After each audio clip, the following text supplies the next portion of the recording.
Hey guys, welcome to 5.3.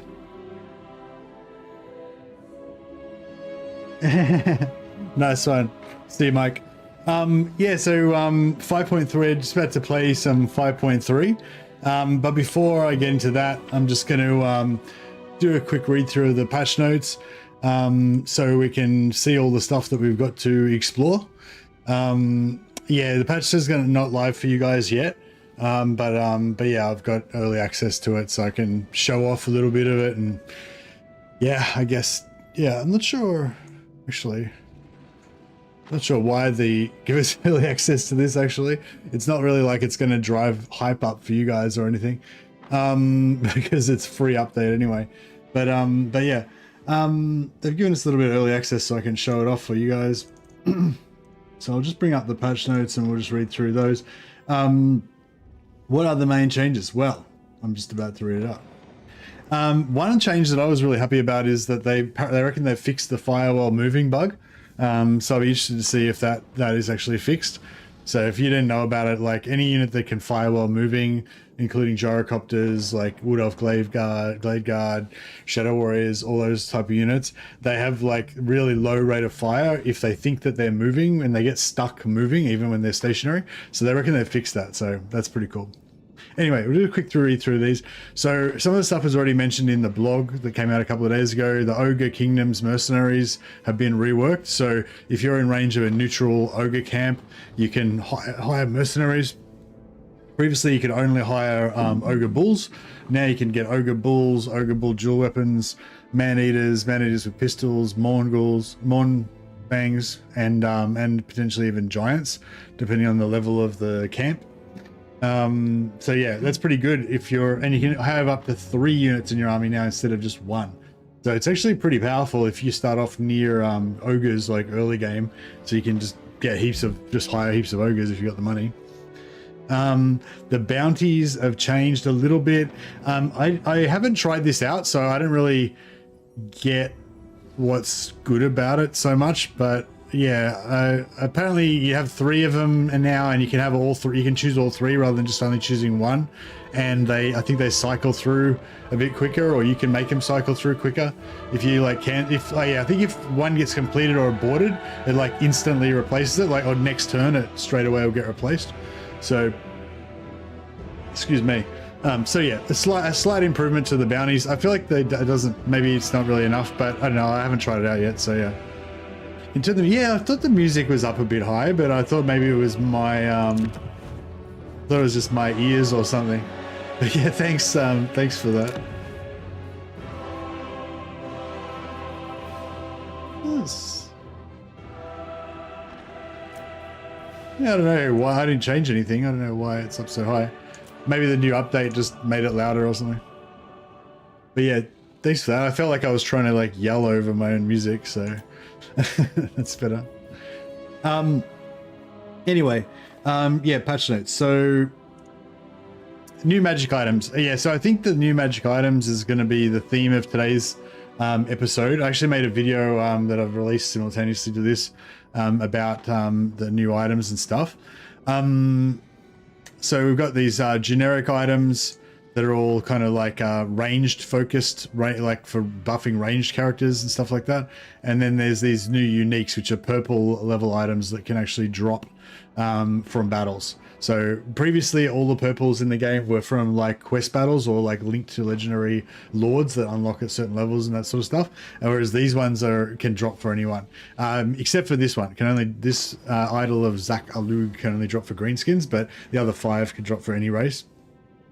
Yeah, this is a big one, research overflow. So basically before, if you had if you had 10% increased research rate or whatever, it would essentially do nothing because you would always because there was no overflow, like it was only in turns, so unless you had enough to reduce the research time by an entire turn, that extra research was just lost.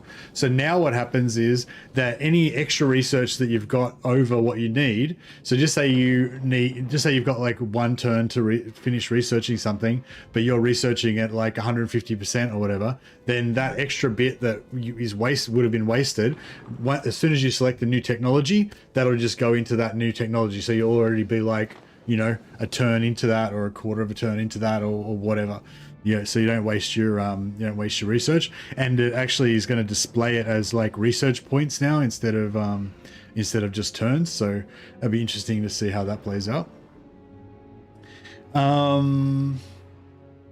What else we got? Movement range display. Yeah, sort of similar thing. They've changed the way the movement is displayed. Hopefully that's going to make more sense, so we won't get so confused when we're changing stance and feels like half your movement disappears and stuff like that. It's gonna display as like actual like hex units of movement, hexes or whatever, rather than percentage.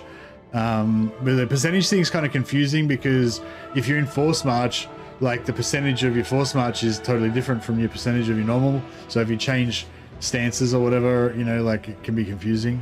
So apparently that's going to make it less confusing. Add a disciple confirmation button. So if you press the disciple button, it doesn't instantly create a disciple army now. It actually puts up a confirmation. So I feel like that music's still too loud. Hey.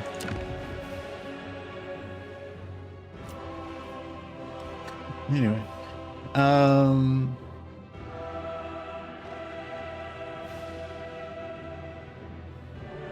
Yeah, new unit Graveguard. They already covered that in the dev blog.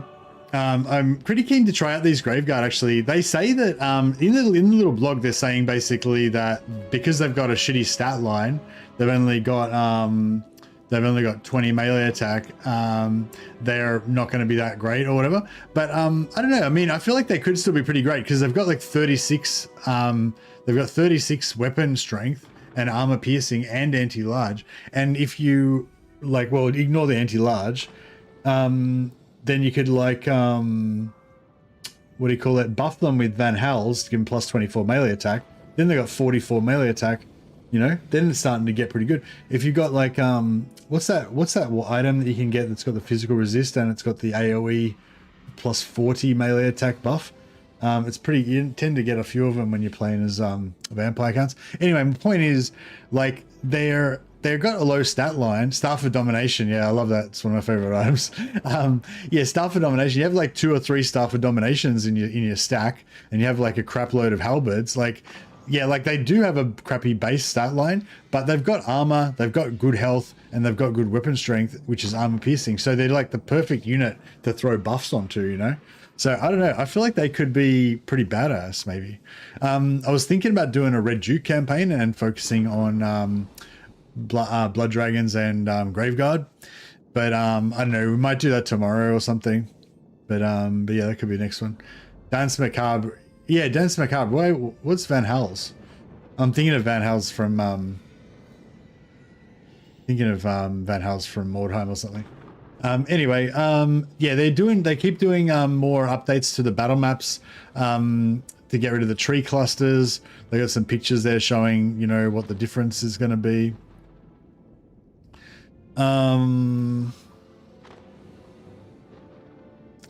Made some changes to some stuff to help with modders. I don't know. I'm not a modder, so because it doesn't mean anything to me. But that's good. Hopefully they're helping out, making things easier for the modders. Special, yeah, shout out to Chaos Robbie, who does the old world mod. Yeah, there's huge number of stat changes. I'm not going to go through them because there's too many. But if anyone's already gone through them and has pointed out anything like that's really noteworthy, then let me know. I had a quick scan through, but I don't know. Yeah, bug fixes.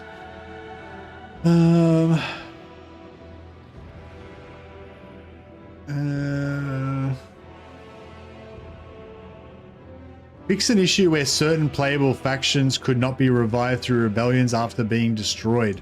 I wonder if that means that they added start positions for like you know, like village and you know, the other ones that can't be revived, Festus and whatever.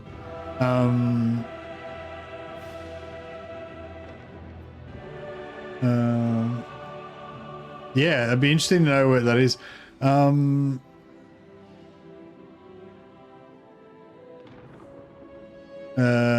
Fixed an issue when playing as Chaos Warriors where any technologies requiring active gifts of chaos would not consistently work without a clear reason.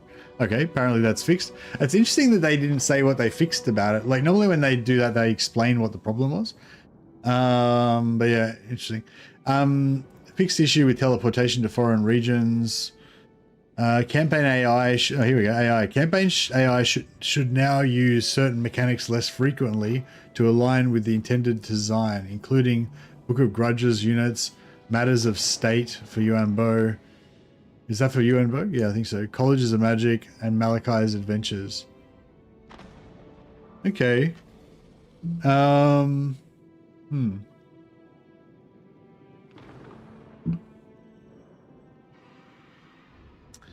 Adjusted Nakai's Wild-Eyed skill to align with Croxua Ancient's Blademaster skill, increasing melee attack.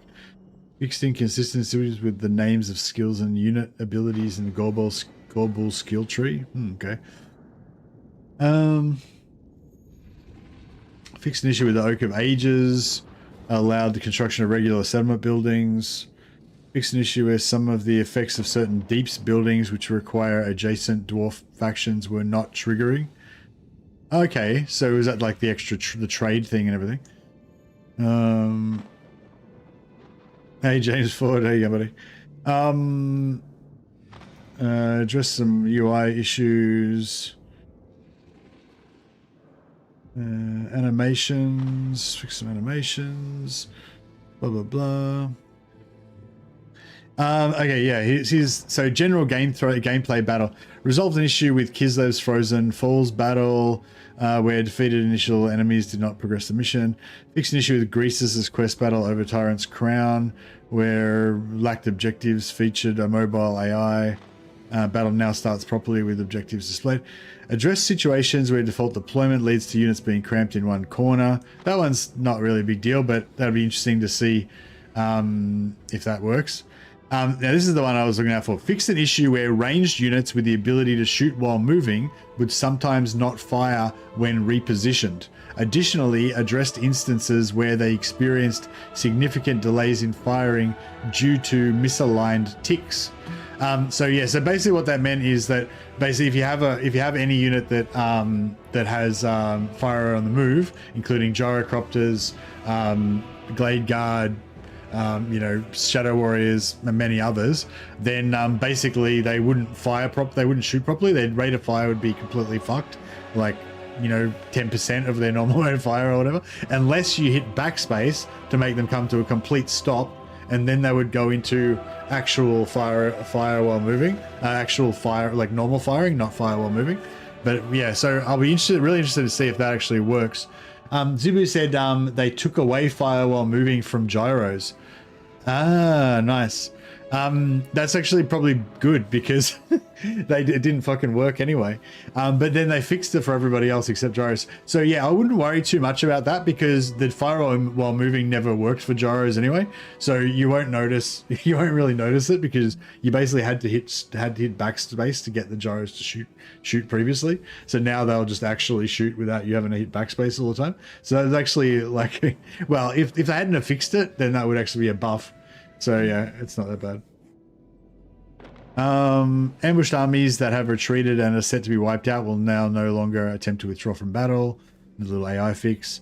Fixed an issue where Chaos Warhounds exhibited erratic behavior and became stuck behind corners in battle maps. Addressed an issue where large AI attacking armies in certain maps encountered challenges reforming due to constrained playable space.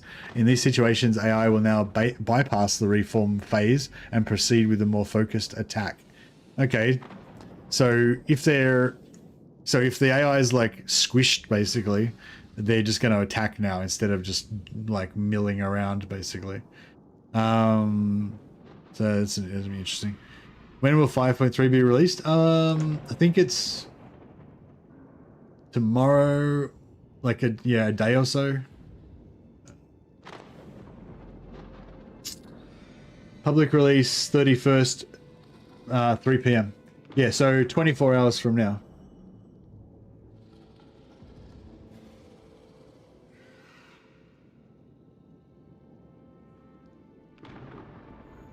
said it on top of the blog. Oh, right, not this. I'm on the blog, not the patch notes. Yeah. But anyway, yeah, it's tomorrow. Lost where I was up to now. But yeah, I think that was pretty much most of it. Oh yeah, they made encourage. They normalized encourage, so it's now +4 for everybody instead of being +3 for characters and +8 for units.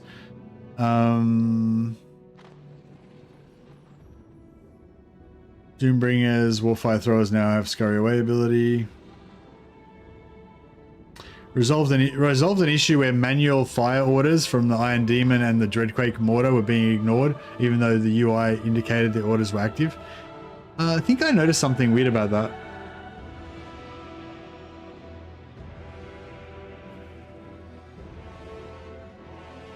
Not in the, I mean previously. Hopefully it's fixed now. I think that's about it. Animations, environment.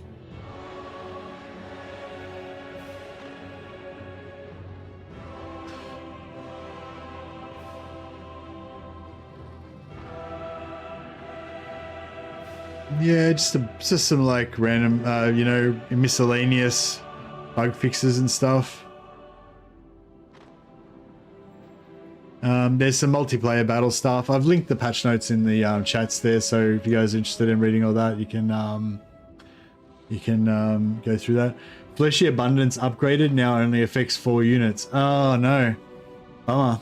Nurgle's no longer the king of healing. So yeah, the Fleshy Abundance spell is like the big heal that Nurgle can do, and when you overcast it, it does an AOE heal and just heals everything within inside the AOE. Zibra just said that there was a change. There's a change where they made it only affect 4 units now. Excuse me. Yeah, so there's like basically just heaps and heaps of stat changes. Oh yeah, that's the interesting thing. So basically they identified that they're all the different random chariots across different races were all had like random different mass amounts, and some like were wildly out of whack with each other. So they basically changed it. So there's a new system. They have small, medium, monstrous, and monstrous chariots and monstrous single entity chariots. And they've got like a baseline mass, you know. So there might be like certain ones in a class that are like meant to be particularly heavy or particularly light or whatever. They might be different, but this is like now there's a standard mass for each class, so that they're not like totally out of whack. So you don't have like small chariots in one race that have got 3,000 mass, you know, and large chariots that have only got 1,500 and whatever. Oh yeah, flying charge speed. They there was an issue with flying units where flying units would actually slow down below their normal flying speed when they were charging. And I'd actually noticed this actually, like you have like a unit flying in and then it charges and it'll kind of like slowly float down to like attack. But yeah, so apparently they've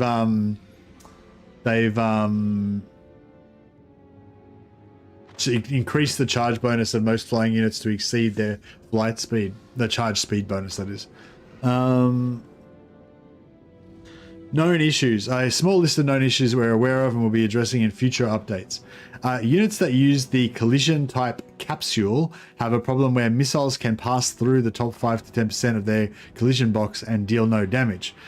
Also, articulated vehicles such as chariots can be hit multiple times by projectiles, resulting in double or even triple damage dealt to them. So yeah, so if you have like a artillery shot or whatever, the artillery shot could go through like 3 sections of the chariot and hit all 3 sections and do triple damage. A unit docked onto a wall that's also partially docked onto a gatehouse may have its line of sight blocked and could be unable to shoot. Okay, fair enough. They nerfed gyros. Did they nerf anything else about gyros apart from... Oh, where's all the stat changes? I thought there was like massive pages of changes. Oh, here. Right. So there's a whole separate set of battle balance changes.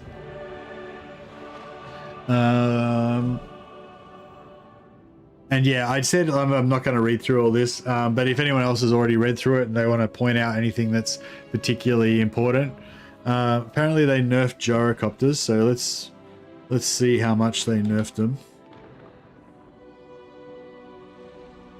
Gyrocopters, removed attribute file while moving. Oh, that doesn't really matter. Ammo of primary missile weapon 30 to 25. Base melee weapon damage 50 to 30. Well, you don't melee with them anyway, so that doesn't matter. Armor piercing melee, that doesn't matter. Base explosion damage 4 down to 2. Armor piercing explosion damage 6 down to 4.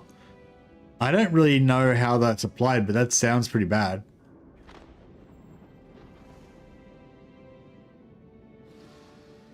Is the is the explosive damage like a big part of the damage, or is that sort of not really that important?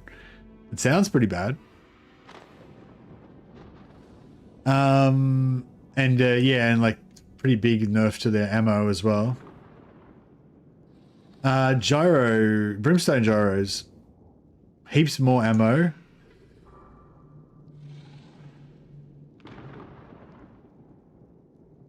And that's it. I found the brimstones that just didn't seem very effective against anything that I used them on. The normal gyros were good, but yeah, I don't need like I said, the firewall moving doesn't really matter because like it's not going to be as bad as you think because the firewall moving wasn't really working before.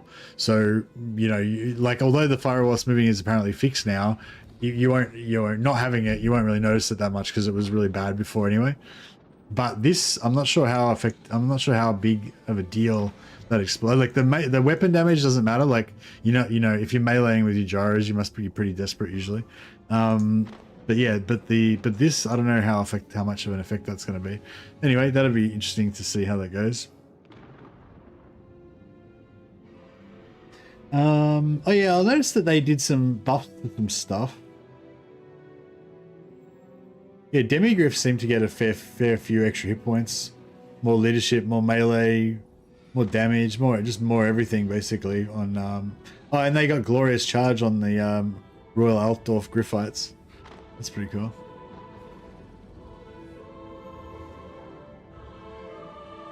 Melee damage might have some impact when you try to counter them with flying melee units. I don't know. I reckon their flying melee units would fuck them up, regardless. Maybe not. I don't know. It might be. Maybe. But again, I think if you're up against like flying melee units, you're probably screwed anyway. So yeah, I feel like the melee is not going to make a difference. Like the mainly thing I'm concerned about is that explosive damage and the ammo reduction, but I'm not sure how much that makes a difference. I hope that they I think that gyros needed to be nerfed. Like honestly, they were just too dominant. But I hope they haven't nerfed them to the point where they're like the ideal thing would be if they nerfed them enough. If they nerfed them enough so that you can still go for gyro doomstacks, because at the moment in the live that you guys are playing right now, the easiest and best thing to do basically every time you play dwarfs is just to build gyro building on turn 1, recruit gyros as fast as you can, and then just use gyro doomstack and don't use any other units. Like that's just the best and easiest thing to do with dwarfs, and like that's kind of shit, right? Like because gyros are not really the most iconic dwarf unit. Like dwarf warriors, dwarf quarrelers, dwarf thunderers, those are iconic. They should be ubiquitous. Like every dwarf army should have that stuff, Every dwarf army shouldn't be 19 gyrocopters. So but I don't want that gyrocopter doomstack to be gone. So like for me the ideal nerf would be where you can still do a gyro doomstack and it still works, but it's not so dominant that you would never use anything else. It's not, so it's nerfed enough so that, a quarreler warrior stack is comparable or whatever, Anyways, that's about all we were going to say about the patch notes for now.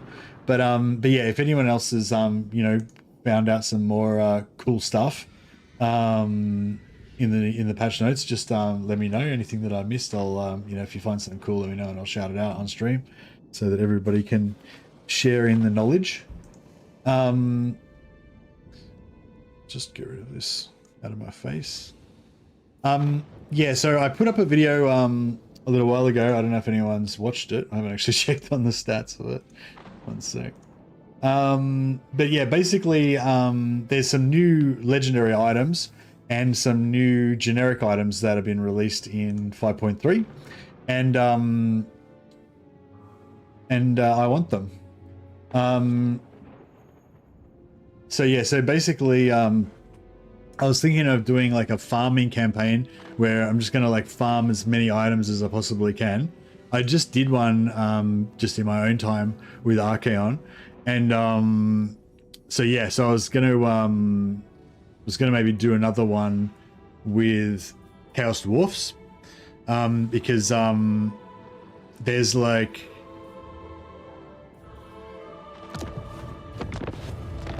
so the six legendary the 6 new legendary items, they can drop, well, 5 of them anyway can drop for anyone. One of them specifically for orcs, but the orcs can get all 6, but everyone else can get 5 of them. This game, everything in the game sounds. I feel like the whole game sound seems super high for some reason.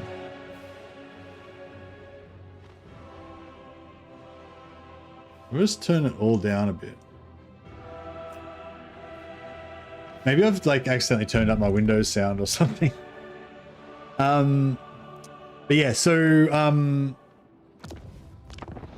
so I wanted to do Sac City, basically a Sac City campaign.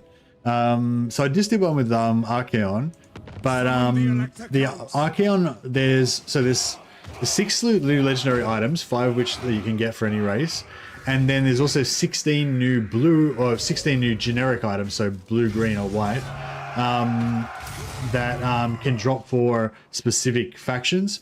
But so I farmed like 200 items or something for Archaon, but I only got one of the generic items, the Engineer's Knapsack, and I think that's because Archaon doesn't have any ranged heroes. So they said that all the new generic items are for ranged heroes. So I was thinking if we play Chaos Dwarfs, they've got, you know, the Sorcerer Prophets have got a pistol. There's the Castellans that have got their gun as well. Gordas has got a bow, you know, so there's like a bunch of ranged heroes for them. So I was thinking we might have a good chance of getting lots of generic items if we play as Chaos Dwarfs. Also, their Chaos Dwarfs are pretty much just as good at Sac Citying as Warriors of Chaos are. So you can Sac City with any faction, but it's usually best to do it just a little bit at the start of the campaign. And once you get like multiple armies, the supply lines penalty becomes a little bit too much to make it worth it. But with Warriors of Chaos, Chaos Dwarfs, and Bretonia, since none of them have supply lines, as long as you can make enough money to support, like as long as you make enough money every turn that you're sacking to pay for the army that's doing the sacking, then it's basically free, right? Yeah, and on top of that, Chaos Dwarfs have item drop chance increases, which Warriors of Chaos don't really. Warriors of Chaos, the only thing they really have is their you can add a mage into your army and give you like 25%. But Chaos Dwarfs have much more magic item drop chance increase than that.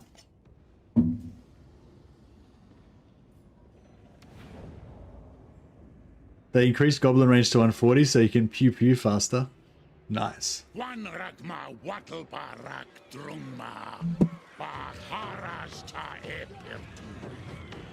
So yeah, so the idea with this is that we're gonna try and have as many Sac Cities as we possibly can get. Is the go. So even in this first province, I want to set up one of these cities as Sac City. I think we'll do this one as the Sac City. So we'll keep this one and we'll have that one as the Sac City.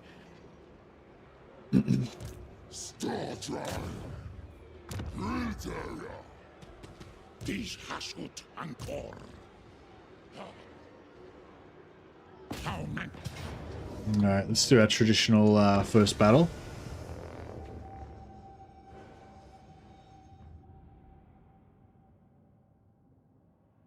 Having heroes and Lord with magic item drop chance helps with the overall drop chance, not just after battle. Not sure what you mean, sorry, Emperor.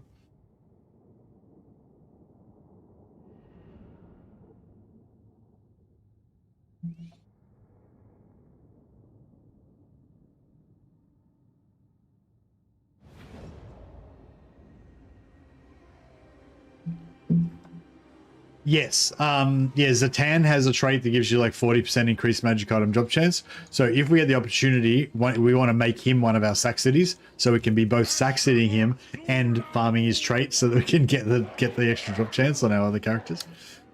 That would be ideal. All right, let's see if we can get one of these like perfect starts, just to get it going.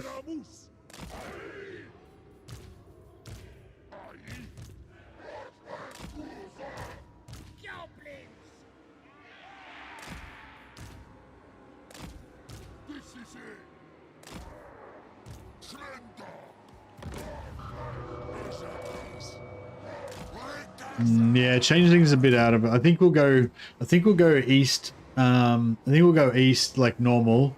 Try and take out Grimgor early, and then go north and try and take out Zatan.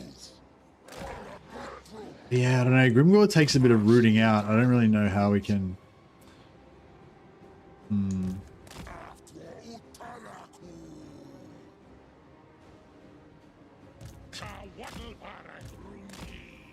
Okay, we should try and kill these wolves first, I guess.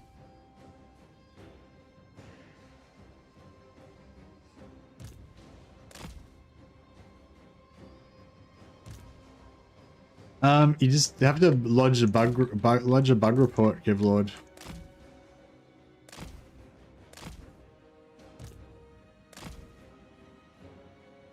Yeah, like basically, they probably already know about it. They probably just don't care. Not that they don't care, but they probably have prioritized it lowly, you know. I don't have any pull with that sort of stuff.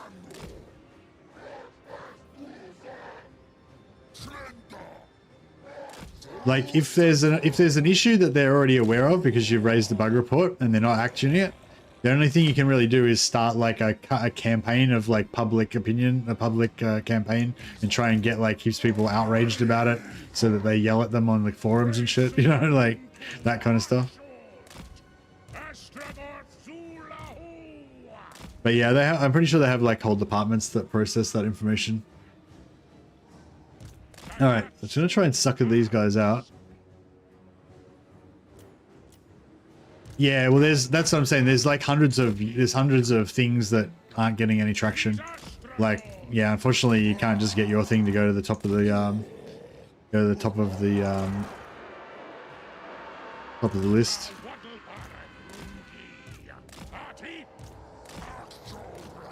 Make Bugman's great again.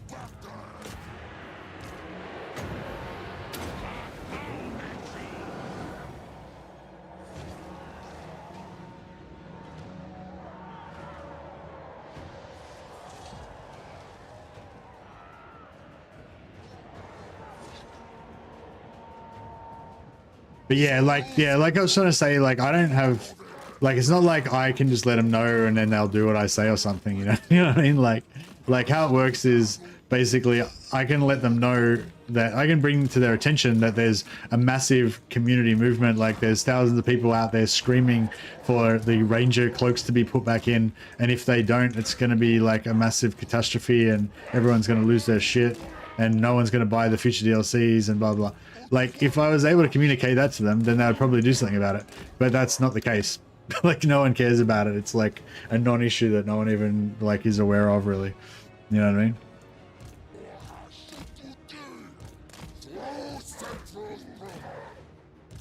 So like, yeah, so what I'm saying is like I can't change that, you know.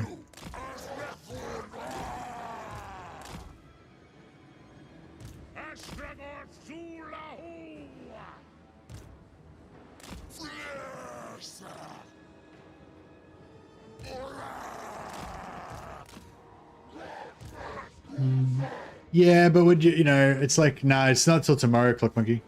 Yeah, like there's heaps of things that would take 25 minutes to fix, but like, do you want those things fixed before they start working on sieges, or do you want that fixed before they fix, you know, game-breaking bugs or whatever, you know? Is there a new video coming? I just put out a video like 10 minutes ago, Jonathan. Jesus. What do you want from me? I don't think it got much I don't think it, yeah, probably didn't get much what do you call it? I want 2 videos, yeah. Alright. Let's try to kill these fuckers.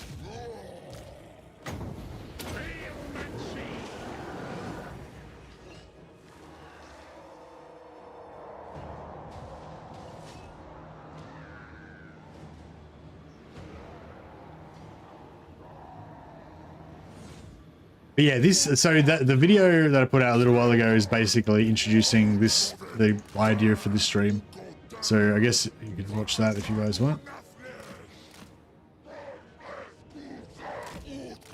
Curse of Years now applies silence to enemies. Oh, that's interesting. I don't think are they actually activated? I don't think they're still not actually activated. So you can sort of, as long as you don't shoot them, you can just kind of like melee them and they won't really do anything about it.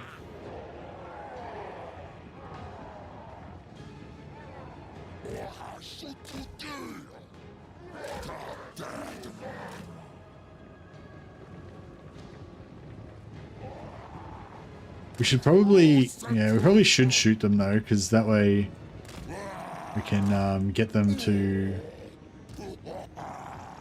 Shit, they're gonna kill my... They nearly killed one of my guys, but I don't think they got him.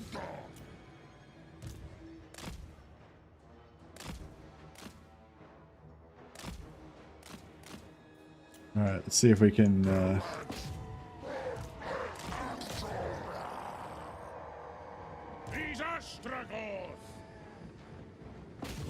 What's his mass? It's pretty good, isn't it? Yeah, he's got good. Oh. Thought he had good mass. He doesn't seem to. He seems to be struggling.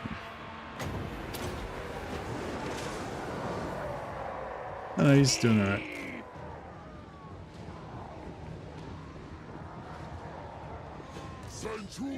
Like, I thought those guys would storm through that, but they didn't really.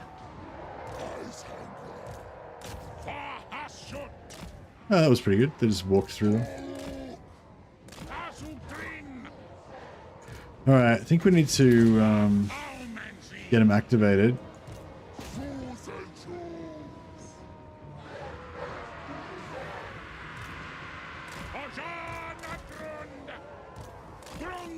Hopefully that should activate them.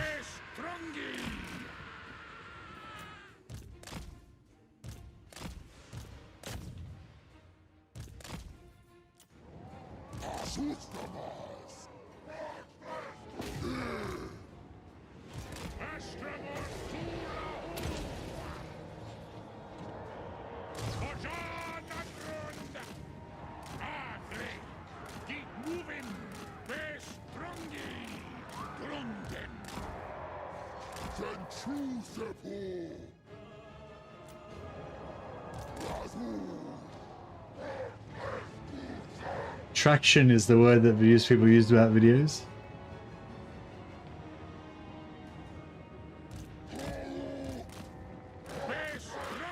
Yeah. I don't think it got much traction. Yeah, I imagine like all of the big creators all released videos as soon as this stream started, like when the embargo dropped. So yeah, so I imagine there's a fair bit of competition. And my videos are pretty like kind of you know, I don't know, obscure, nerdy kind of stuff. You know, they're not so general appeal as most of the videos that other people do.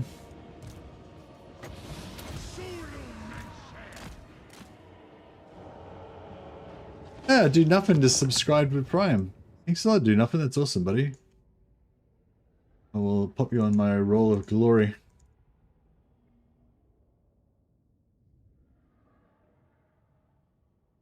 And now you got an ad Rose. Oh dear.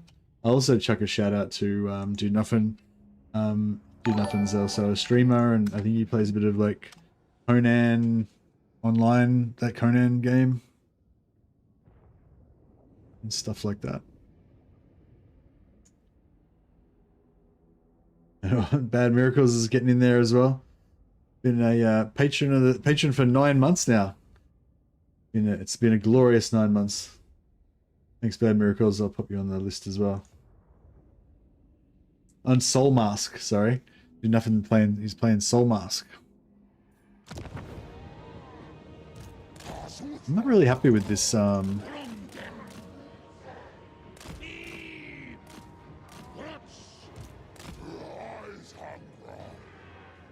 really happy with this not so perfect start. I'm happy with this guns to the face that these Black Orcs are taking though. It's pretty glorious.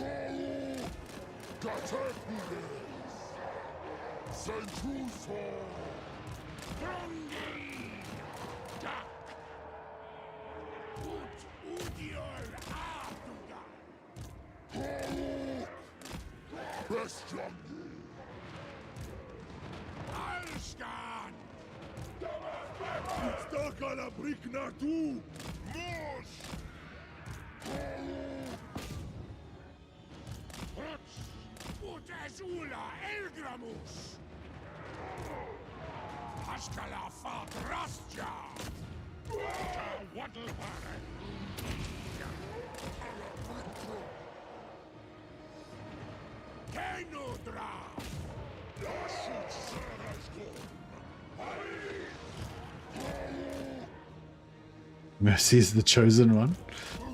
Chosen for what? Looks like we're struggling.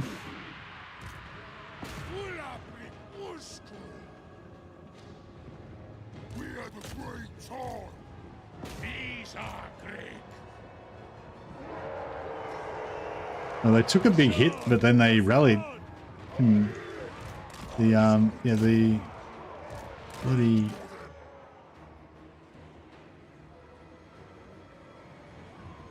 Alright, there we go.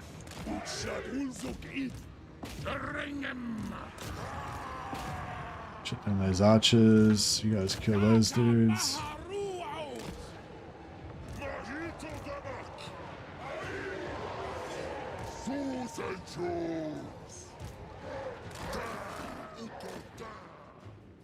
Alright, this is looking alright.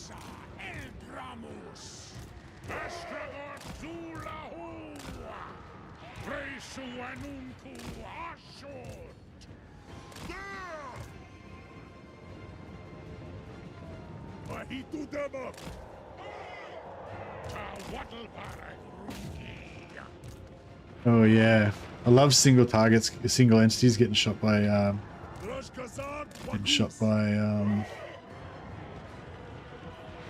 blunderbusses. It's glorious.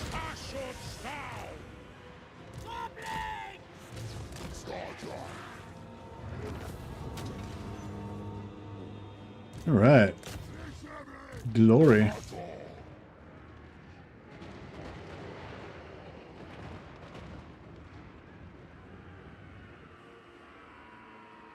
No worries, I do nothing. Have a good one, buddy. Thanks a lot for the sub. Appreciate it.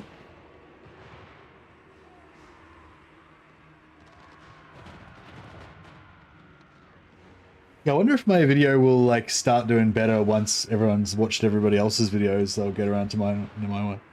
I think I'm like the lowest on the totem pole out of all the out of all of the Total War YouTubers. I'm like the lowest ranked one. Mercy the Midget, yeah. No, I mean not out of all of the YouTubers, but I mean out of all of the ones in the partner program. I'm the most junior partner. YouTube recommended my stream first. Oh, in terms of the streamers, I'm probably in the top, top streamer. But in terms of the video makers, I'm probably not in the top video makers, I would say.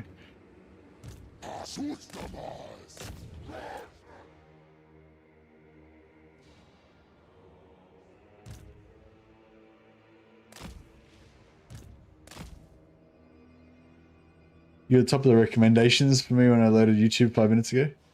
Yeah, but you guys watch my streams all the time. That's why, because YouTube correctly knows that you want to watch my streams. I don't know if I probably am not getting recommended to random people though.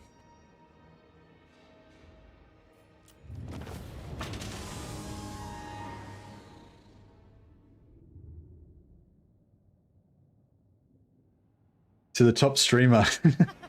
Thanks, Jonathan. From the top super chatter to the top streamer. No, I appreciate that, Jonathan. You're awesome, man.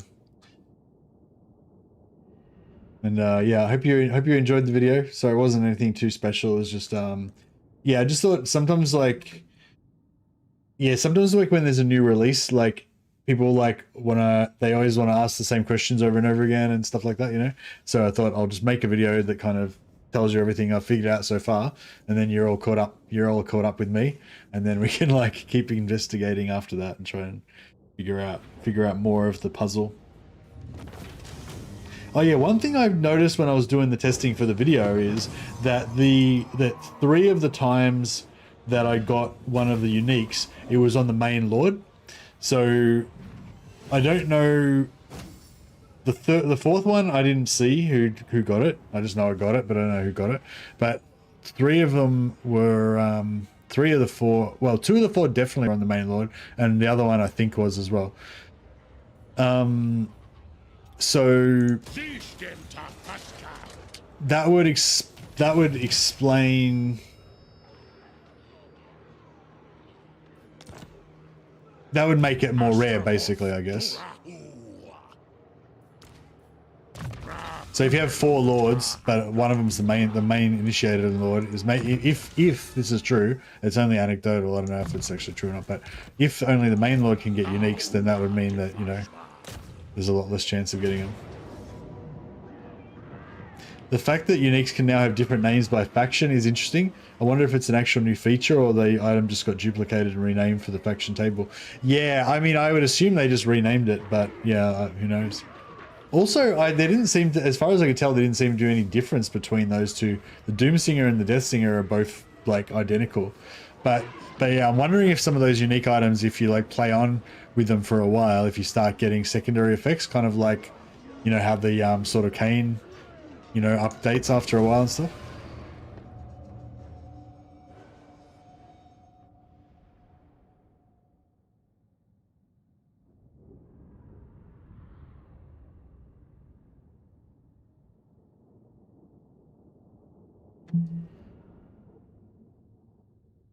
But yeah, so I wanted to do it's going to be a pretty grindy, like trying to get heaps of Saxodies going is going to be it's going to be a lot of work.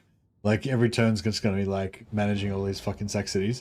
Also, it's like really dangerous because, you know, if the Saxodies are really vulnerable, you don't really want them on your front lines. But with all that said and done, I wonder if it actually might be pretty good in terms of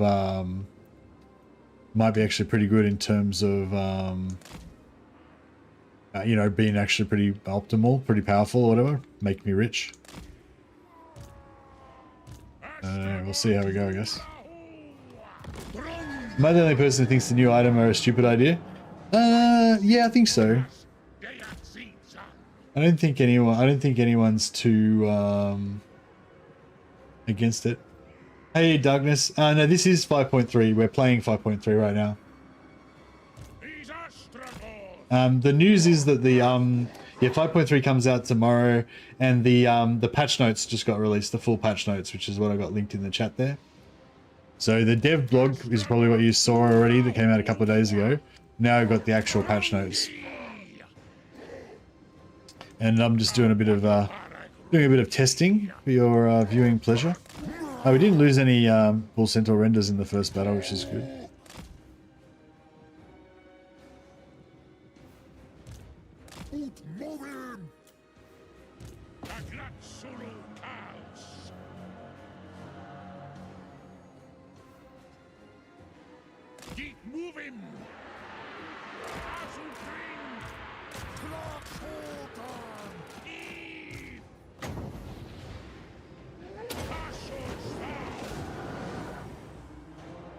These guys should have charge bonus on. Yeah, no.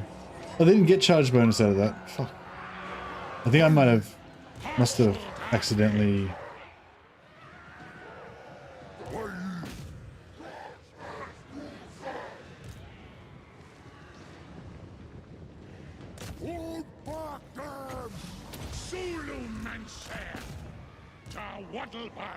Alright, I might just activate him by shooting him with that.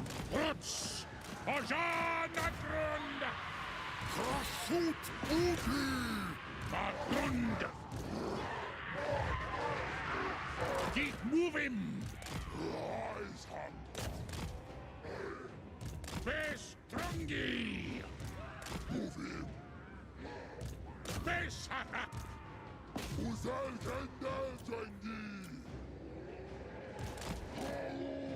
Yeah, I'm trying to weed these guys out. We can.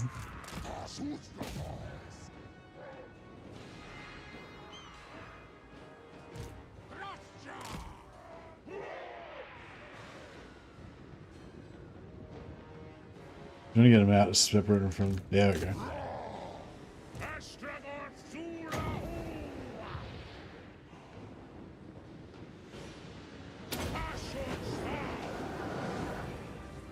Did they get the charge off? They didn't. They didn't get the charge again. I don't know. Maybe the hero blocked him somehow or something. No, it doesn't really matter. Even without the charge bonus, they still destroyed him.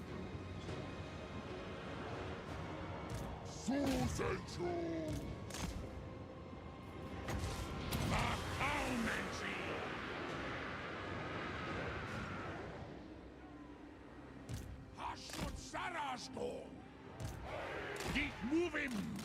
Base Trungi. Trungen.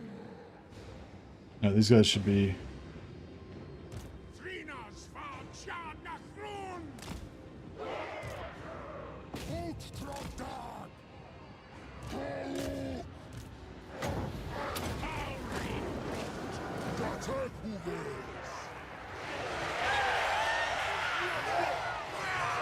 Full centaurs are pretty cool.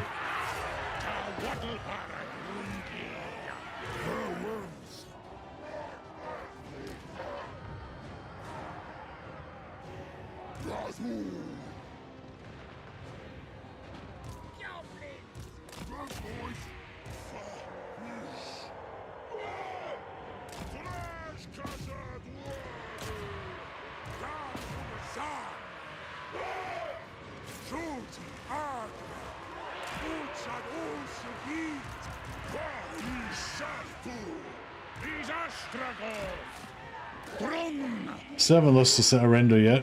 We're taking a lot of health damage though.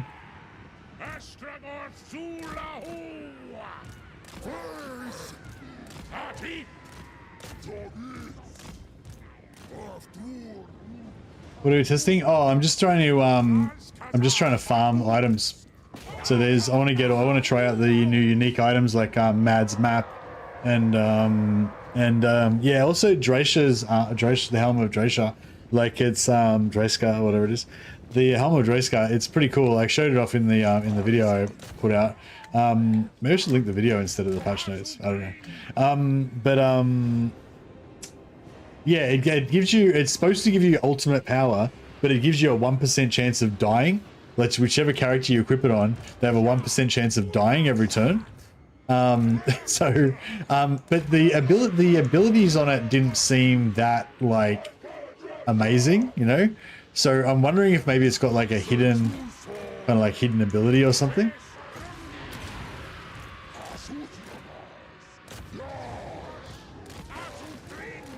That was not a bad one. Yeah, it's so crap, that item.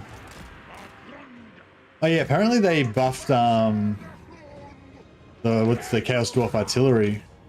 The one that does little swirly things. I think it does like a ground fire effect now or something.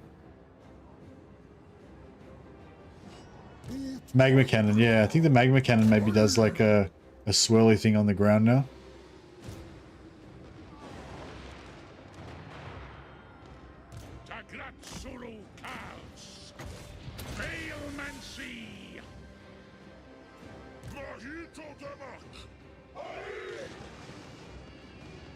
Ooh. Muchos damage.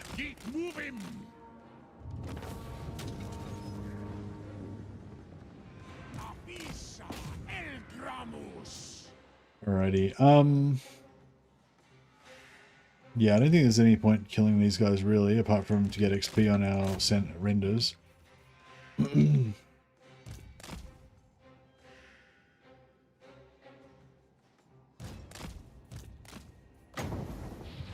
See if we can actually get a charge on this though.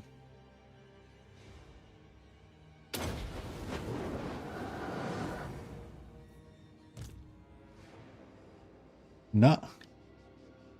Why can't I don't know why I can't seem to get charge bonus on them. Hey, Wolfspaw.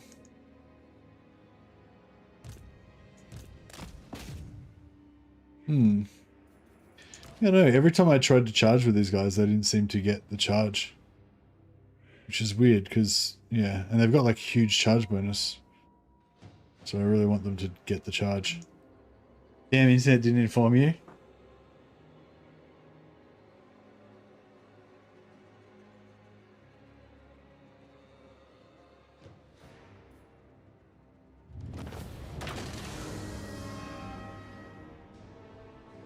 I read in the notes that they added the research overflow mod to the base game. An honor for the modder. Hey, Big M. I don't know. Did they actually add the mod, or did they just write their own? Previously, I feel like they've been like inspired by other mods, but they don't actually get the modders to do the programming for them. They just write their own, you know. But yeah, that'd be interesting if they did actually just use it, like use the mod and just literally put it into the game. Because like with the there was like the one button respec, but then they actually made their own respec button, which was like worse than the one button respec mod. Apparently, they write their own and it works more or less like the mod does. Yeah. Yeah, I think that's a really cool power that modders have, actually, that they can actually because you I can like theorize that it'd be cool if the game was like this, or suggest something that I think might improve the game or whatever, whereas modders can be like literally show them, be like, look, I changed the game to be like this and it's cool, isn't it? You can see it, like kind of thing. All right, so we're going to occupy this as an outpost. Or maybe I wanted to occupy that as a...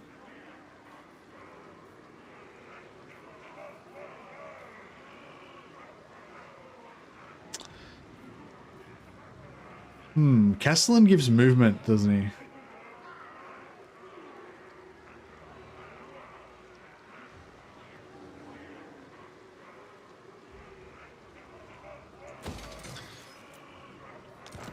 Can do that just so we can recruit a Castellan.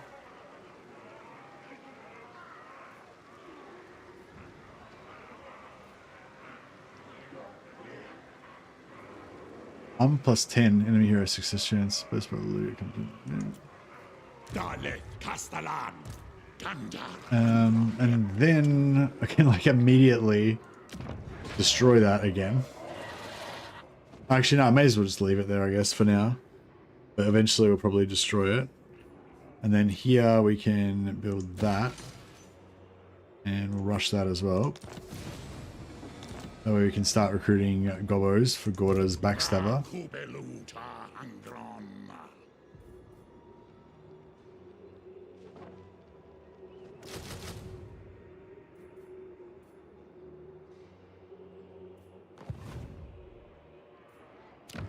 And we'll get a new... Oh, we don't have enough money.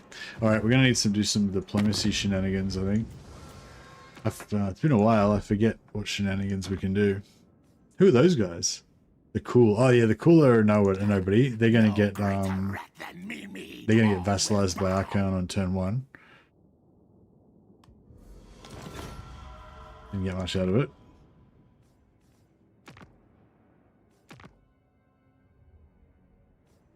We can be friends with Azag, join his war against the ogres. Those ogres are a pretty minor faction, they're not going to do anything.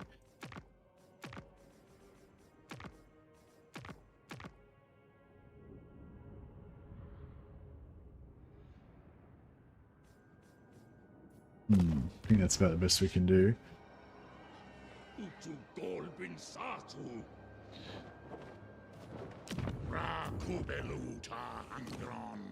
1,500. Oh man, so broke. How many units do we need to recruit for Gordos? Is it 6 or 8? 8. I gotta maintain. Oh yeah, we currently got 0 though, right? Maintain 8. Yeah, so if we do 3, 3, and 2.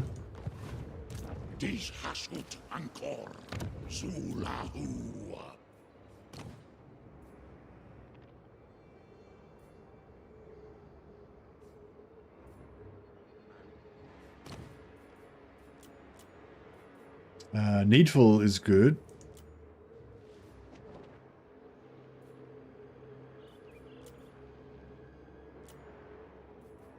Yeah, needful is what we want. Magic item drop chance.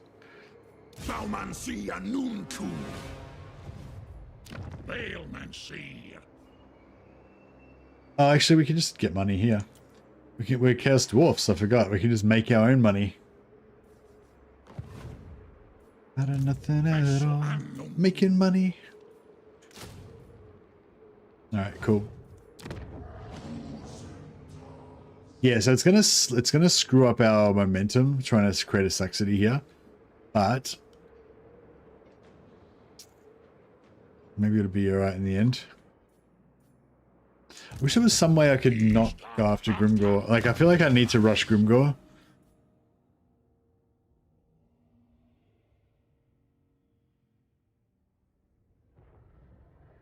What is the new information about? I've linked the patch notes in the fucking chat. Like, it's linked in the chat, isn't it? Can you not see that? Is it not showing up for you guys or what? Yeah, the patch notes are out. I've linked them in the chat.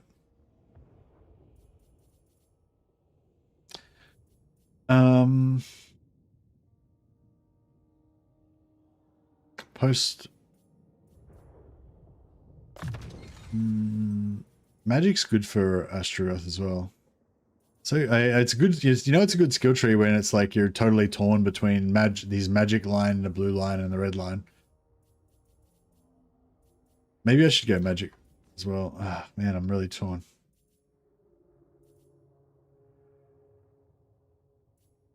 I'll go there. It's just so we get the XP starting to go up. Okay, tech tree as well. Oh yeah, actually, is there a magic item drop chance bonus? Magic item drop chance. All right, I guess we got to go for that. And normally my priority is this. Gives you plus 750 gold every time you sacrifice. Slaves. Yeah, for this particular playthrough, it's all about the magic item drop chance. So we'll go for that. That actually gives an extra Demon Smith, which also means that we can get more magic item drop chance from that as well. So that works. Get seats in the tower for extra items. Yeah, good call. I assume that the seats in the tower can't give you the legendary items though, but they probably can give you the generic ones, which I also want to farm.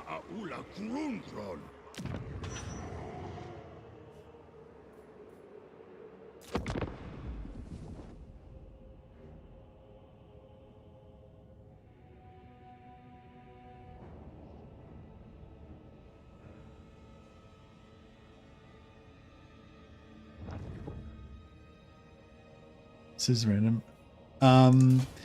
It's probably random out of the generic items, but yeah. So if I understand it correctly, the new uniques are not part of the item system. So the normal item system that we know and love, basically every lord that takes part in a battle, not just the main lord, but the other 3 lords that are supporting. If you have 4 lords, every one of them has a chance to get a magic item, right? And then that can be modified by plus magic item drop chance and all that kind of stuff. Then, like, separately to that, there's also a separate chance to get. So yeah, and in that magic item drop chance, you have, like, just say you got 40% magic item drop chance. You got 40% chance to get an item. It could be a banner, could be a white, could be a green, could be a blue, but it won't be a purple because the purple is in a totally separate thing, which is like, I don't know. I theorize that it's by like every time you fight a battle, you've got a 1% chance or a 0.5% chance or something like that to get one of the purples. But it's separate from the normal magic item drop chance. So you can potentially get like a blue, and on that same attack, you also get the purple because you get they're two separate like systems. And that's from what I understood from what they said, and from my own tests seem to support that as well.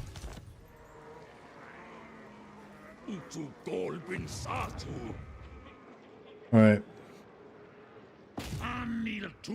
So hit this.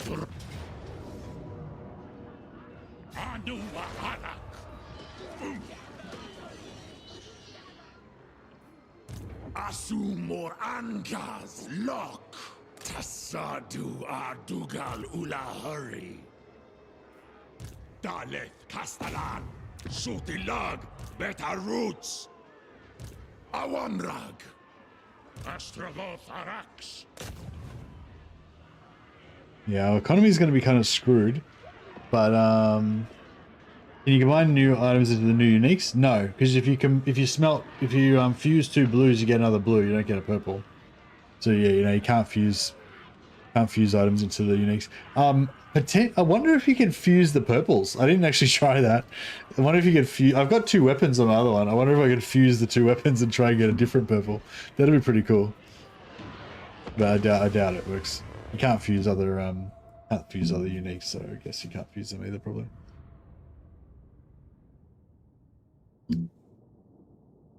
Oh, this fucking settlement battle. Crap. Alright, well, after we've sacked it once, I think it won't have walls anymore, so...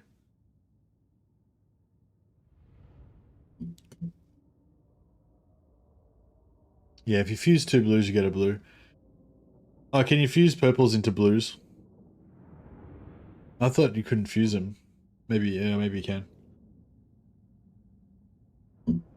I can't remember.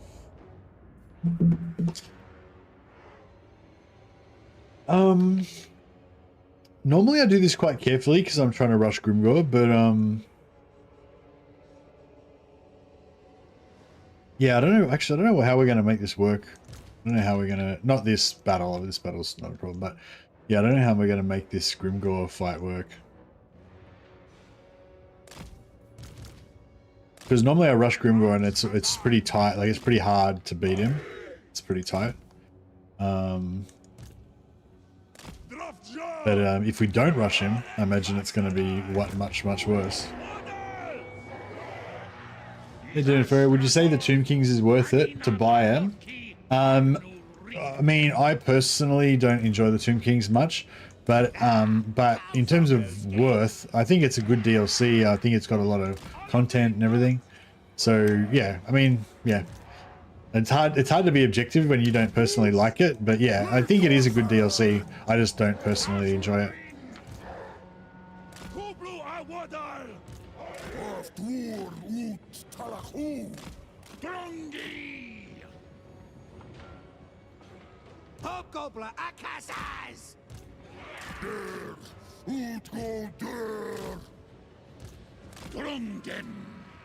Try and push these guys back a little bit. What, son?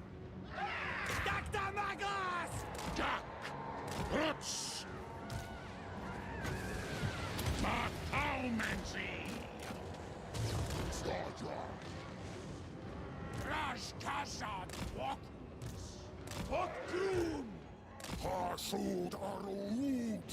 Send him that dream! I'm getting some... Top Gobbler! Drathring!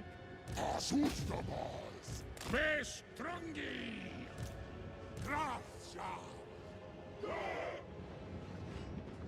Yeah! Top Gobbler Akasas! Shadow Gates!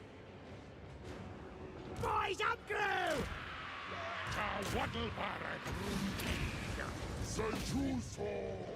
So far, so good. Yeah, I think that's... Yeah, I think we need to rush Grimgore. We need to try to rush Grimgore, but rushing... yeah, I don't know. It's gonna be really hard.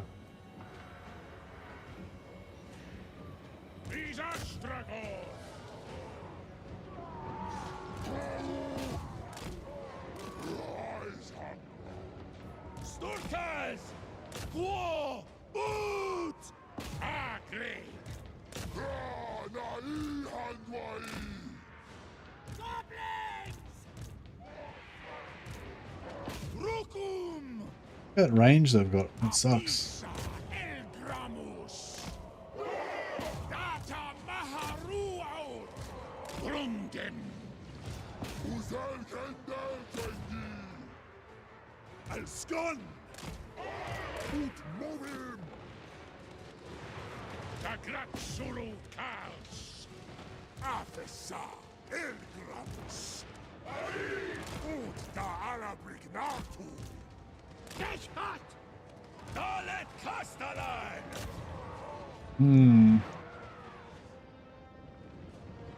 Yeah, this thing here is fucking me up.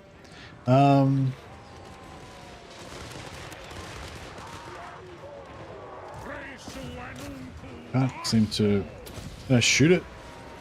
I don't think it's gonna do much. But...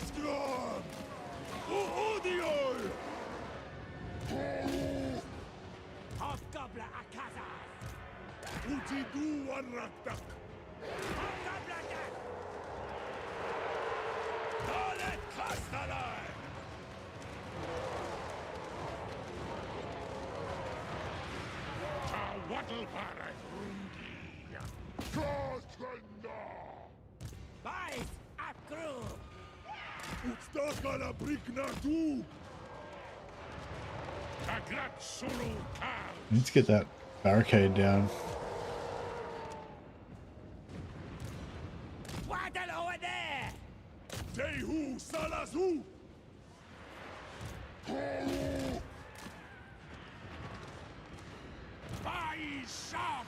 Let's just shoot the barricade. Maybe that's the way.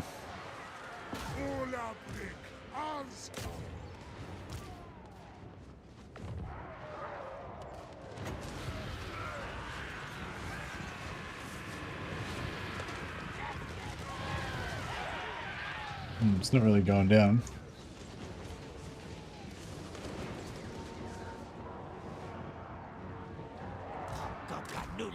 What's he doing? Get out of there, bro. Look how big he is compared to the goblins. Beast.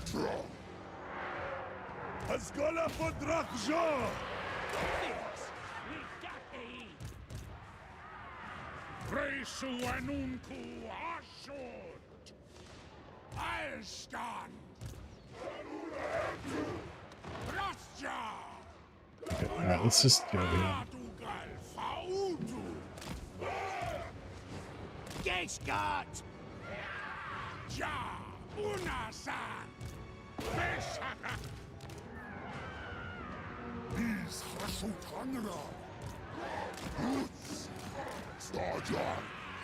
These spears are hurting me.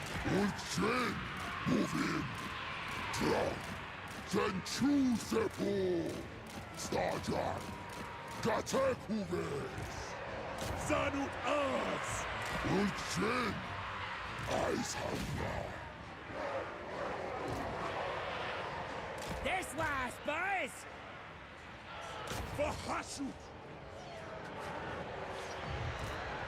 Udidu Wanragda! Isastrago!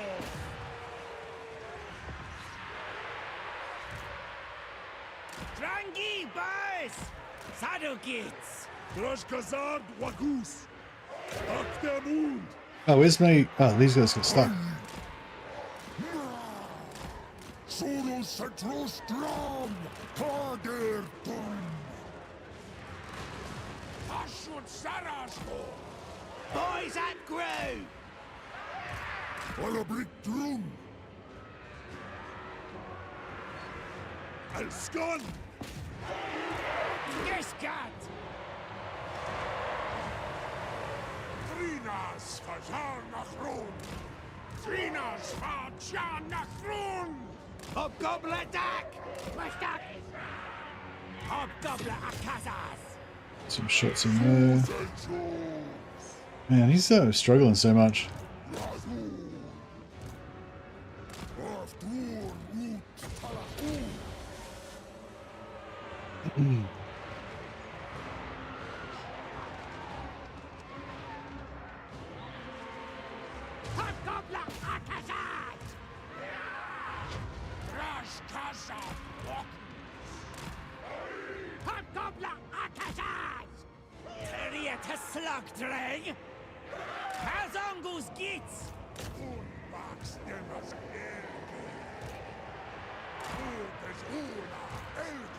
Yeah, they're tanking pretty well.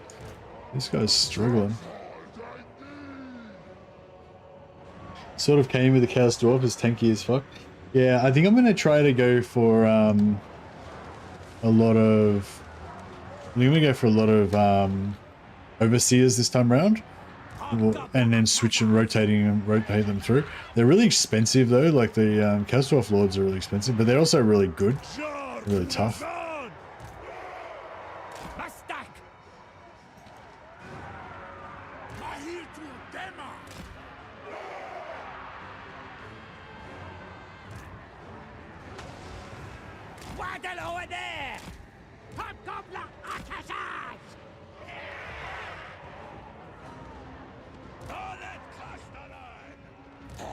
Yeah, I didn't do this one. Didn't do this one perfectly, that's for sure.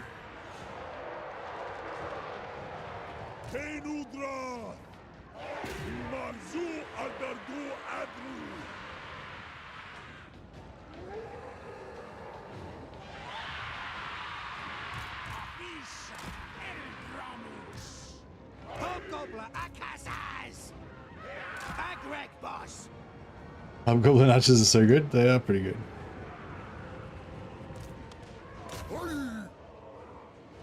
Oh shit. He was holding out really well, and then all of a sudden he got totally fucked. If he dies, I'm gonna be really pissed off. Yeah, I've been abusing my lads.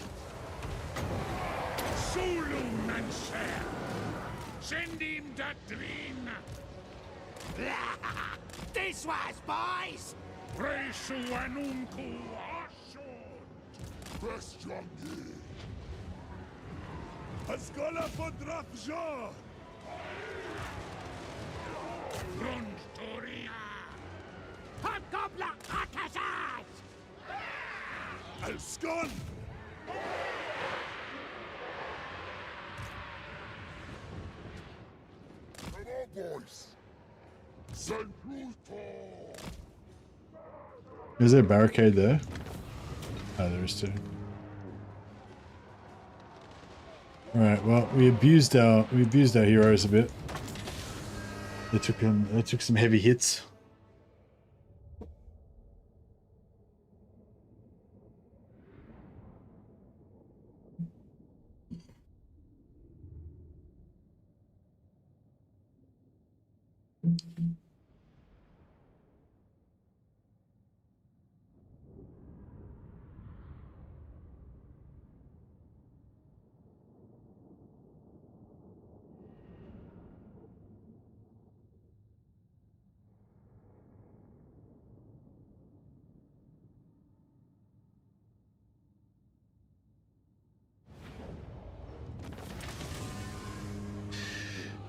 Yeah, no, I definitely am planning on going towards the tan and farming him for his trait.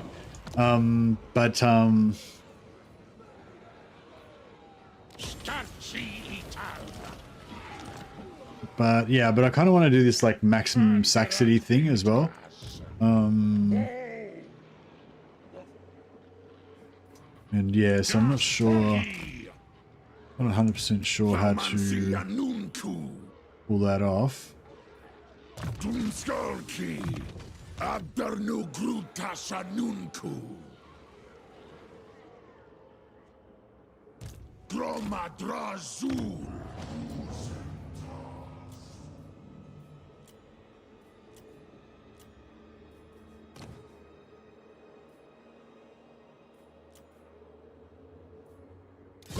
One of these bad boys. Recruit some more hobgobs.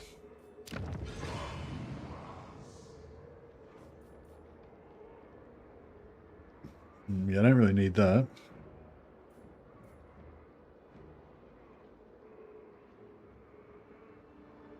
Probably could use some more money. Oh yeah, we should do those renames as well. Get our cast of characters going in.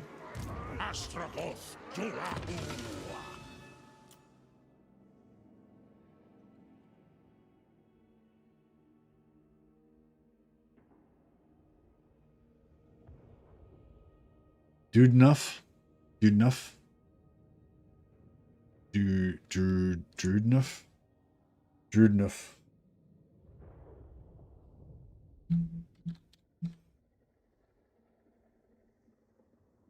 Oh shoot! Hey Benji, thanks love.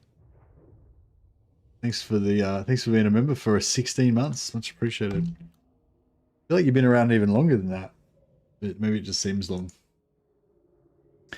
Dude enough Gorestep. Drew enough Gorestep. That'd be Dude Nuffin's character. And who we got else? Bad Miracles will be our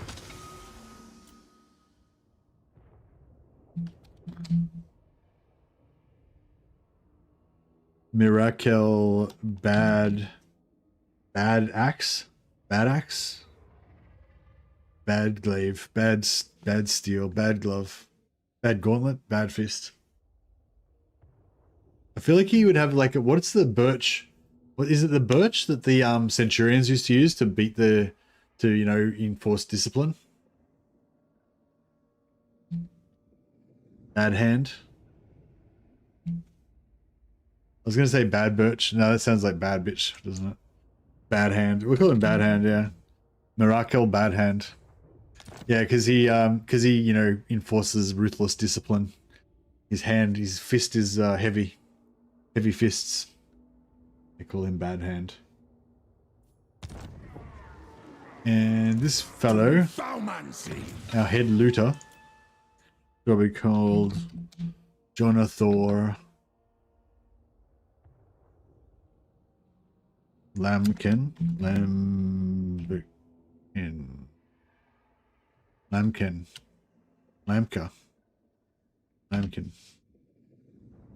Jonathor Lamkin.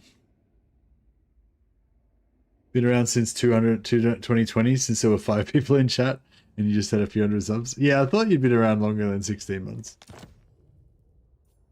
Feels like you've been here forever.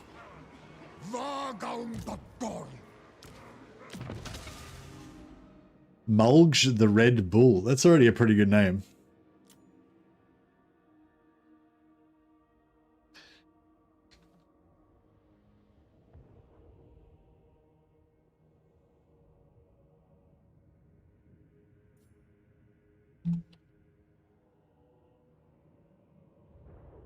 Bingen Bullbrig. Brig Bull. Brigger. I feel like Brigger just sounds pretty cool anyway.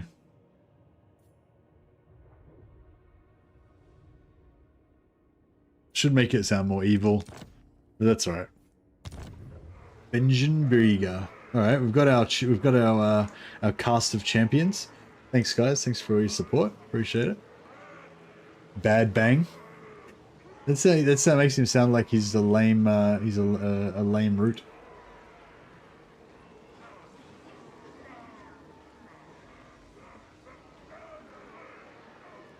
Oh yeah, my video is recovered now.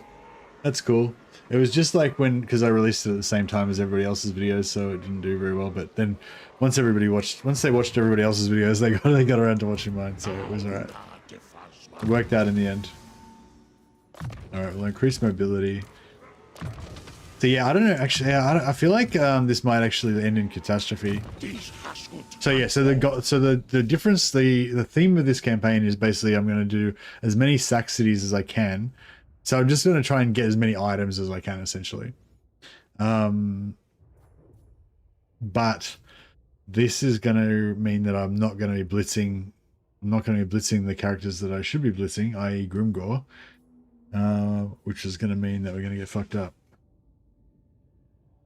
Is there any magic item drop chance in his tree? There is not.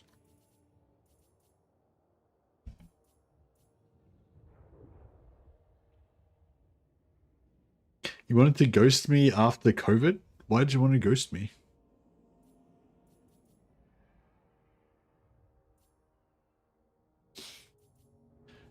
So, oh, this is,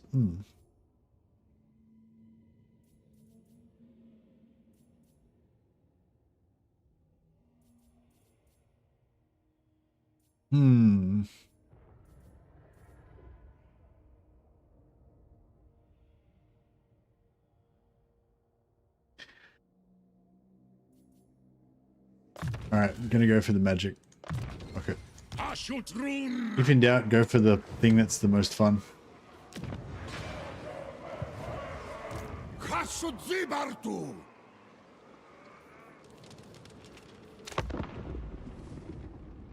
But yeah, so normally I would have taken that and done like some shenanigans so that like basically Astrogoth would force march past the settlement, and then he would be able to then like and then if you build the right building in Uskalak and rush it, that gives you extra movement.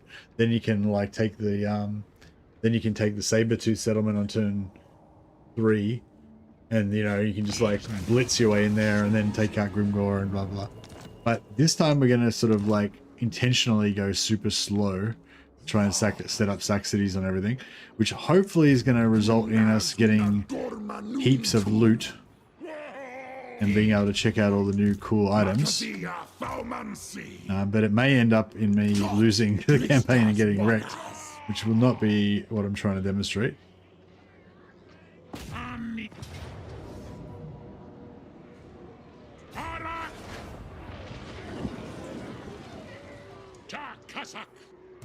Subjugatas! Ut dark! Begastarak! So we could start auto-resolving now, but I might not. Actually, have we got any magic items yet? Sword of Bloodshed. Oh, that's pretty good. Alright, so it should not be a siege battle this time.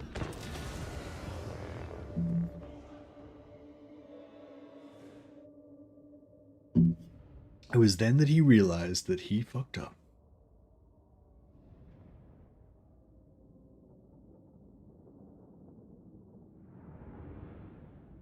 Yeah, it's funny, like, remembering, like when I started this channel, like 4 or 5 years ago now. And yeah, it was quite, I don't know, it was quite a weird thing to do at the time. And it's weird. Now it feels like, I don't know. Now it feels like this is just what I always have done, like, or what I always, you know what I mean? Like, it just feels like this is normal. Like, I can't imagine not streaming and stuff now.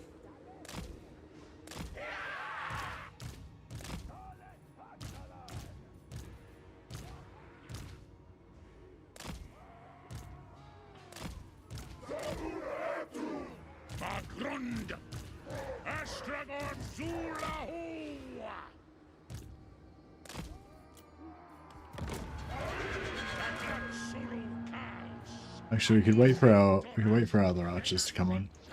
Play it safe.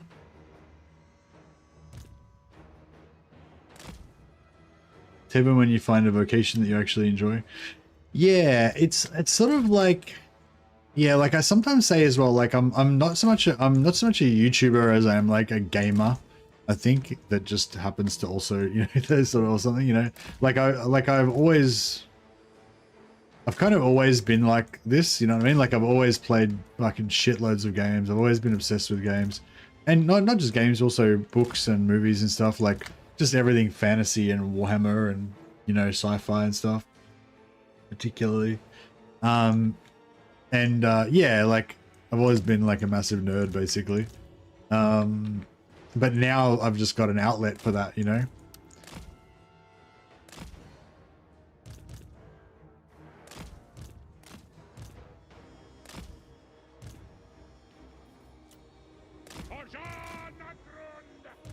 Although I feel like I have actually gotten like, oh, arguably I haven't got that much better, but I have actually noticed that I've made a lot more effort to get better. I never like I'm not really that competitive or anything, so I never really like, I don't know, it's hard to say. Like I guess I am naturally like into power gaming and stuff like that. Like I'm always trying to figure out how to do stuff, you know, but I never really had that kind of urge to get really good or anything.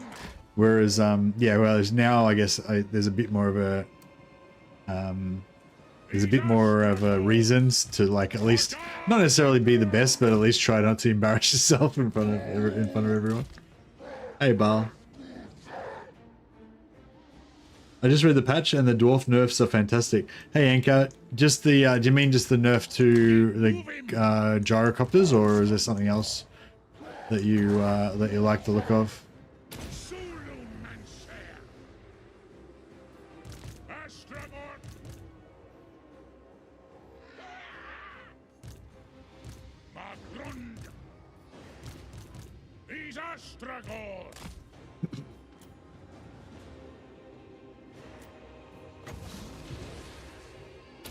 Should try and lure out there.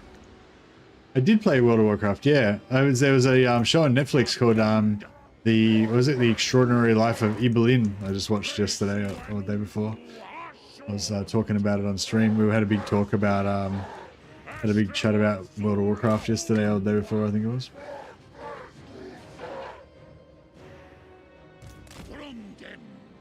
Yeah, the copters were sure. Yeah, I feel like the copters were a bit too strong. I feel like anytime there's something that is just like an auto pick, then that's a problem. I feel like, you know, since it's a strategy game, I feel like you should always, you know, ideally you should always have choices, meaningful choices. If there's just like one thing that's an auto pick, then it's like, yeah. But I was sort of, not my gyros, I know, let's see, I was sort of torn about it, because on the one hand, I felt like they really did need to be nerfed, but on the other hand, I really love using them, so I don't want it to be ruined. So yeah, I haven't actually tried that out yet, but I hope that it's in that good place where it's like, nerfed enough that it's not an auto pick, but not nerfed so much that you can't do a gyro doomstack anymore because it's useless. Like, if they made it so that, like, if it was nerfed to the point where it was a little bit weaker, but if you put, like, 3 engineers with triangulation in there and extra ammo, then it'd still basically work just as good as it would be before, you know? But you just have to do that little bit extra of putting some engineers in there or something. You know, like, I feel like that would be the right level of nerf for me. So, it remains to be seen whether that's what whether they've successfully nailed that. Oh, I got a charge. I finally got a charge off. Yeah, it must be because the hero was like, maybe it was because like I had the heroes in front, so when they tried to charge, they were hitting my friendly unit, and that was like deactivating the charge bonus.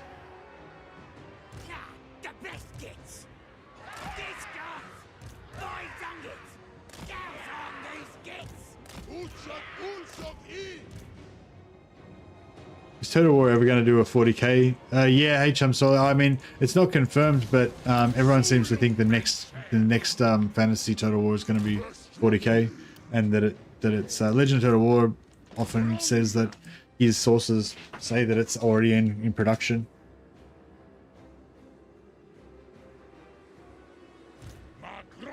I wish they did not just nerf better units, but buff crap units. Well, they do both, Bal. They nerf things that are overpowered and they buff things that are underpowered. But,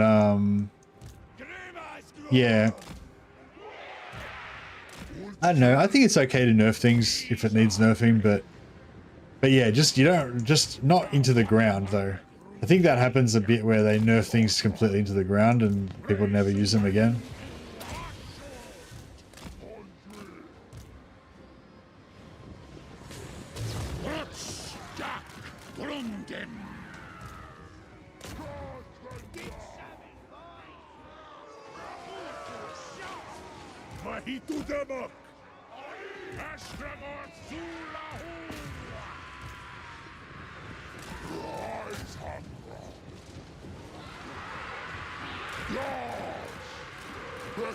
These guys aren't going to jump. I'm just going to...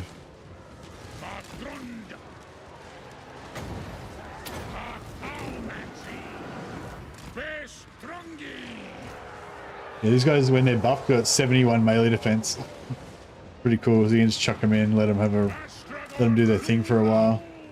That's one thing I hate about cavalry. Normally, like, you always lose entities all the time.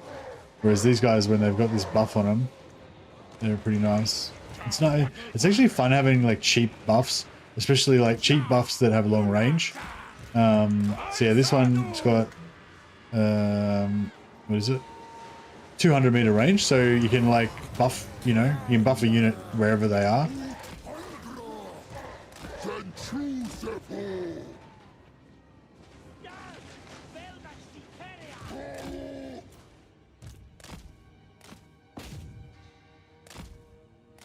Let's let these guys get a bit more XP.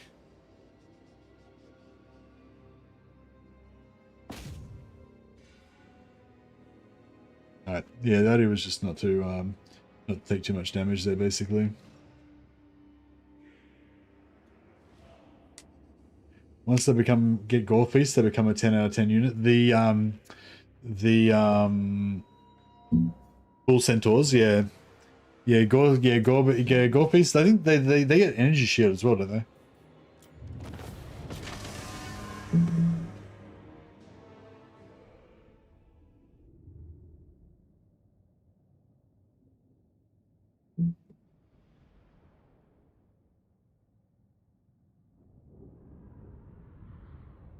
Oh, Anchor Standard just became patron of the Sciences. Member of the channel. Thanks a lot, Anchor Standard. Appreciate it.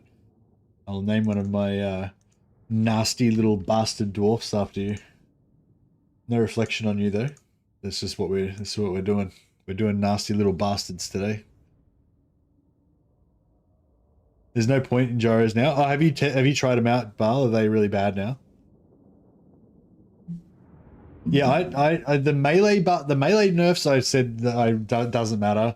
The firewall moving nerf removal doesn't matter, but the bottom two buffs, the debuffs, they reduced the explosive damage from 4 to 2, and they reduced the other damage from 6 to 4 or something. So yeah, I don't know how much that matters, but yeah, I'd be interested to see how it actually plays out. I haven't actually tested it yet. Has anyone actually tested the new gyros? The ammo reduction is a problem as well, but like I said, you can just put an engineer in there and buff their ammo.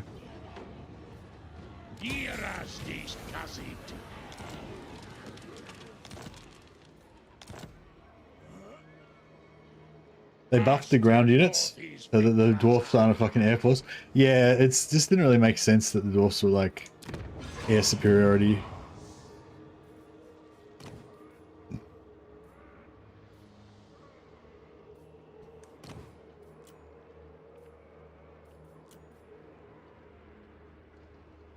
Quite often happens that all my favorite traits are in death.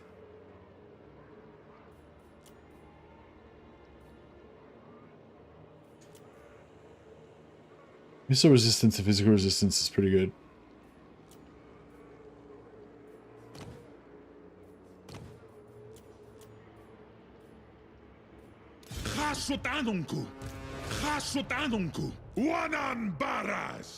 Alright, we need some more gobos. 2 more to get our unlock. And the Great Taurus, I don't know if we actually want the Great Taurus. The Great Taurus is pretty good until we get Flying Heroes. If we can get by without it, that might be good. They went from 10 damage per shot to 6. We're on the gyros. Okay.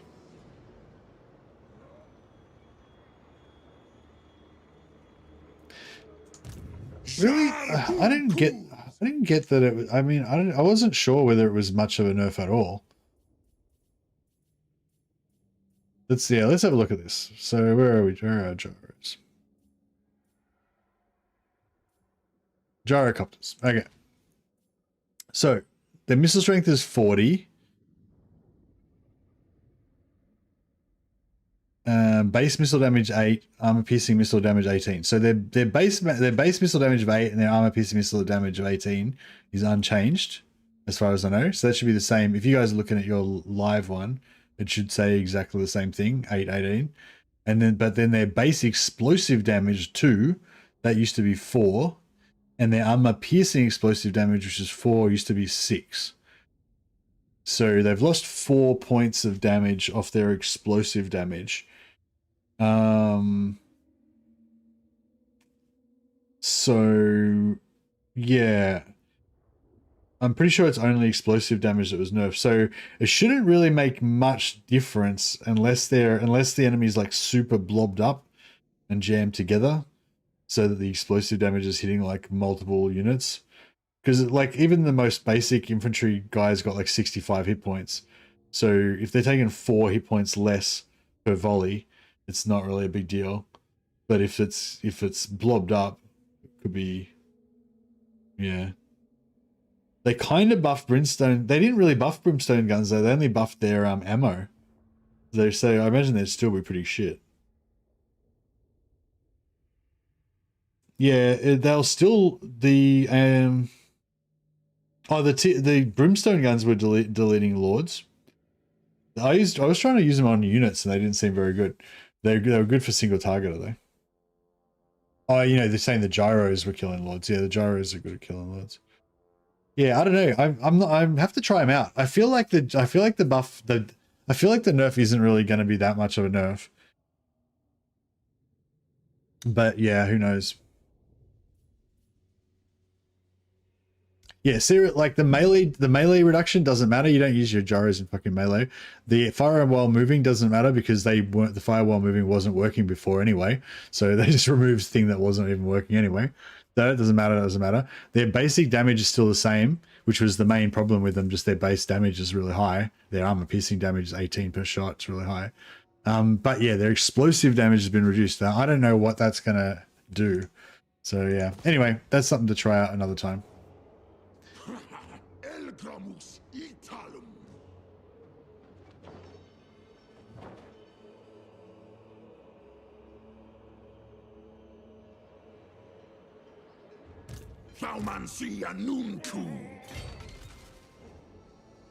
Wonder if you reckon we get a lot more replenishment in friendly territory?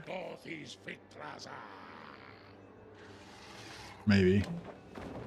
I don't know. Does it say how much hit points you get? 898. How much does he get if he goes there? Oh, he gets slightly more.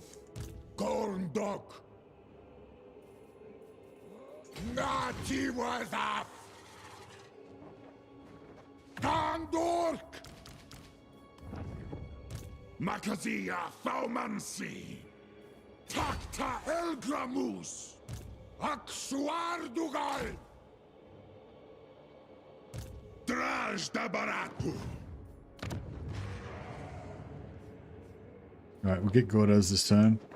We're not going to upgrade anything there. And should we go for the money? Or, yeah, probably keep going for money.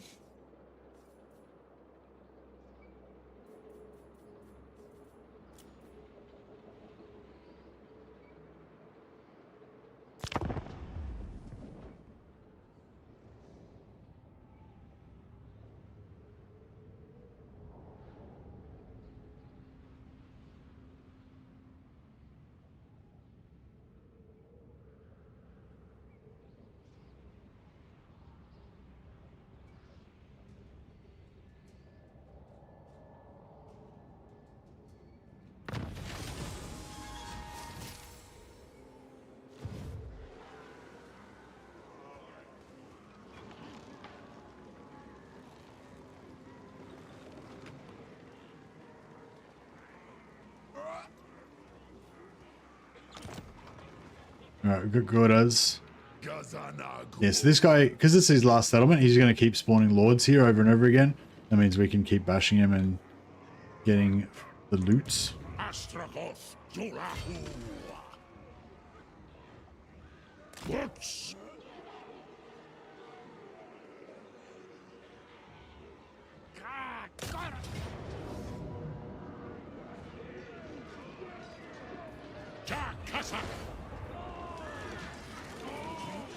Ana Kubelu Gormispai Goda Krum. Awanrag. Ardugal Tok. Waddle. Gordas Bookstabs. I want boys here. So cry off. Let me just auto resolve this finally. Sul Unajar. I'll try. Yeah, it's fine. Well, there's a Bazarak the Cruel. I love this item. Physical resist, melee defense, and it's not on an armor. It's not on an armor piece.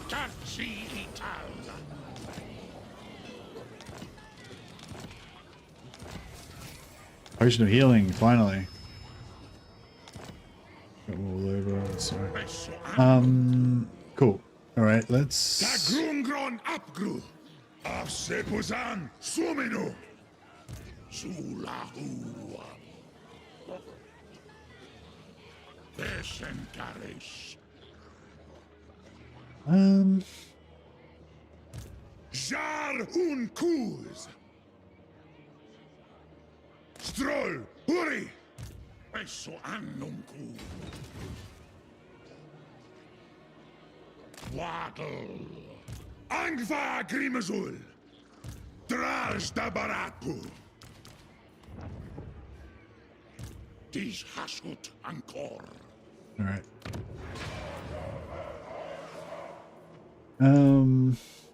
First Fools, all right.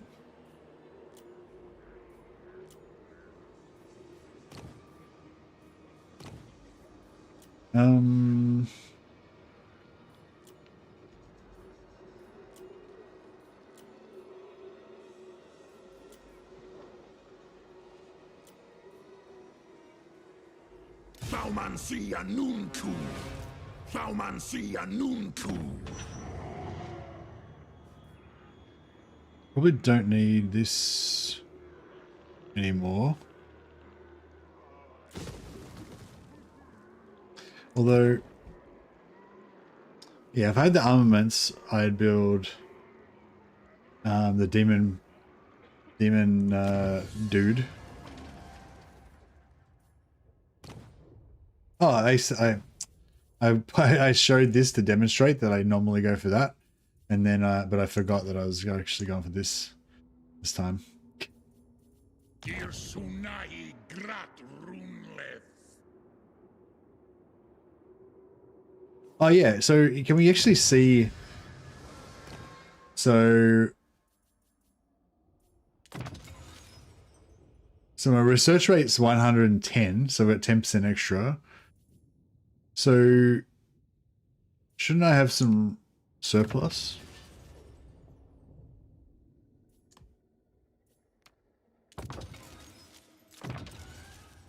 We're confused.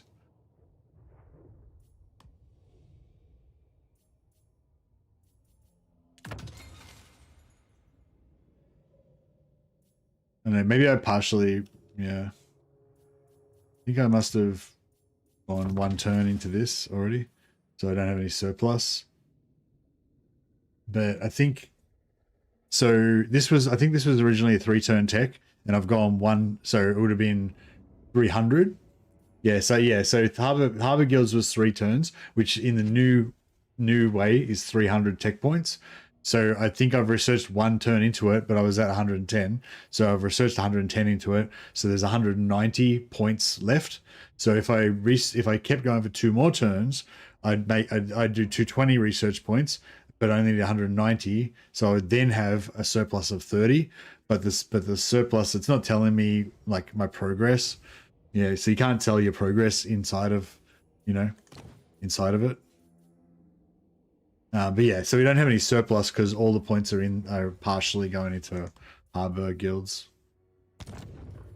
But yeah, that's right. I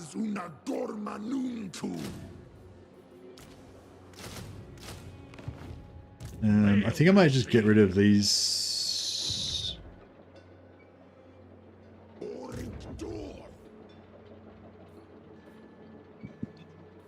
Get rid of those guys.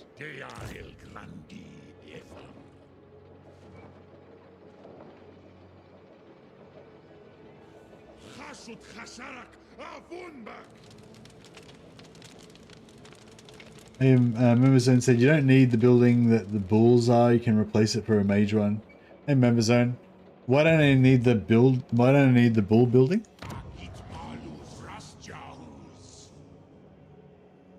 270.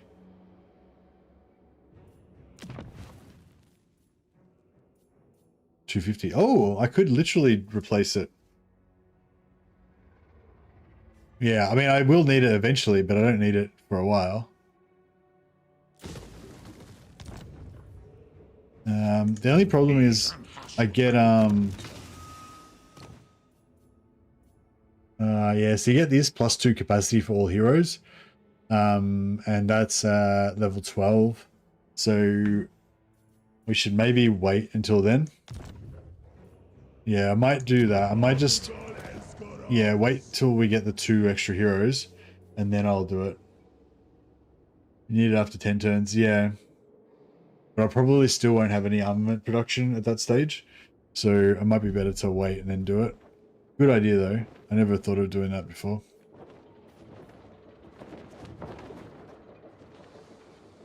Mage gives you % for items. Oh yeah, don't get me wrong. I want the mages for sure.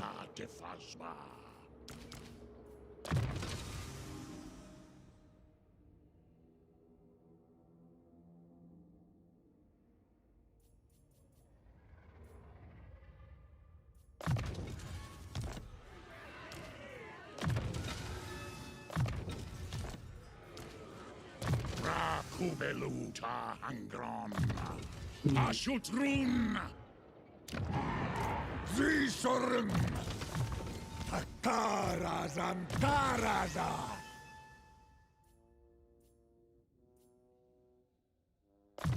Drastrom. Asumor. Yeah, this is going to turn into a total travesty, I reckon. Doomskullki. Izan Hashutanuku.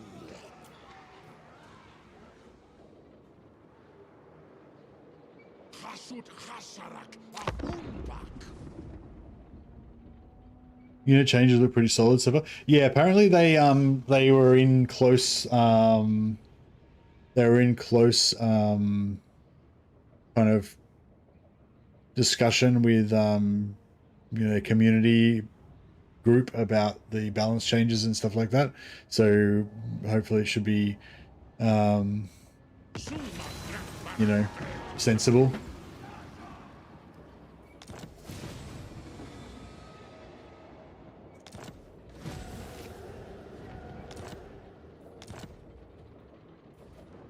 All right, let's send a convoy somewhere. Kedai domination.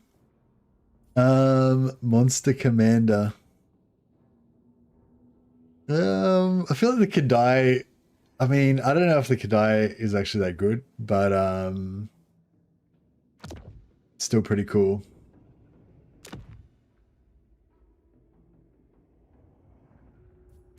Yeah, I've got to go for the Kedai, right?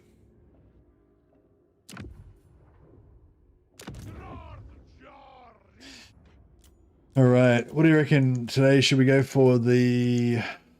Actually, is there any...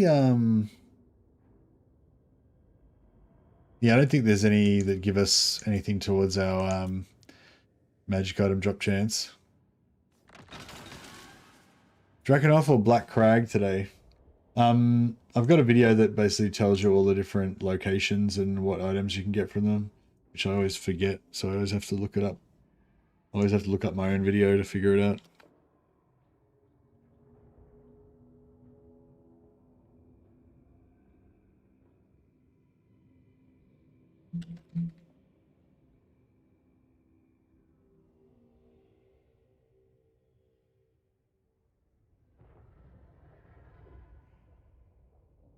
This is all 12 legendary items and the special units that you'll be awarded the first time that you visit each Chaos Dwarf convoy. Just 10% camp.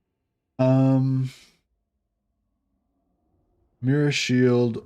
Probably going for the Mirror Shield or... Which one do you reckon actually makes him tankier? The Mirror Shield? Oh no, probably the Crown of Skulls makes him tankier, doesn't it? I kind of like the mirror shield as well, though, because you can put it on the bull centaur Taurox as well. Which one's quicker? Drakenhof is 5 turns. Blackrag 6. Yeah, maybe we'll go Drakenhof. Oh wait, he's Blackrag. Oh, Blackrag's just gold. Yeah, I might go Blackrag so we don't waste the armaments.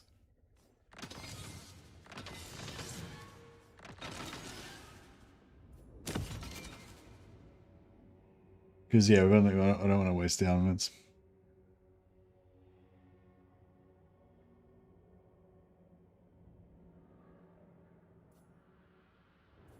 All right, good.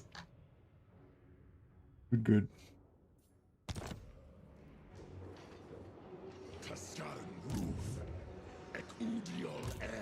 All right, so this guy's Benji Brigo is going to become our main Saka.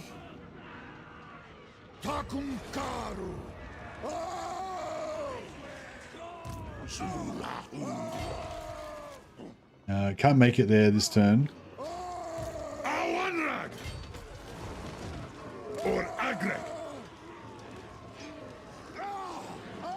Britonia got nerfs. Oh, really? Did they get some buffs as well?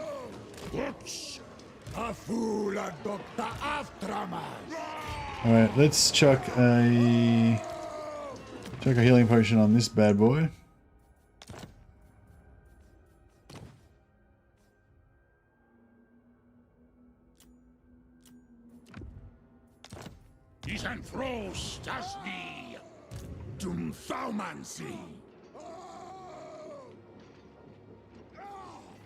Ulastas, Lahitiwas, Gomlech, Arak, Pahashut. I wonder if we're going to be able to take out these ogres with this busted, weird little army. So we're making really bad progress, but we're making good item progress. If we actually haven't got that many drops, but actually we've got a few drops. Considering something like turn 3 or whatever, we've already got like 5 magic items. Yeah, if we judge our progress only in number of magic items, then we're doing pretty good. But if we judge it in chances of me getting fucked and losing this campaign, we're not doing that great. So yeah, so it's when you're talking about like efficiency of farming items, like being able to survive more than 20 turns does increase your amount of magic items quite a lot.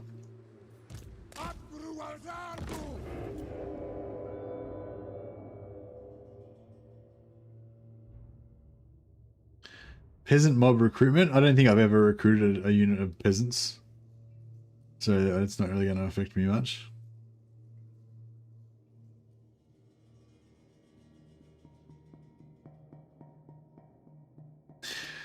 I don't think Britonia is struggling. Like I don't think Britonia is struggling in terms of their units or their strength. Like they're a strong faction.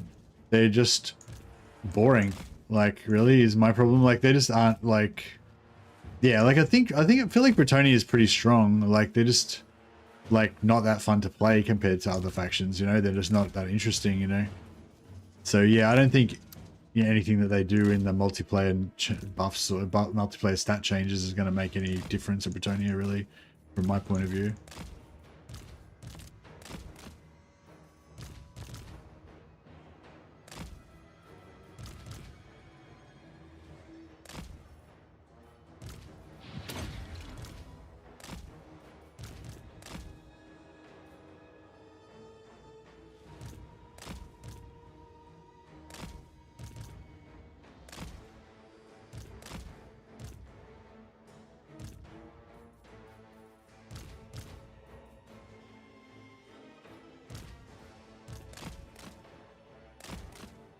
Oh shit, you just lasered me. Fuck you, I'll laser you back. See about that.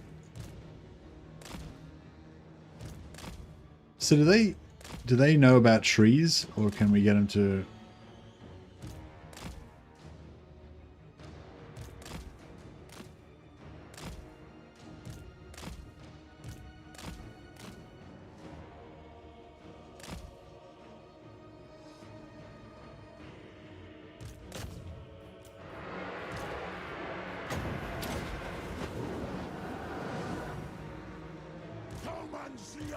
I love these little pistols these guys get. If you get them up close, they drill with the pistols.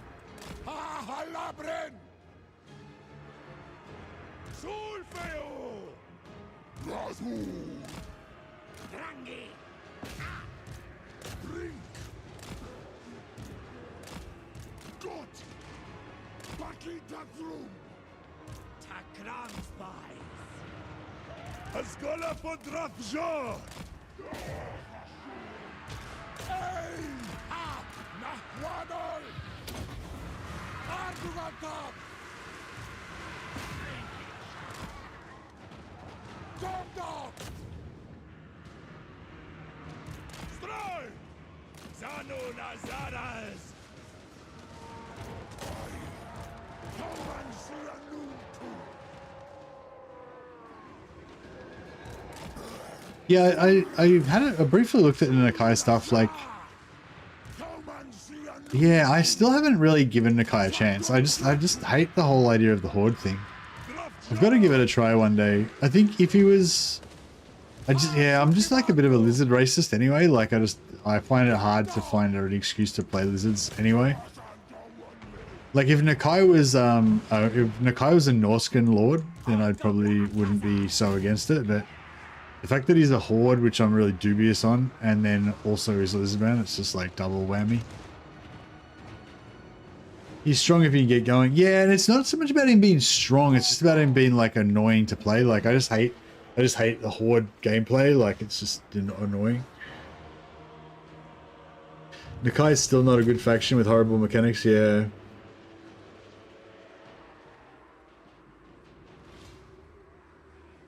Yeah, it just feels bad, you know. Like I love factions where you've got like all different, you know, all these different things that you can do, and you can like combine them to make them even more strong, even stronger. And it's not so much at the power level; it's about like having lots of things you can do. Then, especially if lots of different things interact with each other, like you can do this to get extra money, and then you can use that extra money to do this, and you can recruit this guy, and if you do that, then and you do this, you put them together, and they're super strong, and you know, like. That's kind of like what makes it good, when everything's like really kind of, when you feel just like locked in and all you can do is just do the thing that you're supposed to do. It's sort of, that sucks, I don't know. I love the Horde style, just rage into enemy lands without thinking of your settlements. Yeah, the thing is that I can do that with a settlement faction anyway though. Like I can do that with Dark Elves, you know. So, but they can do everything else as well, you know. So it's just like when you play like a Horde faction, it's just like you got like an artificial restriction. Most factions are playable once in a blue moon, except for Vampire Coast. That's pretty much my opinion. I pretty much play every faction every now and again. I don't really need to kill this guy. I guess I could just let him go. All right, I'll stop torturing him. Patch is coming out tomorrow, Restive.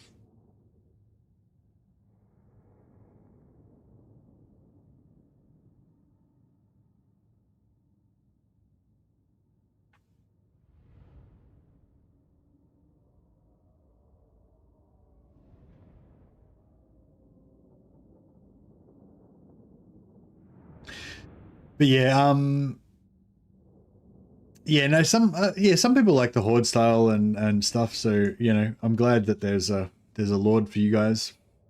But yeah, I don't really dig it. I prefer.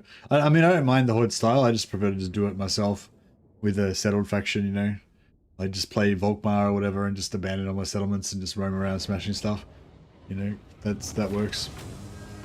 Actually, Volkmar is a really good Horde guy because all of his stuff is low tier, so you can just take over a settlement that's got a barracks in it. You know. I mean, a knight cavalry thing, build some knights.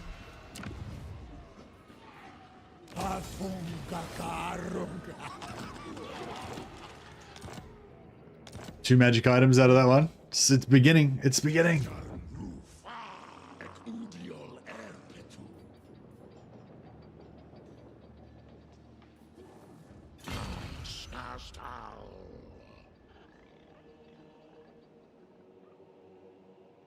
Frinko, moving.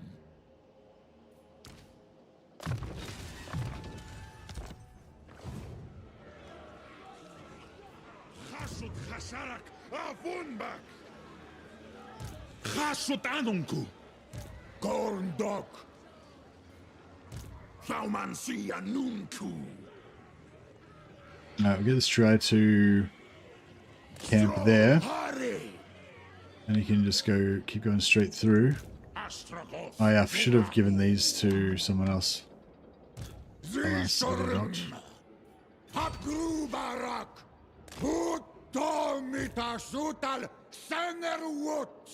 I need to send somebody with,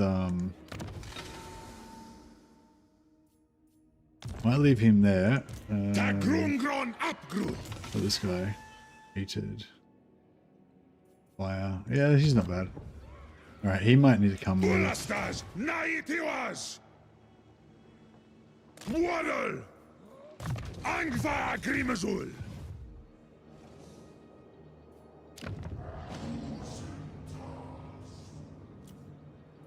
Yep.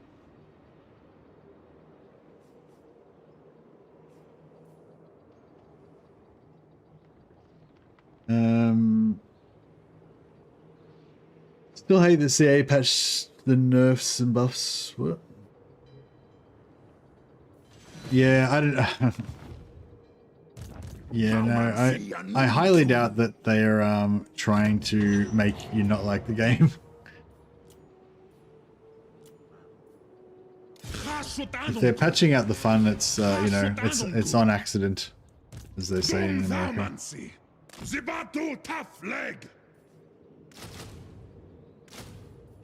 Yeah, we're getting a bit broke, aren't we?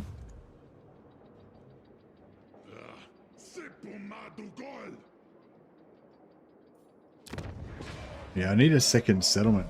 I need another province so I can start. See, we should already have another province by now, but we don't because I'm fucking around trying to set up these sack cities. Getting the next one going is going to be really hard. That army will just have to be good enough like that.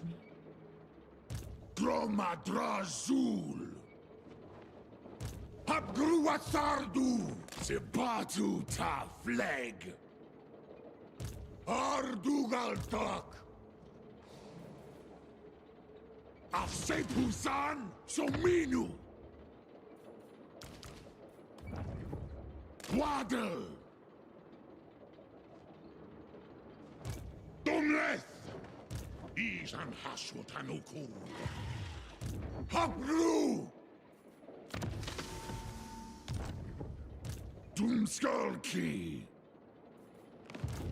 Alright, we need to do some more diplomacy shenanigans, I think. If we can. Grimgor, yeah, he's at war with some ogres. We'll join in on that.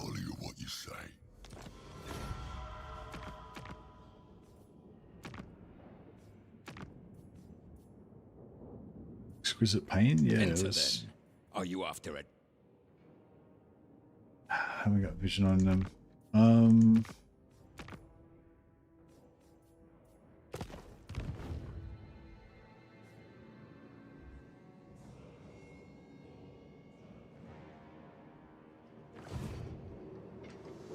Alright, I think we're good enough. Easy to Hutmakas betas.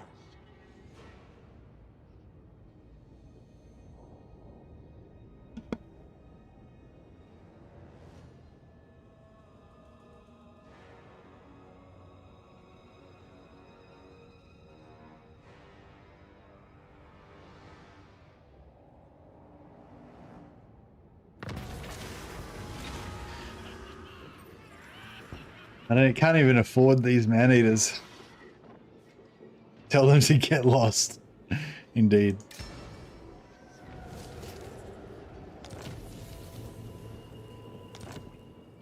Oh yeah, so can we see now? Surplus 20. Oh, there you go. So we're this technology takes 2 turns. No, have we already no.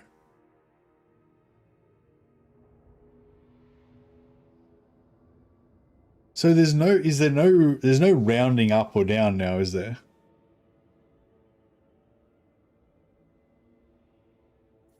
So that took 2 turns, and we had 20 points left over. And that's going to take 2 turns, and we'll have 40 points taken it left over. And then that'll take 3 turns. Ana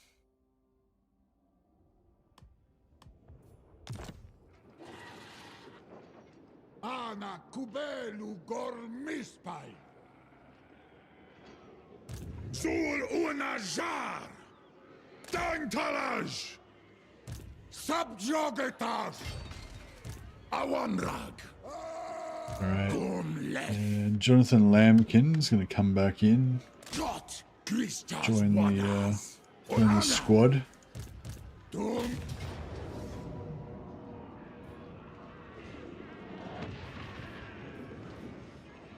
Afanuskul.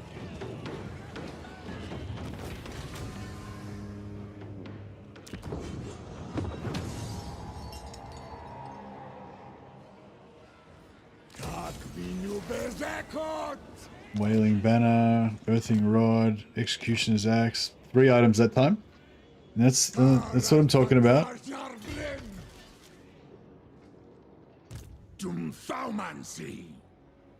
Alright, can we beat these fuckers? With no winds of magic.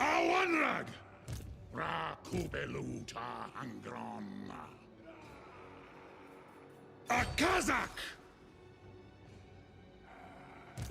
Very well. I hope so. Jar un Kuz! I will own my skillet. Angva Grimazul!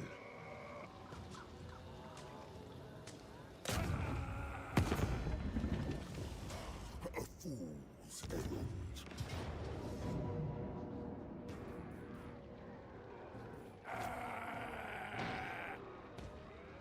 Oh shit, it's open field battle. Oh no. I thought it was going to be like a cheesy siege.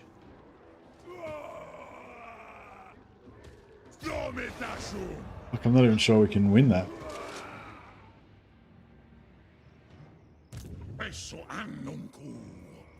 Alright, we'll give him magic potion healing to him. Give him the Executioner Axe.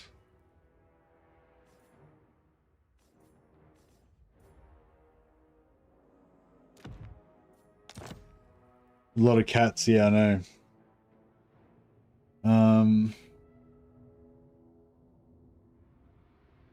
Just promise to show off the Caravan Kadai Destroyer in combat. I want to see its impact damage. How fast is it? Is it actually fast enough to use it like a chariot?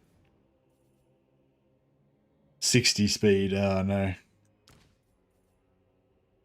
Got 9,000 mass though. So, okay. Interesting. If we could get a speed banner for it, it might be alright.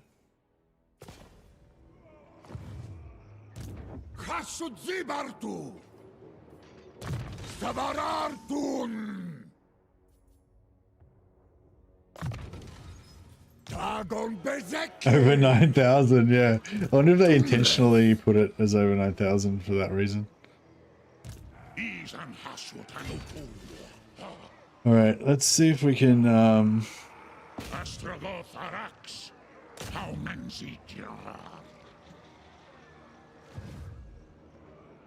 Asumor Angas Lock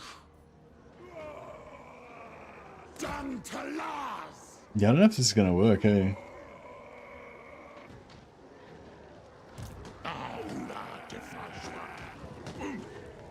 Grunta Orcs.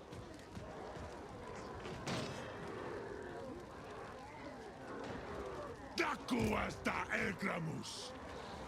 Tandar Angron Epetu. Auto resolve says yes. I forgot about that. Ogres get fucked in auto resolve. Auto resolve saves the day. Yeah, I wanted to use the I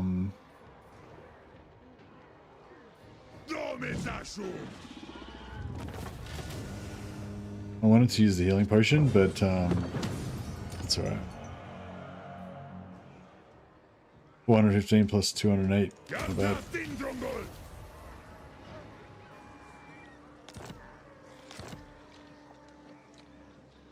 Draj da baraku. Groma drazul. Marun. Bailmancy. Begastardak. Dum thaumancy. Move this guy up so he can get into support range. Oh yeah, actually we can use their healing potions now. So we'll give one to Astrogoth.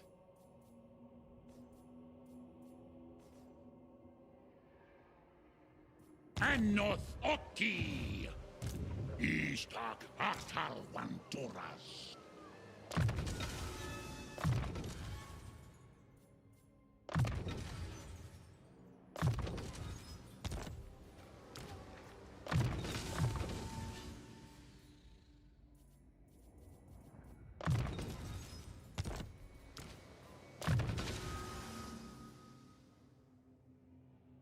Oh yeah, so I'm I'm kind of into this murderous charge thing now. Plus 30% charge speed, plus 40% charge bonus, plus 20% acceleration. So whenever they're charging, they just charge better basically. But then they've got a 30-second cooldown before they can get the extra charge again. But yeah, I feel like I originally used to just make them as tanky as possible. But now I'm like, now I'm all about that charge.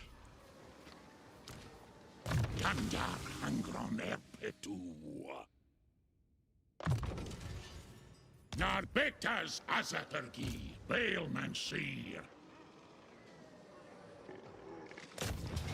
These fuckers are big and tough.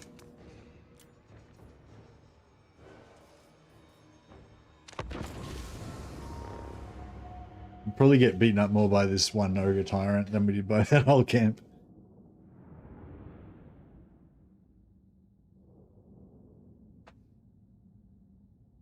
Got the zoomies on the Kadai. But yeah, it'd be cool if we could do the Scarbrand thing with the Kadai, but yeah, I don't know. Scarbrand's a lot faster than they are, I think.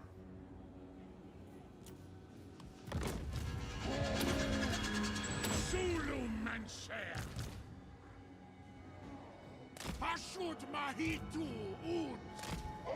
Mahitu demak. Moving. I'll stand. Strike. Daddy! Rashkazan Waku. Akpa Agrimazul. Wakrum. Rangos Wanas! Tra. Senchusepu. Dalet Castellan. Who's ready? Oh, he's getting fucked up. Grimasgror.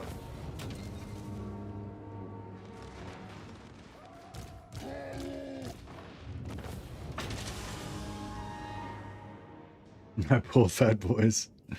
Yep.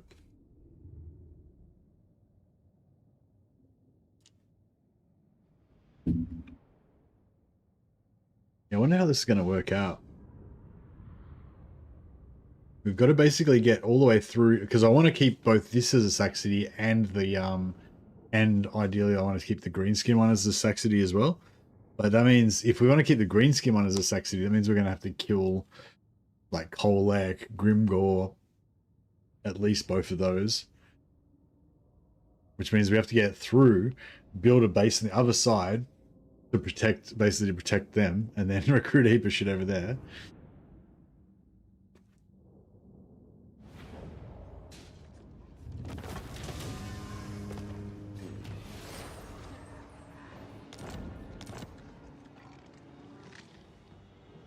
Cool.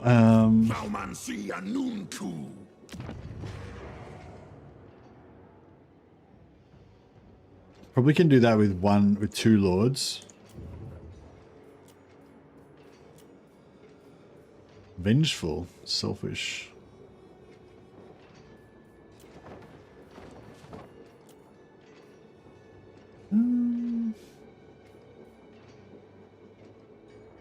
Speed's kind of cool on them because they fly around good.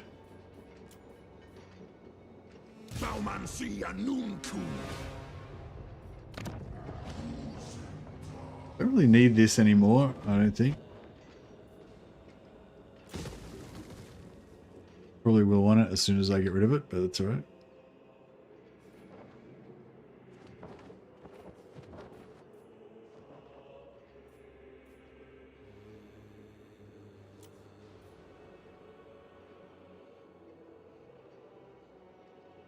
Dumfaumancy.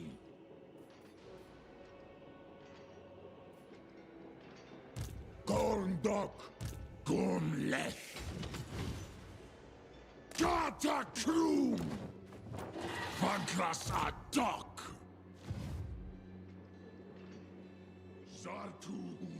Hey, near the Pongo. Yeah, that's right. We're just farming lots of items. So it's turn 6 now.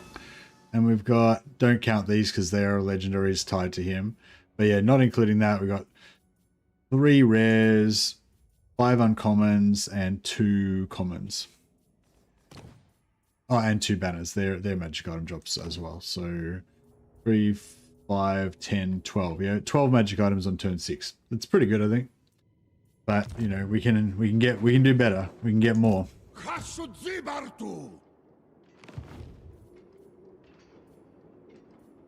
Saumansia Nunku. Astrabos Jolahu. So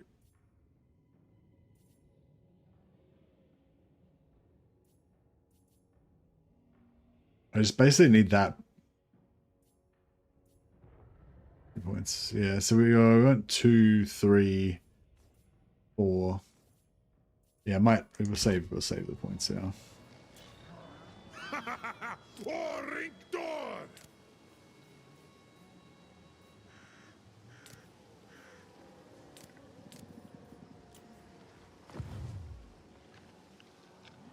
All right. Can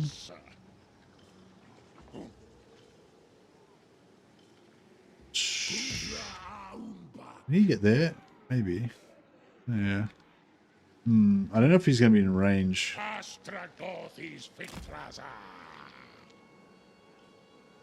We might need to...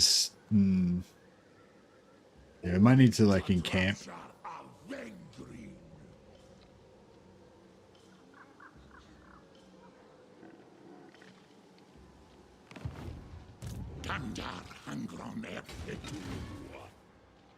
I'm really torn because we kind of need to rush, but then we kind of need to heal as well. Ismus recharge Waddlepana. Thaumansia Nunku. Makazia Thaumansi.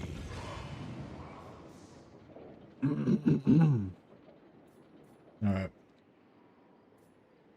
Droma Drazul. Drastrom. Kasutanunku.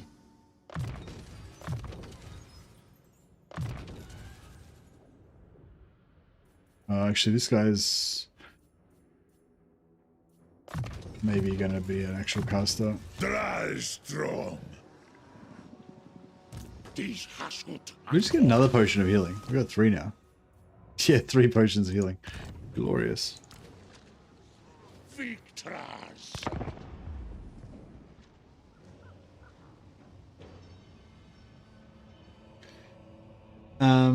The patch comes out tomorrow. Oh, you mean why are the patch notes not on Steam? Yeah, no idea. Not involved in inner workings of Creative Assembly. Very much on the periphery. But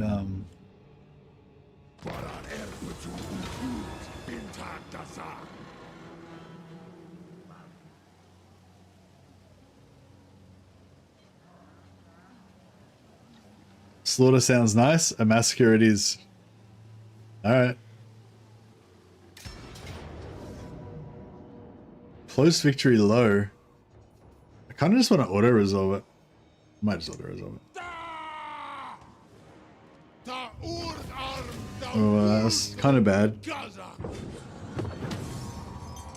probably could have done better than that in manual, but it would have taken a lot of time.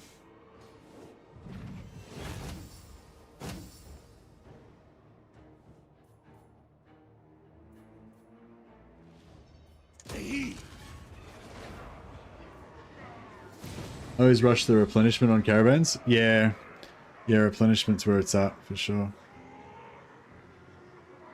Ensure the following building has been constructed to get our stone mantle. Yeah, nice. Yeah, we will build it at some point, but I need to build this first. And then, no, not that. I need to get to level 12 first.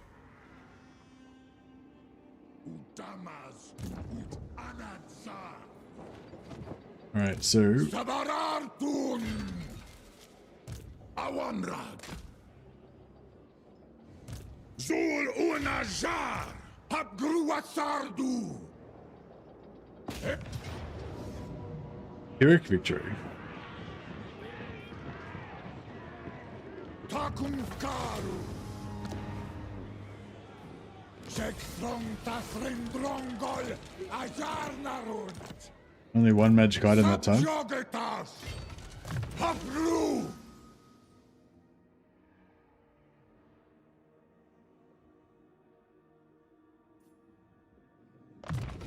Trajitu.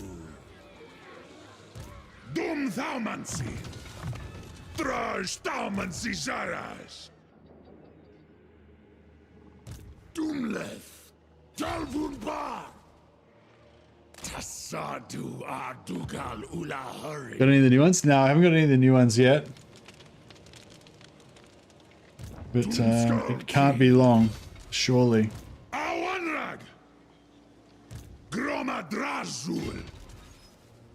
Istak Hastal Wantoras.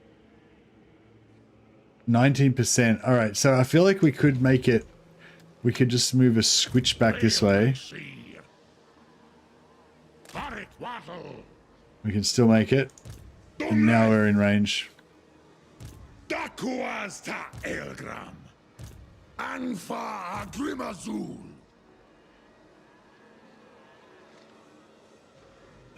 Actually, no, we'll leave him... Let him go. Gromadrazul. Awanrag. Draj Dabaratu. I'm the one in charge round here. Has he got a healing potion? Yeah. He doesn't have one there. Alright. I can't believe we've got 3 healing potions already. Pretty cool. Zartu Zan.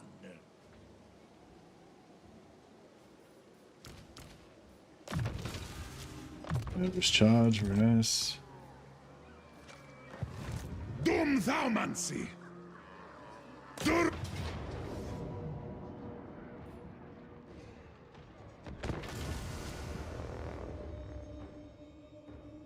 Hey Jaden, yeah, I'm playing on 5.3 right now. I got early access. Thanks, Creative Assembly, appreciate it. Yeah, I don't know. I feel like I don't know. I'm not sure if I fulfill a purpose for Creative Assembly. Like most of the other creators, like they're better at making, promotional kind of content than I am, I guess. Like, stuff that shows off the new things and gets people excited about the new content stuff.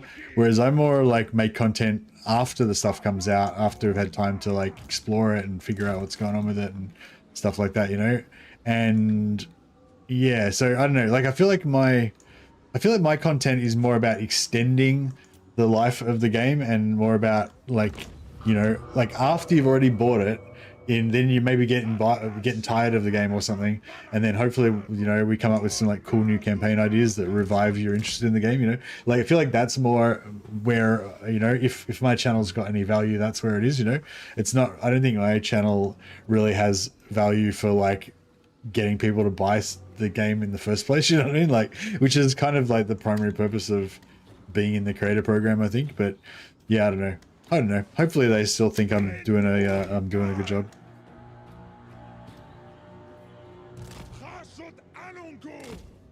Man, this tyrant's coming after me. Coming in hot. You watching me? Yeah. You're the content creator I watch by far the most, always making me want to get back and try new things. Yeah, that's my goal. Like if whenever somebody says, you know, I watched your stream and it made me reinstall the game, or it made me, you know, want to play a new Chaos Dwarf campaign or something like that, like that's pretty much my, oh my god, he's so fast, he's gonna kill me. Oh, we're fucked. Run! Alright, I buffed my melee defense. I don't think it's going to be enough to save me. Oof! Big hit.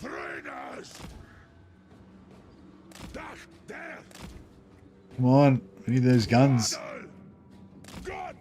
Why didn't I set him up at the back?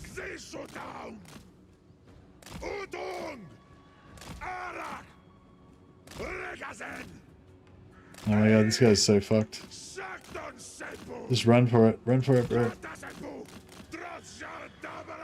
Oh, 16. This is the longest 16 seconds of my life. He's gonna die. He's gonna get like one shot. Well, this not one shot, but multiple shots. He's routed. Let him go. Let him live. He's already beaten. Don't be a bully.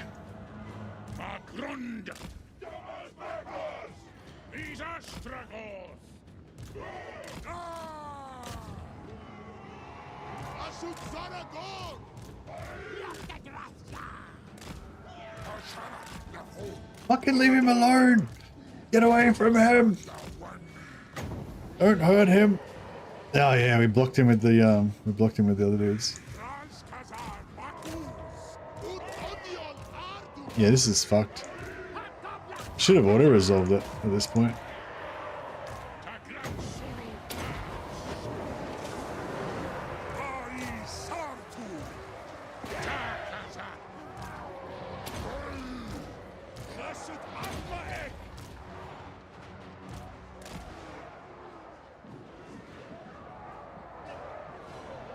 The AI did not wait for the reinforcements. The AI just fucking smashed me.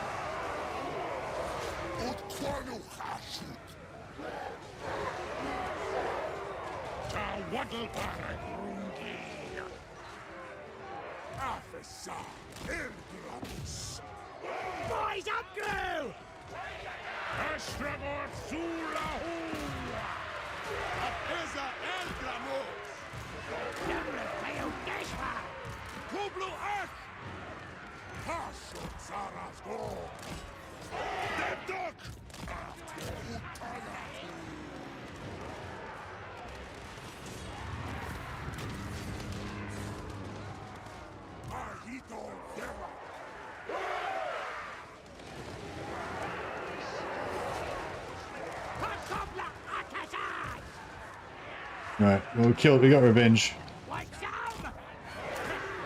Alright, everyone's used their healing potions. This guy used the healing potion and he ended up with like way less health than he had before he used the healing potion. Ugh.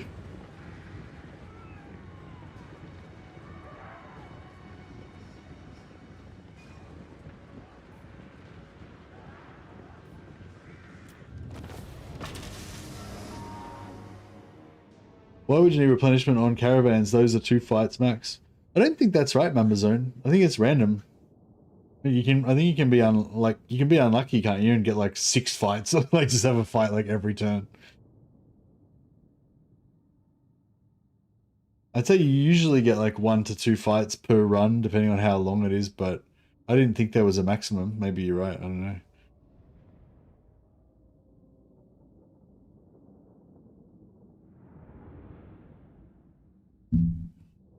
Planning to plunder the gates with Zatan and some ogre mercs when the patch launches, and some needful lords. Yeah, I got two needful lords already.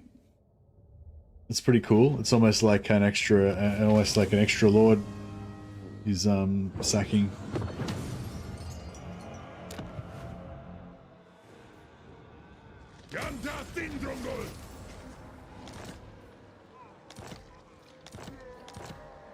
I got 1 extra item there.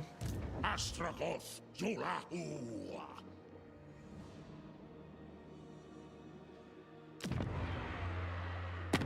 Where's my man? They got 2 settlements. Gorndok. Thaumansi Anunku.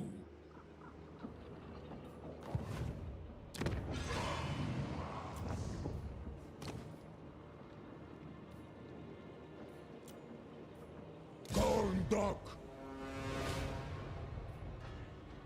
Ardugaltok.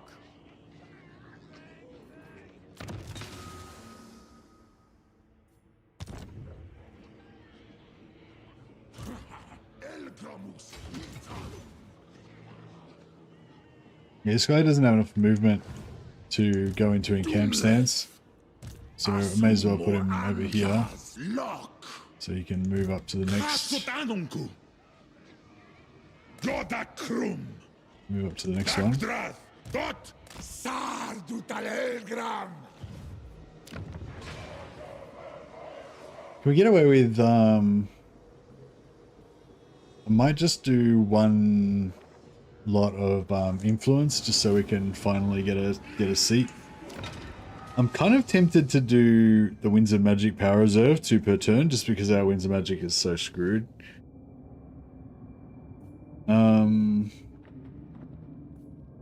We could do like, you know, items, which I would like to do, but the armaments and materials we're kind of struggling on because we aren't building anything.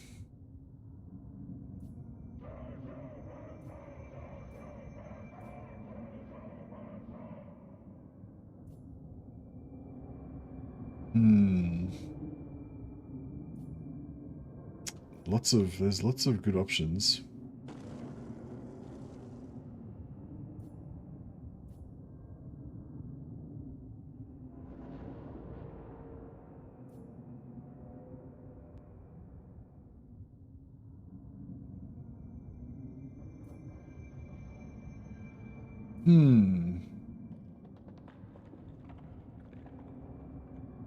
Yeah, this magic is a problem because we're gonna have to go up against Grimgor soon with like no Winds of Magic.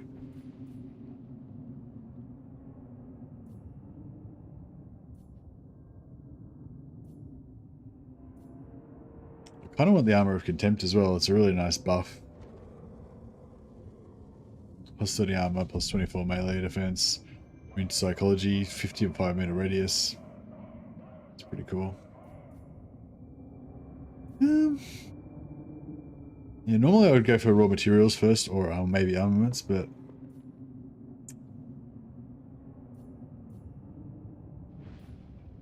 let's go for the raw materials.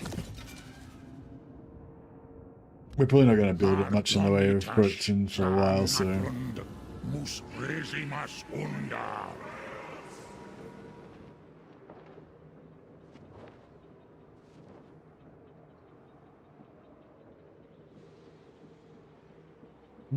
actually,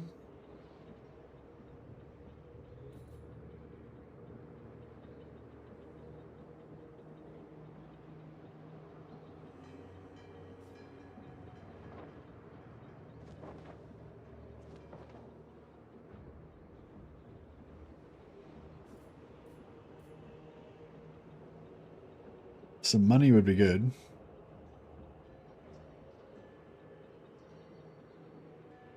Yeah, I plan on 5.3, yeah.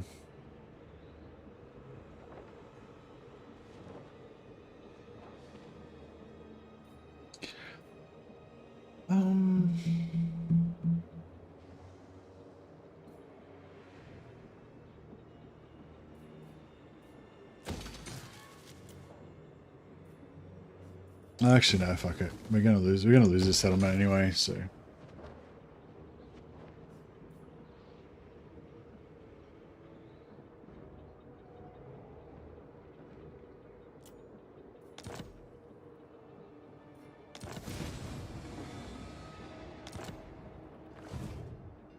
Mercy is smart. Why you want to do a Tomb Kings campaign, Vasily? Wouldn't it be better to try out something else related to the patch, or you're not really bothered about the patch? Raj Taumansi Zaraz.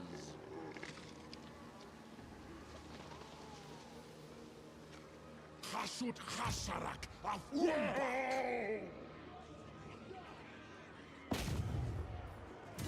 Can we sell this water? Anybody? Chariot patch. Gandar Hangron Epetu.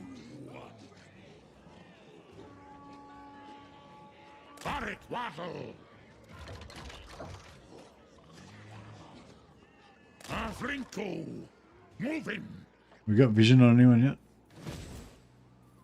Nope. Ergramus. Italum. No, I was hoping we'd get vision on Colex so we could Izan Hasut Hanuku. get him to pay us to go into this war. Italan Dringi. Grunta Orcs. Let us know. Hasut Anunku. Jar Un Kuz. Tagrungron Apgru. Faumansi Anunku. Actually,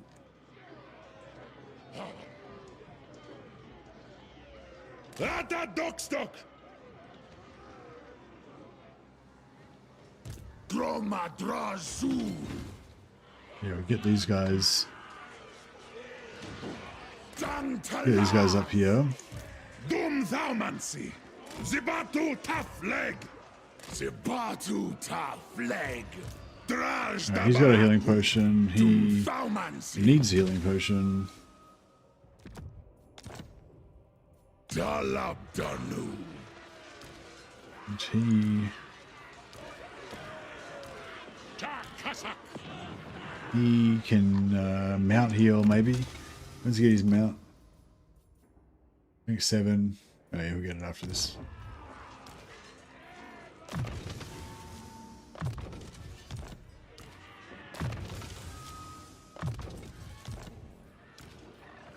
Amiltuz. Astravotarax. Just give this guy the Castellan's healing potion. Alright, that should get everybody healthy.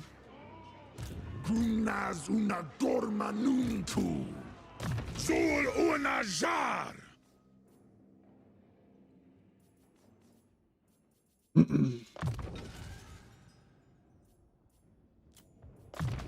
Dalabanu. Alright, this time we should be able to do some casual healing.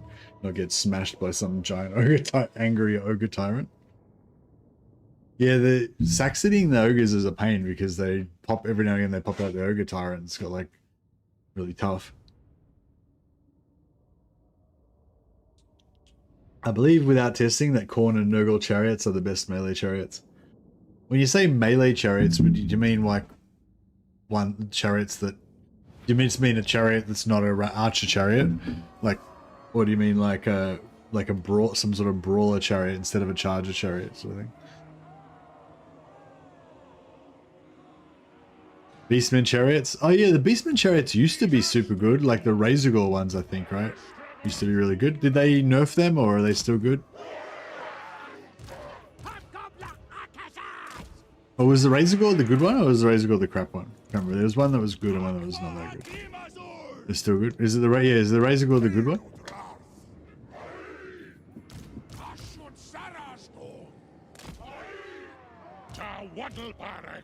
Razorgore's the best, yeah. Nice.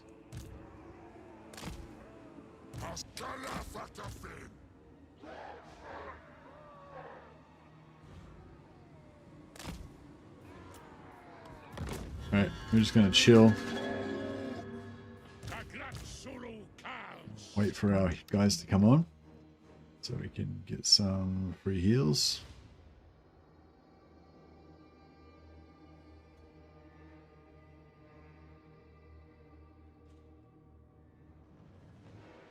Hey Mayflower Watson. I made a video about I did a big farming campaign with Archaon, and made a video about that. If you want to check it out, it's just like a quick little 5-minute video just about all the items that I got. But in this campaign, we haven't got anything too cool. Well, we've got a lot of items for the turn time, including I got three healing potions already. It's only like turn 7. That was pretty good.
There we go.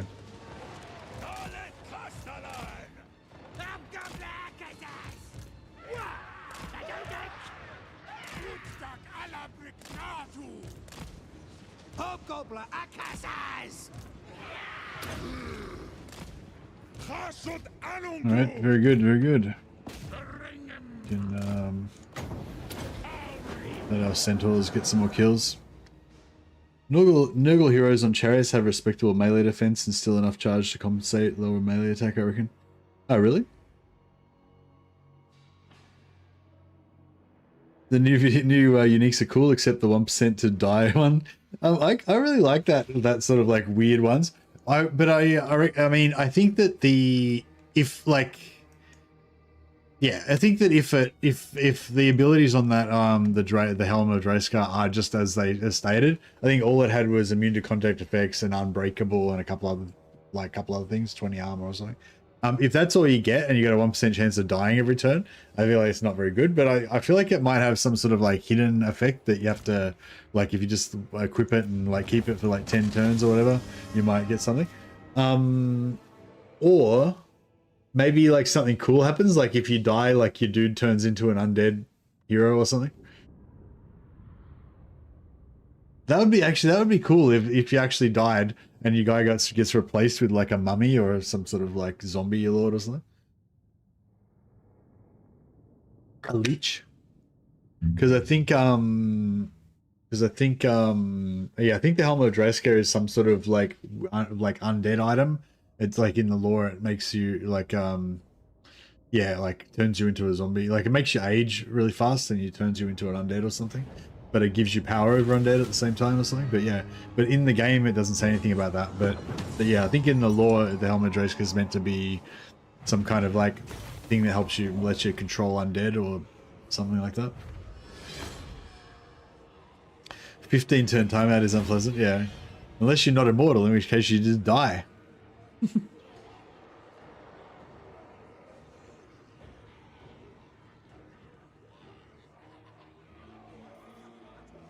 Yeah, that's why I kind of feel like it must be... It must have some sort of hidden properties, surely. Starzit!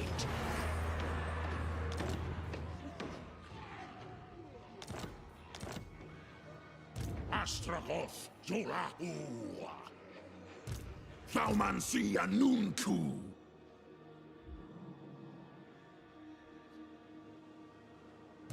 Gomleth!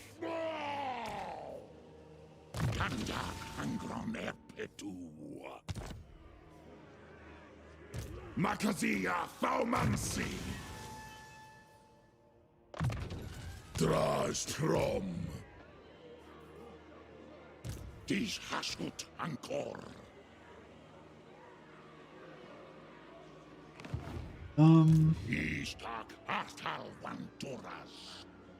What Really need an camp on this or something. Getting pretty messed up.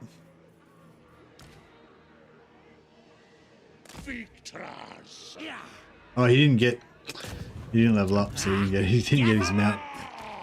So he hasn't got his mount yet. Alright, well I guess we're just chilling there.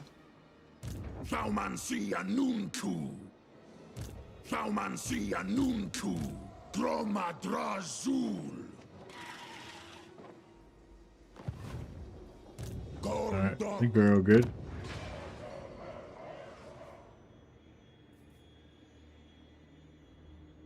Have we got any regiments around or anything yet?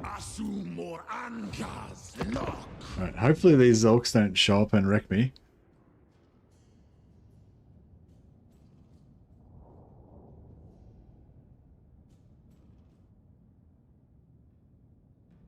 Hey, Warhammer.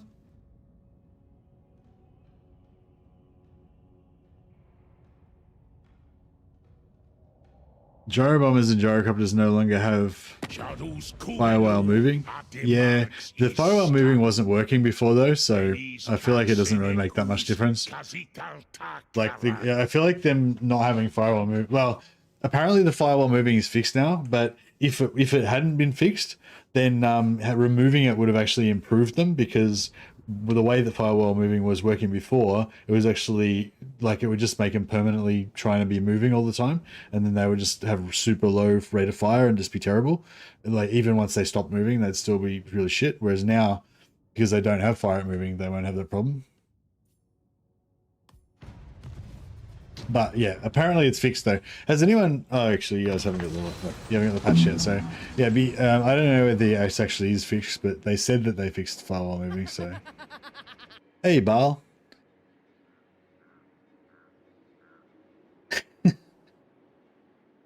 Not. I don't know if I can say I can do. Gotrik's voice is meant to be like really super gravelly, like two mountains like grinding on each other.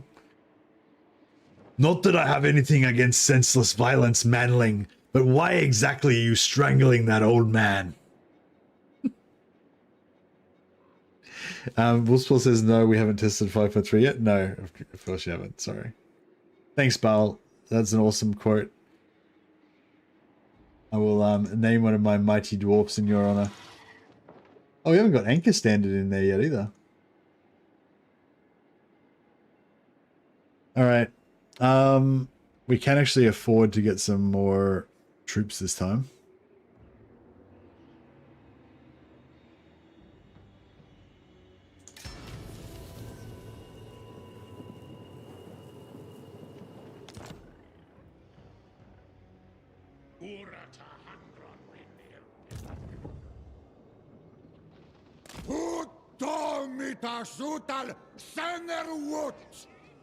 Kumnas una gormanunku. Gorndok. Hasotanunku. Subjugatas. Stop that! Pagruatsardu.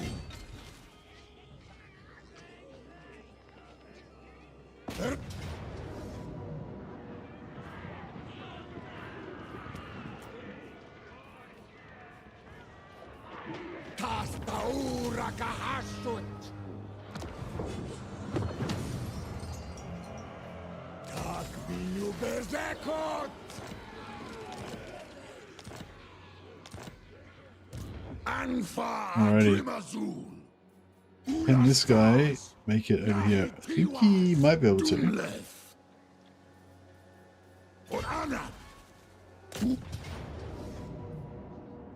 It's not going to get it done.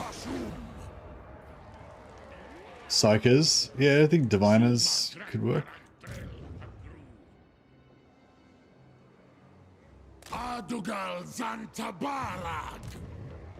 Oh! Oh, wait up.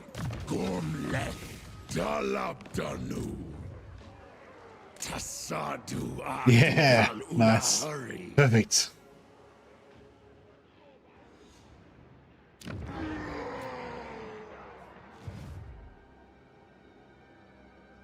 Asumor Angas lock. Hasutanunku. Awanrag.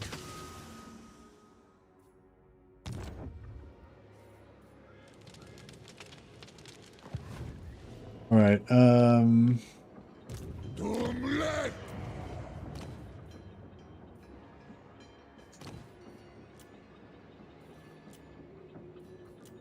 Hasutanunku. I need for one. Marartun. All right, let's call this guy. Hasutanunku. Wait, what's this guy? He's needful as well. All right, this needful guy shall be known as. Traj da baratu. Encore.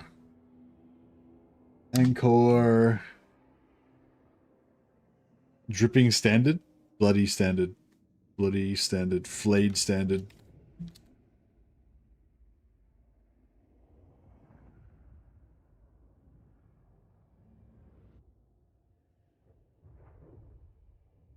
Anchor skin standard.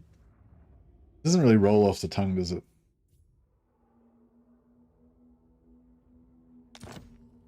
Anyway, you get the gist. He flays the lazy slaves, and wears their skin around or uses their skin as a banner to keep the other ones in line. He's cool like that. Dakuasta Elgram. Bulastas Naitiwas. Aksuardugal. Engares. Dagbin Sepu. Dum Thaumansi. Ardugal Tok. Suferayu. Sardutalelgram. Askur. How we doing? Close to feet. All right. Tabarak. Makazia Thaumansi. What's this guy? Death. Yeah, death's good. All right. Jar un Kuz.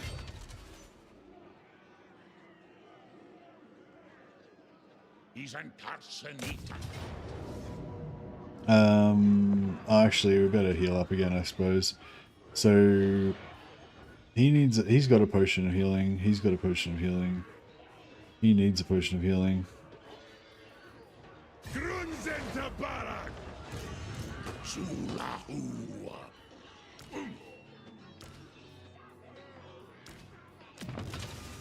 Yeah, grab the one from him. Afan Ad. So even though we're not going to get enough loot to pay for our little squad, because there's no lord here, we'll still get the 3 magic item drops from drop chances from having 3 lords. So yeah, it's all about the magic items. I mean, I would like money as well, but magic items is good.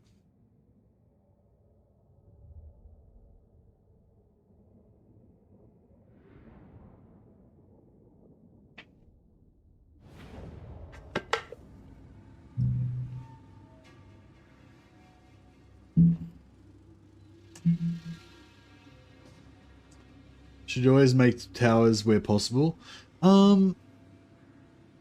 There could be reasons not to. There could be reasons to not make towers sometimes, but I pretty much always make a tower when there's a tower available. But yeah, you could go for like all factory sometimes, or if you there's reasons. Like if I was taking over a place just as a temporary location and I didn't want to hold it permanently, then I might take it just as an outpost to just put a basic money building in there, just so it's giving me 150 gold a turn, you know, if I don't want to defend it. The other reasons is if it's a tier 4 settlement and you don't have enough influence to convert it to a tower, then you might want to just temporarily take it as a outpost or as a factory, so that you get the tier 3 or tier 2 settlement. Because like, you know, not like normally if you attack a tier 4 settlement, you'll knock it down to tier 3 and you can occupy it at tier 3. But if it's a tower, you always knock it down to 0 unless you pay influence to put it back up. So if you want to get like free buildings, basically, you know, or like if you want to sell it afterwards or whatever, it's going to be better if you get it as an outpost or a factory, because then it might have buildings in it and you can sell it for more and, you know, stuff like that. But yeah, but if in doubt, I just go tower all the time. I pretty much always just go tower all the time, even if I don't have a specific use for it in mind. But yeah, I mean, theoretically there are reasons why you might not, but can't think of any. No, just not being creative is silly. I just named like 4 reasons.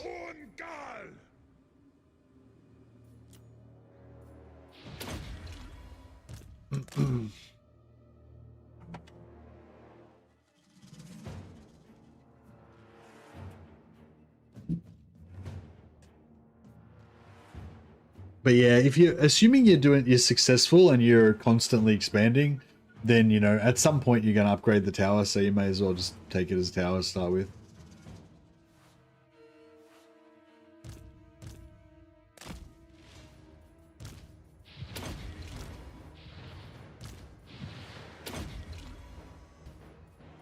Alright. Yeah, just for this manually so we can get some cruisy heals.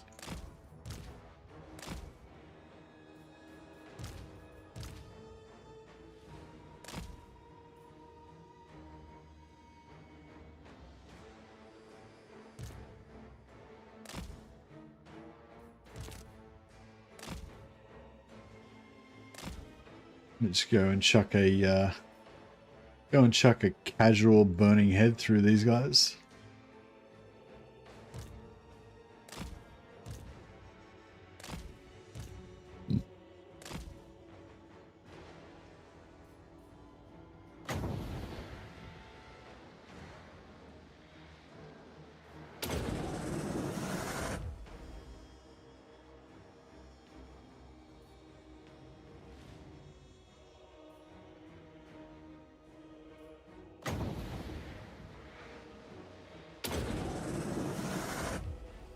Yeah, sorted them out.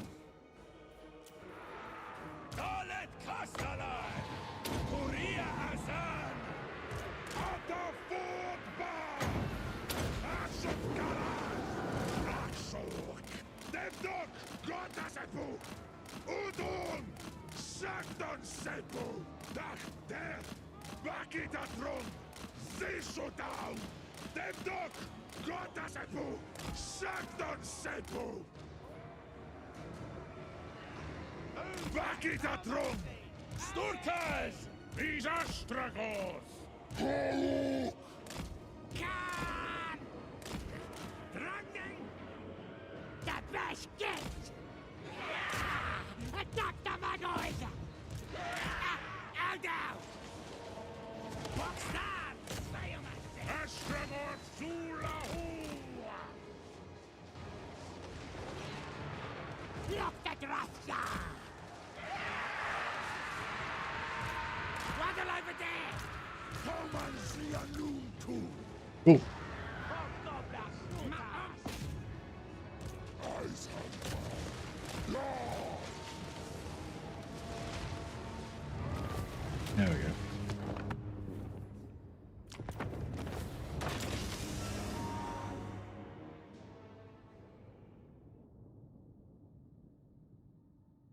Well, I think we're we're doing pretty good on our stated goal of just getting heaps of items. That's working out well. I'm still pretty sure we're about to get totally fucked by a Grimgor, but you know, proper fucked, as they say in Snatch.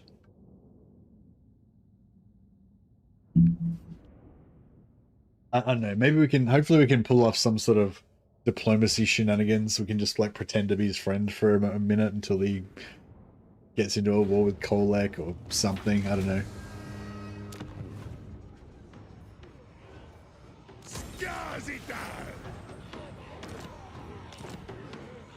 Astragos Zulahua! Ulastas Naitiwas! Dot Gristas Wanas Anu. Crushing defeat. Crushing defeat, but no one dies. That's weird. Sister Ardugal Arablin. Thaumansi Anunku. Engaris. Doomleth. Rakubeluta Hangron. Probably will need them Asumor Angas. over here, but Dantalaz. Rikazenumum. what the fuck? How is that not a win? Alright, who's our lowest level? Who's our weak link? This guy's a little pretty weak.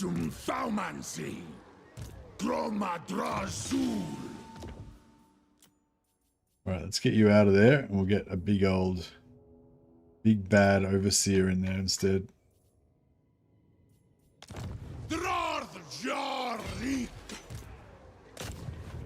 There we go.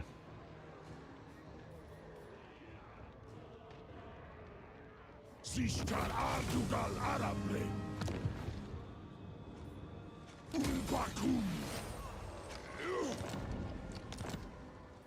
1, 2, 3. 3 magic items. Pretty good. Dalabdanu. Dakata Elgramus. Hasutanunku. Dakuasta Elgram. Drystrom. What would you say for auto resolves that don't almost end up in a total annihilation of a side? What you have now looks like an exception. There we go. Yeah, we were talking about this the other day. I was thinking about that the other day, how it's like really it's really disadvantageous for the AI. Like all the auto resolves are heavily you know, against the AI. Where's my madness? Come and die. Because the human player always has the option to fight it manually and not lose all their troops, whereas the AI, always just gets wrecked and gets all their troops wiped out. So yeah, if they had the option not to get wiped out, that would be a big buff to the AI.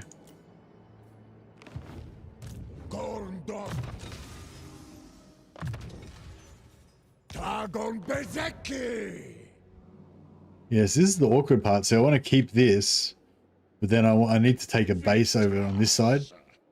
But I can't really get there because I need more troops, need more lords.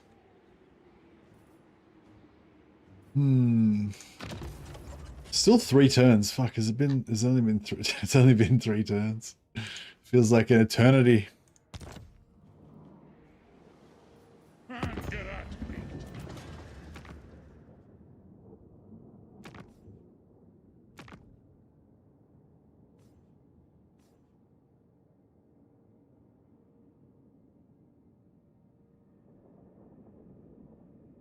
Think I got a crash.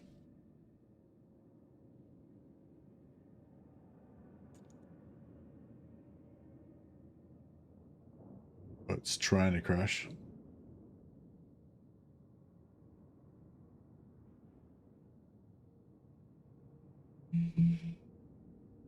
Crap. Yeah.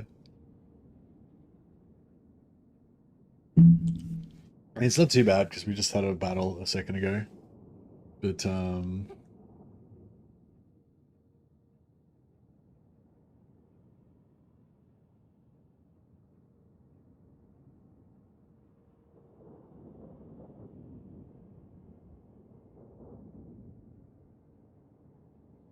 yeah, I have had the game on like all day today, so maybe it's like got a bit of a memory leak or something. Needs a rest.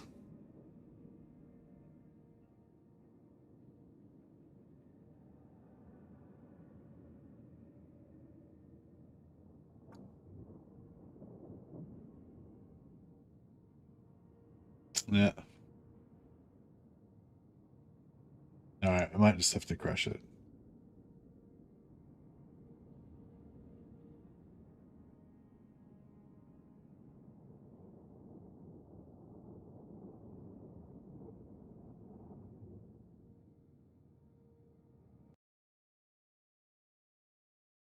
Oh, yeah.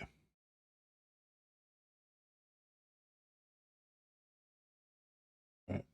Jump back in here in a sec.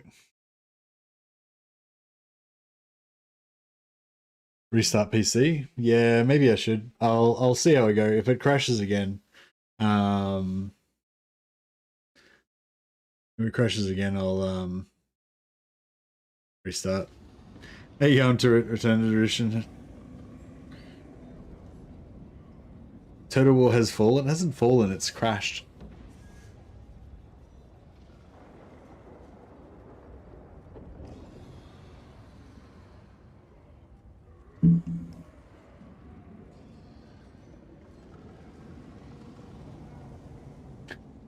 It's had a fall. Literally unplayable. That's it. Total War has had a fall. Total War, it's like an old decrepit man that's having trouble on the stairs. It's had a fall.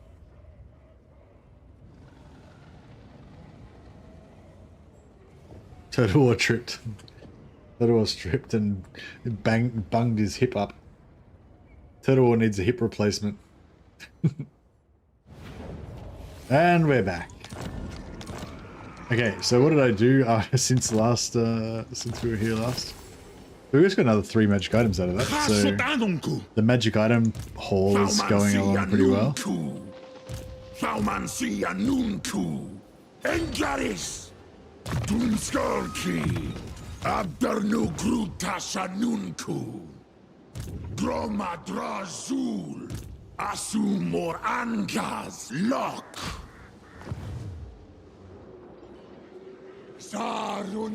Yeah, just gotta keep our train going.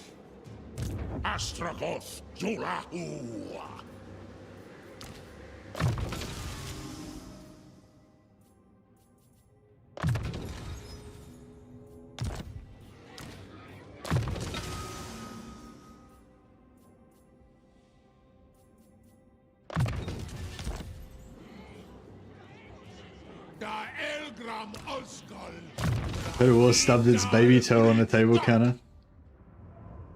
Ah, bro. Yeah, hitting your little toe. I haven't done that for a while. But that is bad.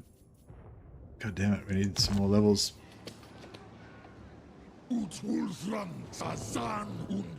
So yeah, I'm kind of thinking about trying to sneak around this side.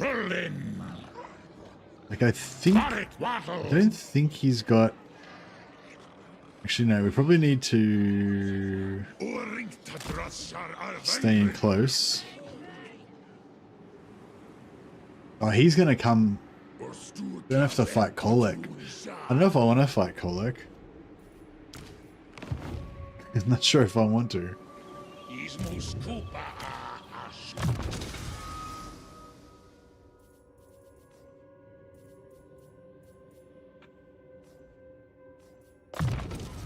Abdano Grutashanunku. Korndok. Dantalaj. Alright, and Utulthrang Sazan Unsul. here we go, money again. And do we have another rename for Baal? What we got over here? All those. Thirstful. Oh yeah, this guy's. Actually, I don't know if I like him. Fire. Hated. Hated.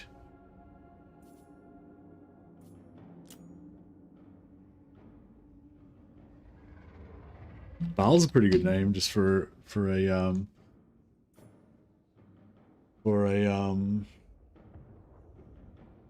Castorpus as it is. We'll call him Baal Ironbound.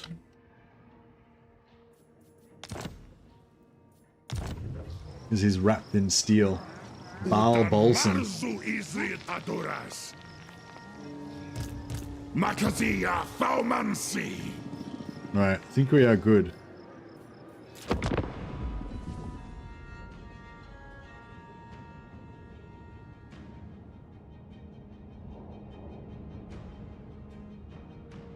Hey Vittorio, do the movement and research number changes feel?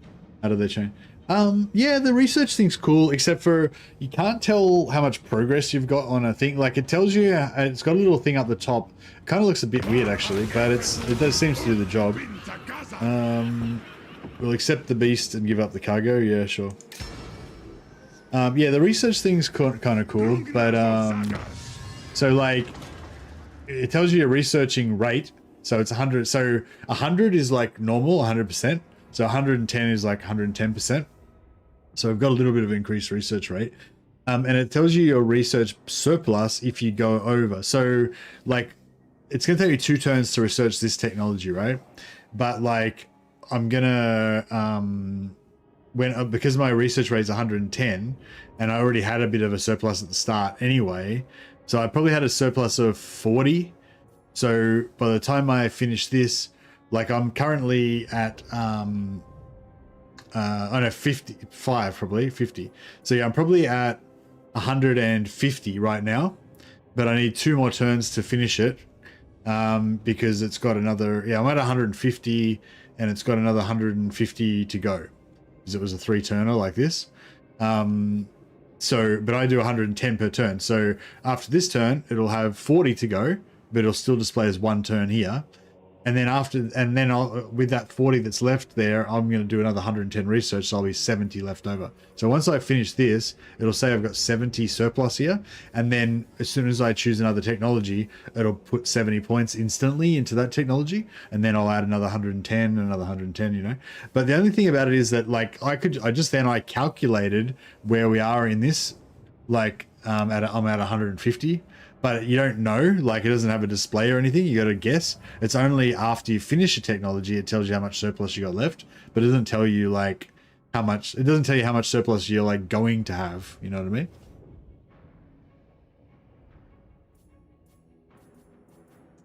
But yeah, it's good. It's still better than it was, but like, yeah, it's still good.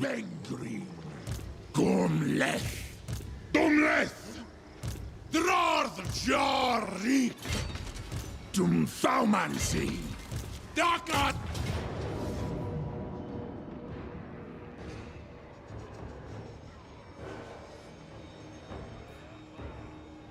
My head was in the way. Oh, my head's in the way of the my head's in the way of the research thing. Sorry.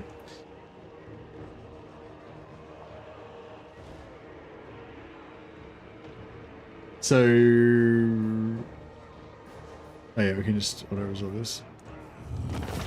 Tasta Urak Achat. Tak minu bezek ut. 1, 2, 3. 3 magic items. We haven't got a 4 magic. We haven't got a 4 magic item one yet. Rik. Tagorn bezeki. Tagrungron apgru. Yeah. So this is what I was talking about up here. So it's got research rate surplus, but it only tells you your surplus after you finish the technology. So yeah, that's the only little fault I had with it. Like it's sort of be good if you could tell, like it'd be good if the bar like filled up, like and it had a little color, you know, like it filled up like it was filling up with water or whatever. But yeah, that's like probably a lot of extra effort to animate that and. Yeah, but you know the current system's cool. It's a bit of an improvement on the old system at least.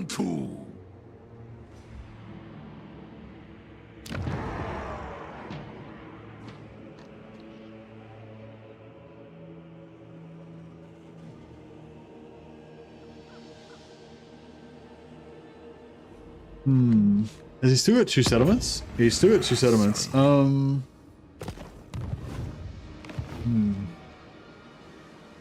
Zul Unajar Awamrag Dum Thaumansi Chasutanunku Goda Krum Aksuardugal! Hasut anunku! Gorndok!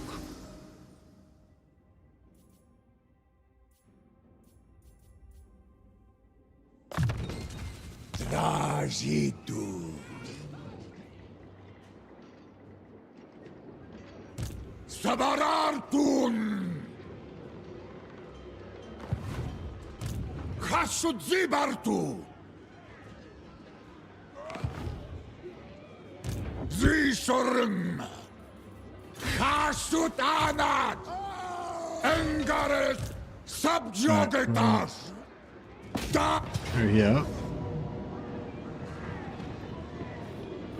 Afanuskul!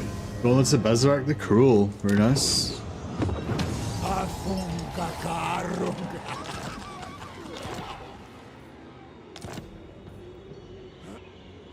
Oh, Outrider's handgun. There you go. We just got one of the new items. So there's whites as well. I didn't realize there was whites. So the only one I got before was a blue for the Chaos Warriors. So maybe I was just super unlucky and I never got any of the whites. But I think maybe you can't get this for Chaos Warriors because they don't have any heroes that have ranged weapons that they could use it on. Yeah, I don't think they do have any ranged heroes, do they? Yeah, Zeech has the heralds, but I don't think you get heralds for Warriors of Chaos, even for Village. So yeah, so this one I don't think drops for Warriors of Chaos. Ardugaltak! Hapru! Darvin! Got! Draj da Baratu! Hapgruasardu! Tarazan Tarazan! Awanrag! Or Agreg! Bulastas! Naitiwas! Ata Dokstok! Any more needfuls? No needfuls.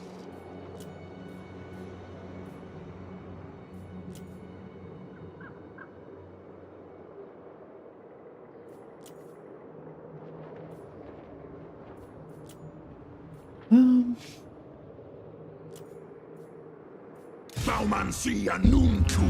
One in there. Yeah, I desperately need another settlement to desperately need another settlement where we can sacrifice slaves, but I guess we need more slaves as well.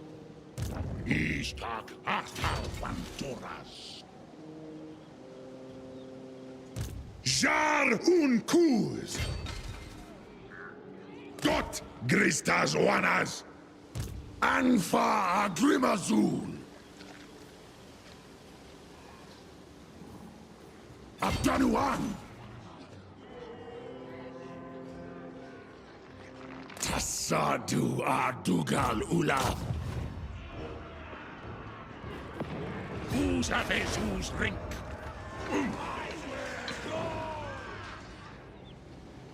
Doomskulki! Achasut! Can't quite make it. Akso Ardugal! Talvunba! Adugal Zantabara! Utdak! My head can be moved back. Yeah, thanks. Sorry, I left it in the wrong spot. Thanks, Basil. I would have just forgotten and left it there forever. Rick! Orinktor! Alright, we'll fight this one manually again. Grimazul! Dumthaumansi! Drastrom! So we can healing potion these guys. Drumta Orcs! These guys are all good. We don't need healing potions. Begastarak!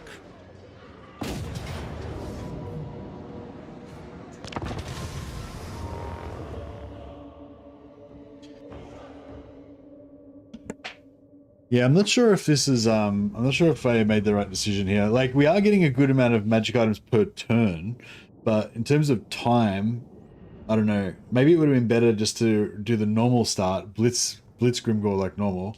Probably would still be fighting our way through that because there were heaps of manual battles and stuff. So we, would not like that would be super quick or anything. But yeah, probably would have been. Maybe it would have been. Yeah, I don't know. Maybe it would have been better to Blitz Grimgore, so therefore guaranteeing that we won't like lose the game. And then like after we've smashed a bit of stuff and we've established an empire, then start like collecting sack cities. But I don't know. Maybe. We definitely wouldn't have as many magic items as we have now, but we might be a bit better set up.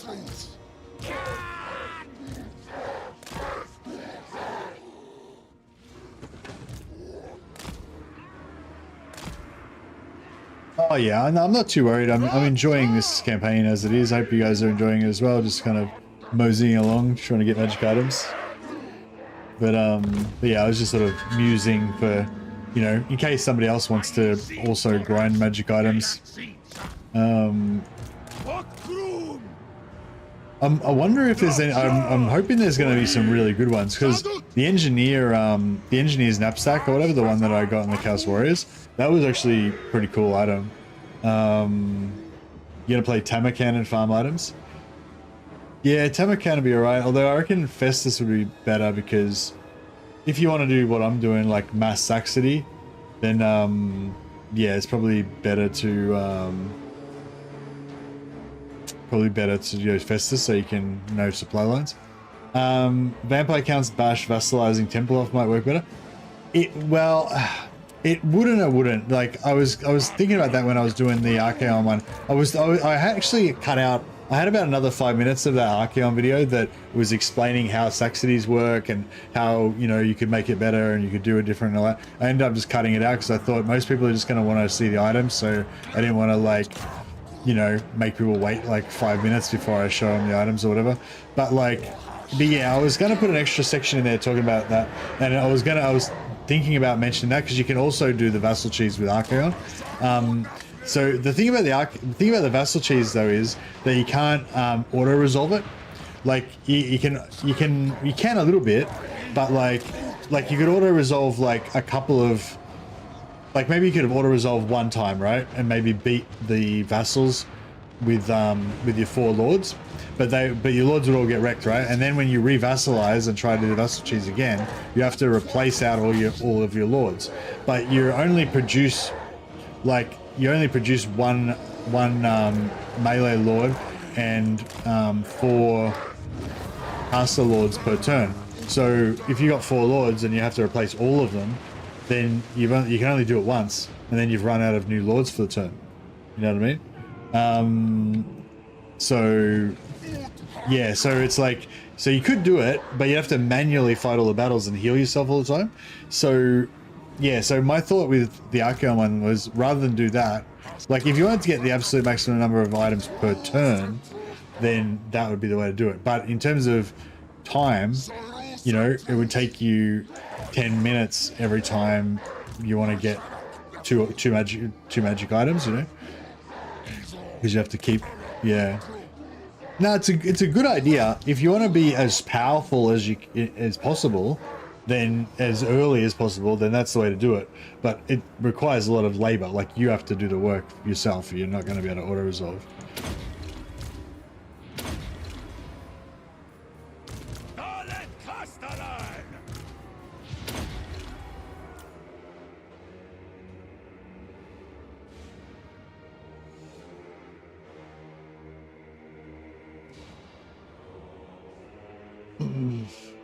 Same idea as farming the gates with Zatan. Yeah, exactly. Yeah, you can. Well, yeah, sort of. You can only farm the gates once per turn though. With the vassal cheese, you can farm them infinite number of times. But yeah, same problem that I had with the farming the gates. Just it's a lot of work. Yeah.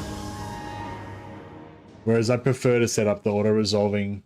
Yeah, I prefer to set up the auto resolving sack cities because it's like it's not as good in terms of turns, but it's much better in terms of time and effort. Hey, Tarquin Gray. First time over here? Oh, nice. Yeah, thanks for the sub. I appreciate it, man.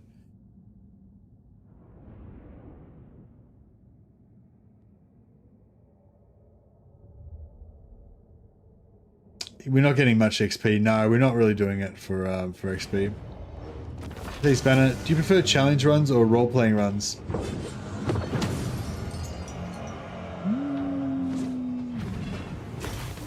Challenge runs or roleplay runs?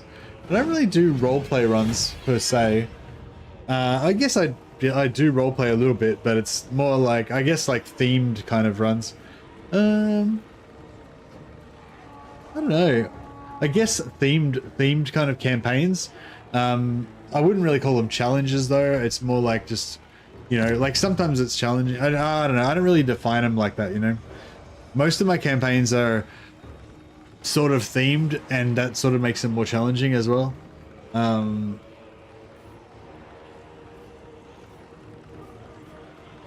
I rarely do a campaign where I would actually say this is a challenge run, you know.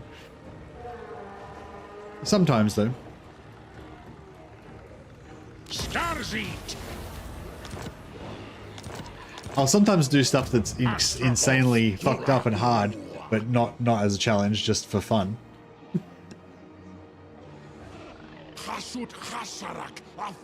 I meant that. What do you say? I meant that now the trade-off in Warhammer 3 is less XP for more magic items versus before you could get lots of XP as well, making this more economical as a strategy. This is totally economical as a strategy because it's free. Like it doesn't, well, it's not free, I guess. There's an opportunity cost, but like the sack cities pay for themselves with the Chaos Dwarfs and with Warriors of Chaos as well, because you've got no supply lines. So you get enough, you need to have enough, you need to have it set up properly, and you need to have enough settlements to sacrifice the slaves to get the money back. But yeah, but basically you'll get about 100, you get about 100 slaves and about 800 to 1200 gold or whatever like that fairly early from doing it. And then once you get your stuff all maxed out, you can get like, you probably get close to like 180 maybe slaves and, you know, a bit more gold. Like, yeah, anyway, point is you get enough, if you add together the money and the slaves and you convert the slaves to gold, basically you get more gold than it costs to support the 4 lords they have on each sack city. So it's basically free, but it takes quite a lot of effort to set it up, which is like in this situation, because so normally I wouldn't do it like this. Like normally I would conquer a heap of stuff first, and then I would just choose a couple of places to set up as sack cities, and it doesn't cost you much. It's just a constant source of slaves and items, you know. But when you're doing it like this, because I intentionally did it like this, it's really handicapping me. Like my campaign's basically crippled, right? Because I'm just focusing 100% on sack city. But yeah, normally you wouldn't do it like this. Normally I'd have normally by this time I would have 1 sack city just here. So I would blitz this, I'd take that, set up a sack city there, which is a little bit inconvenient, but not really. It slows you, just sort of slows you down a little bit, but I find I can still manage it, and then I can still take Grimgore. But then you have to leapfrog over, and then you recover sort of here. This is my base. But yeah, this one's even really hard because it's like I didn't get to recruit here, and then I jumped over there, but I didn't get to recruit here either. And so now I have to keep going until I take this, and then finally I'll be able to recruit. But yeah, so it's like doing it like this is pretty rough, but normally you just do it casually whenever you get the opportunity, and it's kind of easy and good, you know.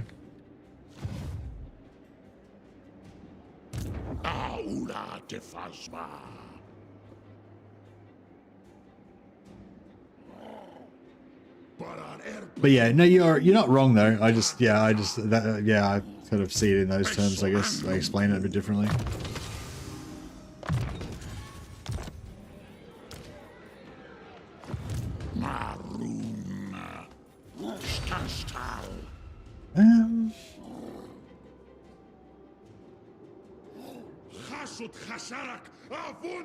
Do you reckon if I go there, do you reckon there's a chance we'll get away with this? We'll get this ambush.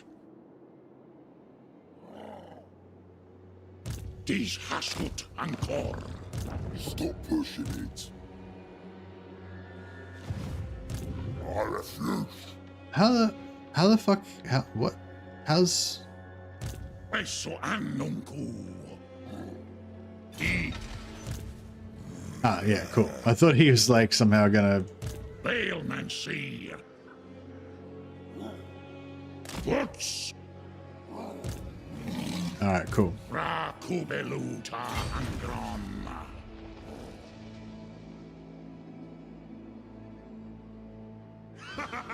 Orictor. Isan hasutanuku. But yeah, you don't get as much XP as you used to. One of the key things about this is it only works if it's their last settlement. Because if it's their last settlement, they'll recruit a new lord every single turn, and then you get the XP money and everything from killing the lord. If it's not their last settlement, then all you're doing is sacking a settlement for like nothing, no value basically, no XP, no money, no nothing. But if it's their last settlement, then they keep recruiting lords, and so you get a decent amount of value out of it.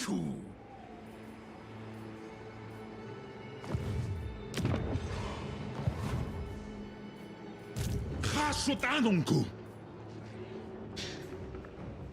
I think we're going to struggle in here.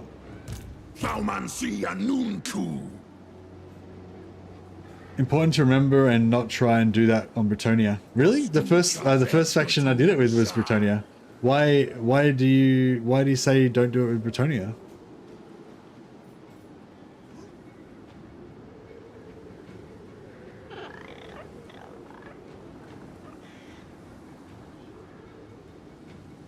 Oh, okay, yeah. Yeah, well, I'm hoping we can... Yeah, I don't know what we're going to do about Grimgor. I'm hoping I can do some sort of diplomacy shenanigans.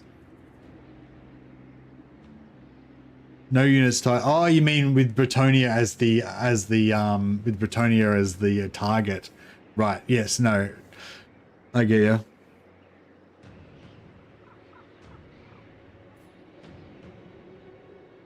With Britonia, though, if they've got a barracks, you can still do it, though, right? If it's a tier 1 building, not a port, with a barracks, it'll still work, yeah?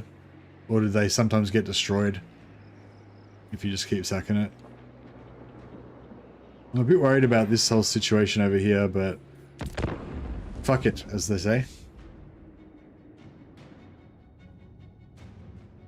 Yeah, we need some more cash. If I can take Blizzard Peak without going to war with anybody, then we might get away with it, at least for a bit longer.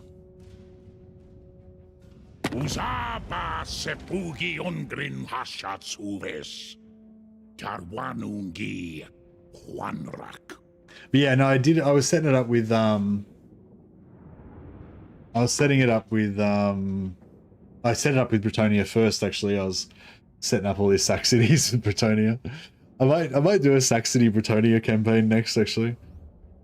Or sometime soon. It's sort of, I don't know, it's kind of amusing. Discovered. Oh no. Alright. I didn't switch my magic items back, I just realized. Yeah, I might fight this manually. Man, that replenish last turn was nice. Got us nearly fixed up fully. So a bit of risk. Oh, so they do get destroyed. So if it was like a level 1 building with a barracks in it and they're both damaged, and then I sack it again, is there a chance that if I keep sacking it every turn, is there a chance that the barracks gets destroyed? Because like normally it doesn't get destroyed, right? It just stays there. But I don't know if that's like, yeah, I don't know if there's a chance it might get destroyed.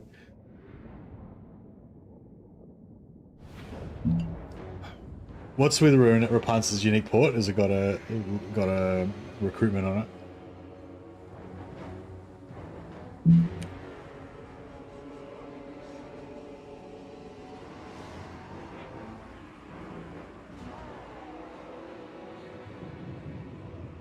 Yeah, I was sacking permanently. I was sacking continuously, like I was losing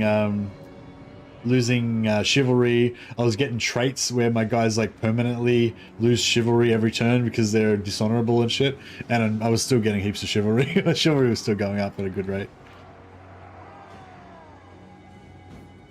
Yeah, it's pretty much impossible to not like get enough chivalry to like win the game, I think.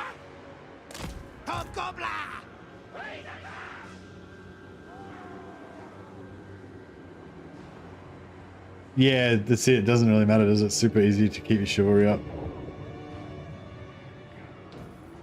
The biscuits. Kind of feel like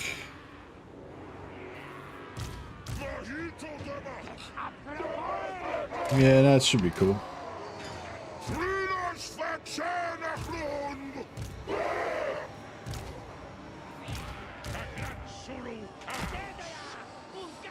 Look the drasha! Shar unazan!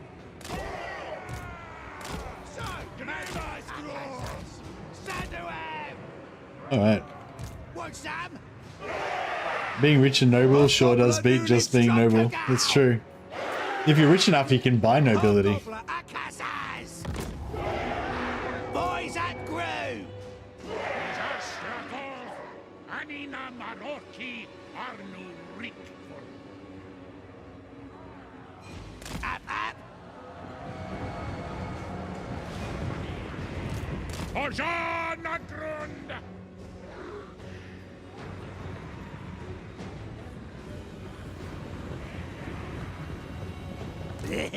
Terrier to slow, drink! Ah! Hobgoblin eyed! What, son? Curse! Askul Ulawaku! Anfa Akrimazul! Drangi! Hashut Akrik!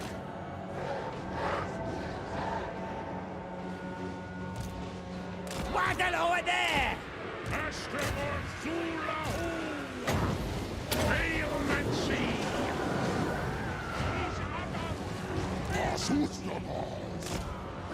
If we could kite.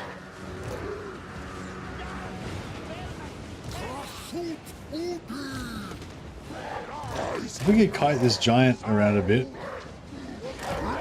What speed is the giant? 39. Oh yeah, it's not that fast.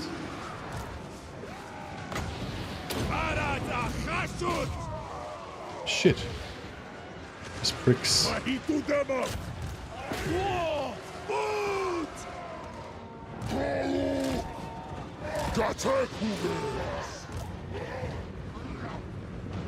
Yeah, that's fucked.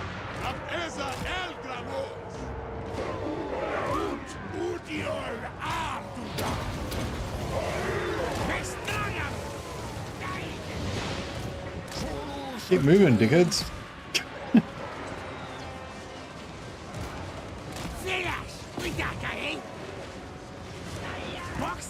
Oh yeah, Gordas is stabbing the shit out of him.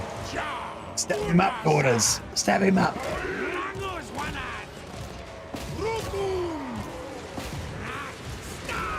Can you guys just get the fuck away from there?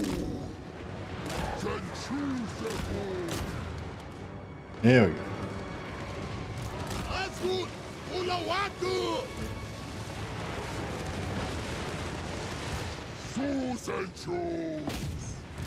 Drinking Shash! Kublu Awadal!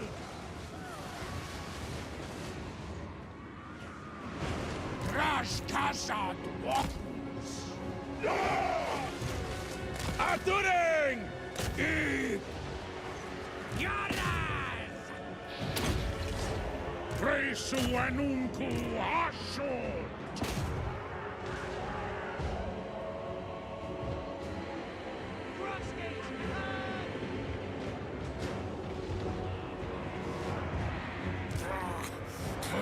They did. They did.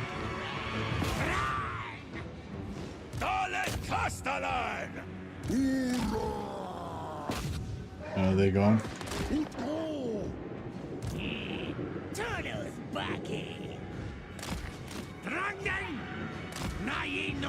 Try and bring this giant back.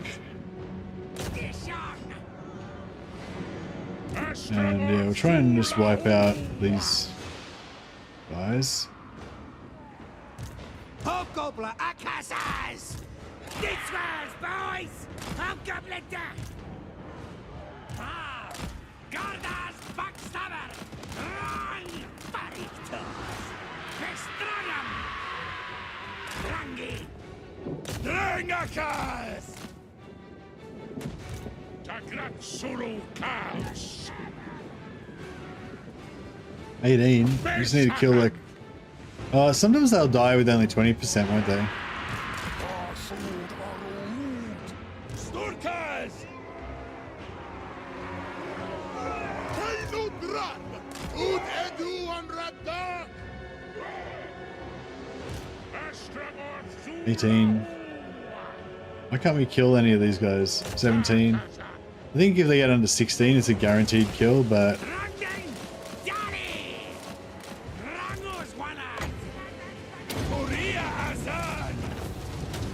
The giant's not getting away, that's for sure.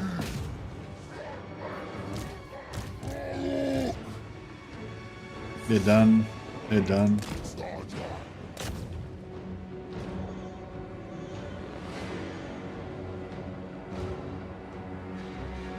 Yeah, I'll try and just wipe it out, basically.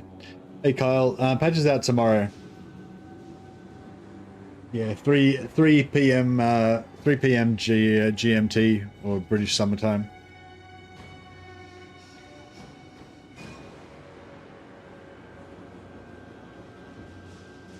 Oh, no worries, Tuckran. Yeah, no, that's like, yeah, I'm all about chatting with you guys. It's yeah, it's great having great being able to interact.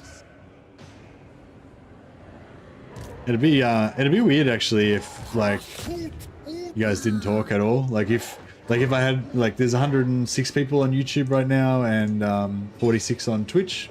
Hey everyone on Twitch, by the way.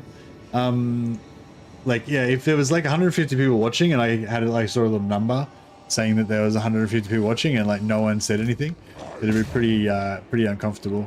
It's yeah, it's a weird psychological thing, you know. Like imagine you went into a room, like you were, you know, you went into a room and basically there was like 100 people in there and the 100 people just turned and looked at you and no one said a fucking word. It'd just be terrifying, I reckon. That's like, there's like a primal fear of that sort of shit. Normally when that happens, you're about to get speared and eaten. Like, I mean, you know, in nature. No, not in corporate life. Alright, well that was a pretty successful venture, I think. I think we came close to taking no casualties there. If you make a presentation to 150 people, your audience being quiet is a good thing. Yeah, true. I jumped out of my skin the first time I spoke to you and you spoke back. Well, I'm glad you took the risk.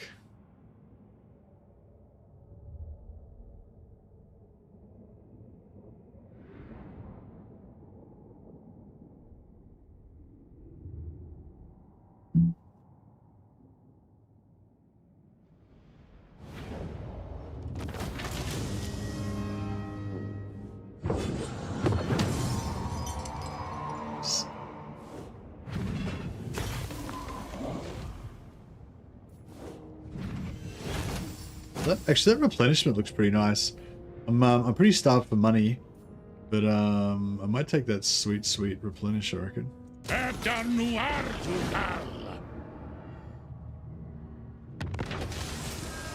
let's see if we can manage. Oh, Ogla Khan's Wolf Boys. I love these. This is like the best regiment right now in the game. So good.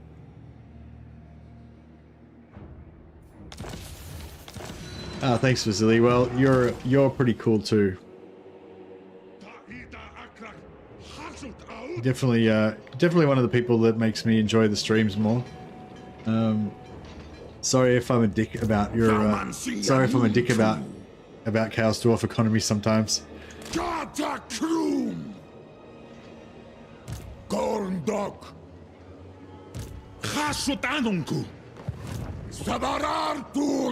All right, let's take the auto resolve here. Doc! Up!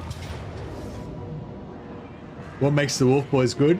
They've got a huge aura. It's like 55-meter radius, and anything that's routing gets massively slowed down. So when you're trying to chase down captives, like when you're trying to chase down routers so you can take them captive to get more slaves, basically you just move your Wolf Boys near them and they just get slowed down to a grind, and then you can catch up and kill them so you get more slaves. So yeah, they don't really help you win battles per se, they just help you get heaps of slaves. Afanuskul!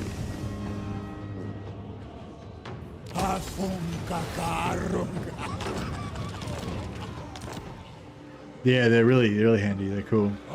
I mean, they sort of do help you. They can help you win battles as well, because a lot of, like, if you're playing against like Skaven and stuff, a lot of times their units run away and then they just come back even without being hurt that much. So you don't like destroy them, you know.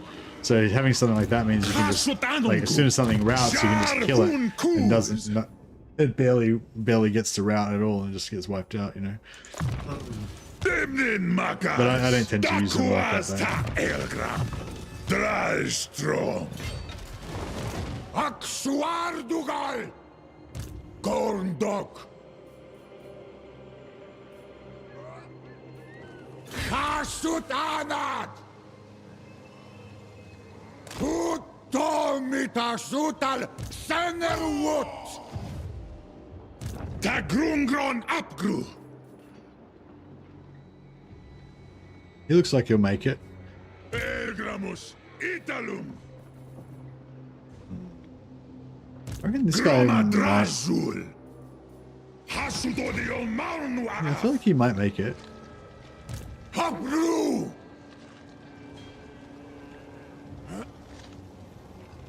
Orazudionsan. Yeah. Alright, cool. And then this guy. Dumthamancy. Or Anak. Vrik. Dumleth. Ulastas naitiwas. Got Gristas wanas. Drorth Jarik. Dakata Elgramus.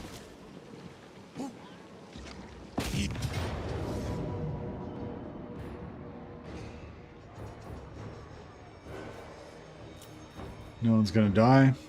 Unbak bezek an. Close.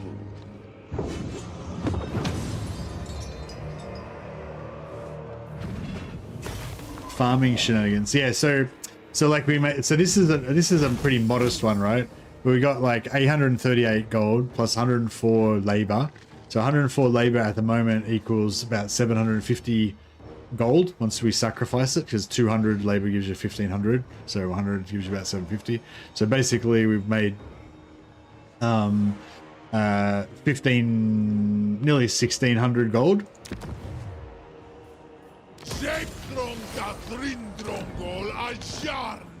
And these dudes, yeah, and these dudes cost 250 each. So yeah, so basically made like 600 gold profit ish, plus, you know, your free magic items. You also make some ancillaries, like followers and stuff, and you can sell. Oh, actually, maybe not. If it was another faction, you would, but not Chaos Dwarfs. They don't get ancillaries really. But yeah, so we've gotten one of the items. Oh no, we got another one. I didn't even notice. We got Dragon Fire Handgun. I'm pretty sure that's not a Chaos Dwarf unit. That's one of the new items, right? So it gives attacks cause flammable effect, giving plus 20 weakness to fire. Enables flaming attacks, armor piercing damage plus 8%. Dragonfire handgun. Oh, so this is like an Empire weapon. Is that an Empire weapon? Yeah. Because when I said Dragonfire, it kind of sounded like a dwarf type of thing. But yeah, no, I guess it's an Empire sort of weapon. But yeah, anyway, so this is one of the new items. It's not a Chaos Dwarf one.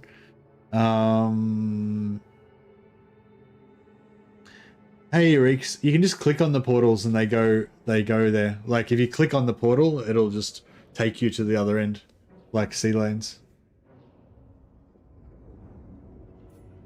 And it tells you, and if you mouse over the portals, it also tells you where they go. Like it tells you in the description where it goes.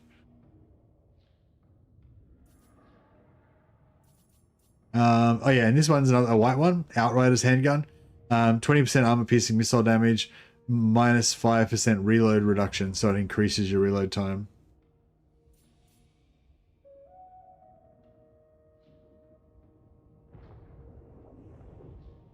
You have to have vision. So can you see the portals?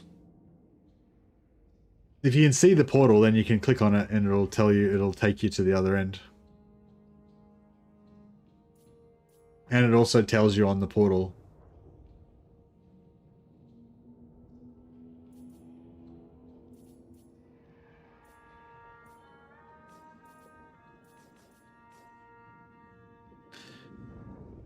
I mean, I probably know off by heart where they all go. If you want to know where a particular one's going, I can probably tell you.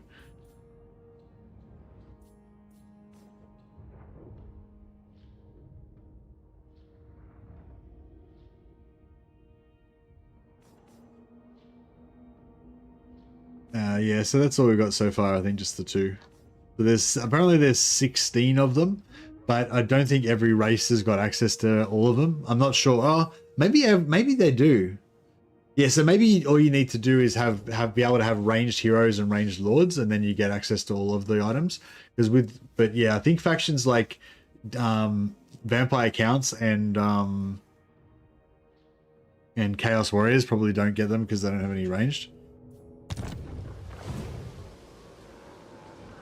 Draj da Baratu! Da Bararthun! Ulastas! Nahitiwas! Thaumansia Nunku! Doomskulki!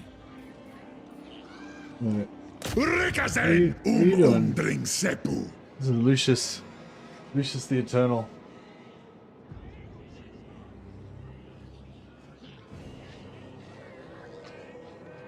This is like the nicest cat. He's so cuddly and he always just comes up and like rubs his head on you and just hangs out. Every time, whenever I go to bed, he always like jumps in the bed and tries to like snuggle up to you and stuff.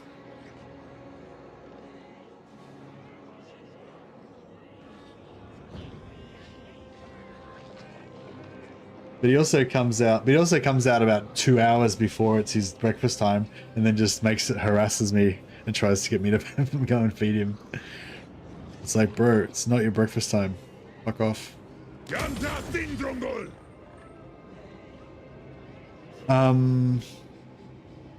Yeah, because they didn't. So because they don't have, because that's not their last settlement. They're not spawning a lord there, so that's like, yeah, no good. But once we take this.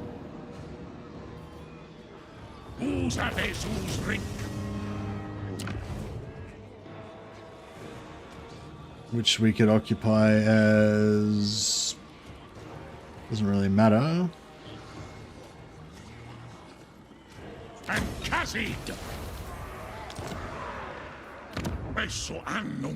so now that they've got no other settlements, they'll start spawning, they'll start recruiting lords there. Stop pushing it. Istak Artal Vanturas. Rakubeluta Angron.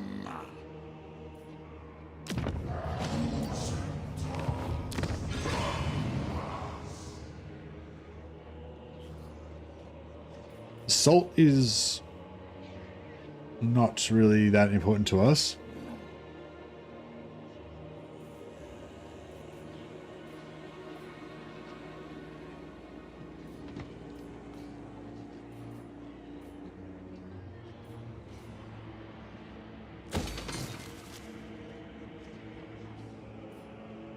But now we've got 2 provinces, so finally we can start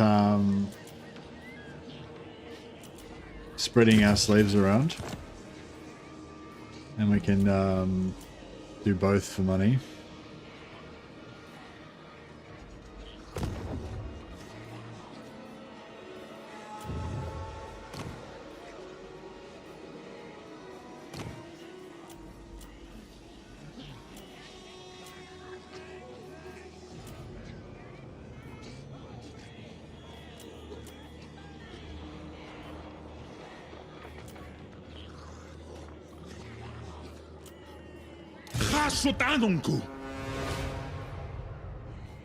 As patch a Slayer, yeah, I mean, I've only just been, I haven't gotten to play it that much yet, so I don't know if I can give a, overall judgment on it, but yeah, it seems pretty good. We'll put one more 100 in there so we can rush this building. We can just take it over, instantly rush the barracks up, and then just start recruiting troops straight away. Zog off. Easy do. Hutmakers better. Galvin. Jar un kuz.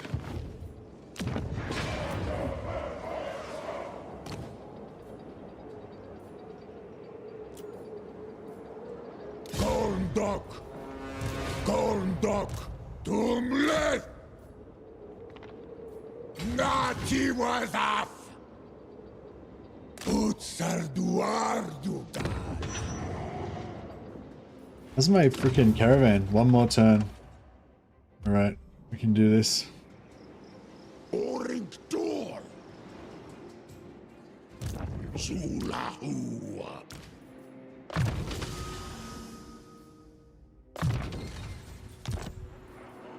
Aula te fazwa.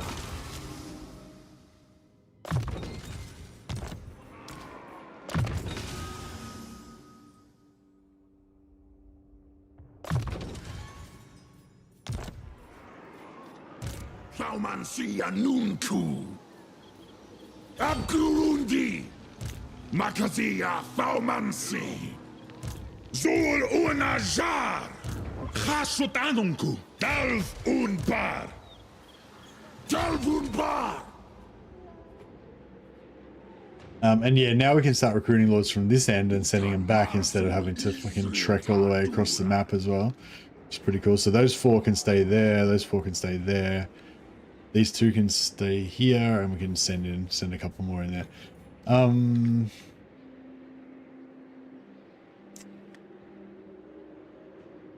Yeah, I feel like we still have to, even though we fucked around and everything, we still have to take Grimgor out, don't we?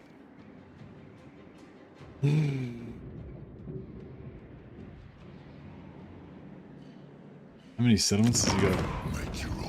6. He's only got 6 settlements. Like, we've still kind of caught him early. But, yeah, normally I would have gotten here, like, 3 turns, 4 turns earlier. And we'd have more troops. Tum Thaumansi. Awanrag. Awanrag.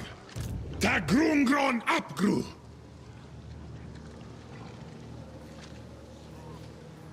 Karar ta drarjar brin.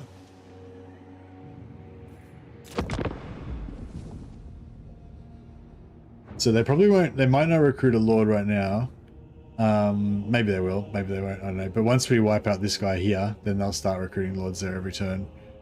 And the sack city should be operational. But the problem is we can't really defend it. And, you know, like, Kolek's probably going to come and try and kill it. Maybe Tamarkan will wipe him out first, but yeah. Oh, shit. I forgot about the rebels. Tight.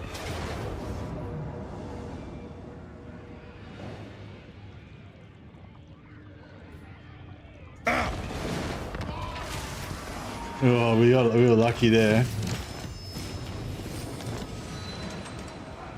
Did the rebels wipe out the settlement? No. Where are they? Where are they? Same thing happened last time, probably on the same time. I know, it happens all the time. What happened to the rebels? Did they? may direct my recipe. Wait, it was Ryka. It was. Oh, it was this guy. Oh, did the rebels attack the settlement and die? Yeah, they must have. That's weird. So they either they attacked the settlement and they died, or they automatically despawned or something. It's weird. The Lord's not damaged though.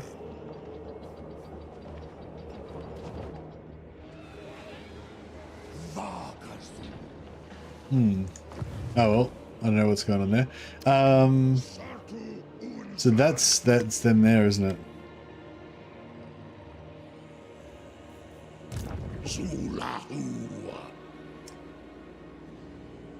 I need to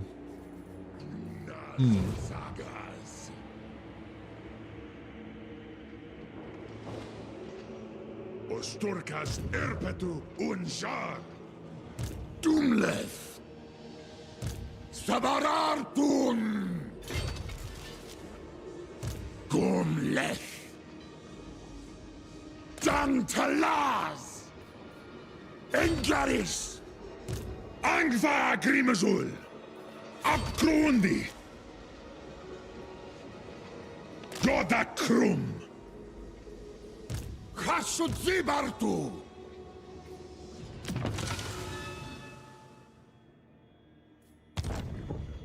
Ardugaltak. Nawadal. Subjogetas. Drajdabaratu. Aksuardugal. Zisorum.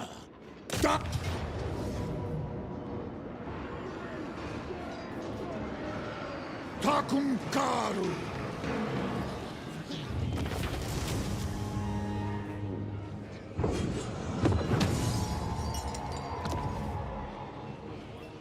Sekthong Tafringrongol Ajarnarund. Rik. Hapru. Takarazan Tarazan. Tumlet.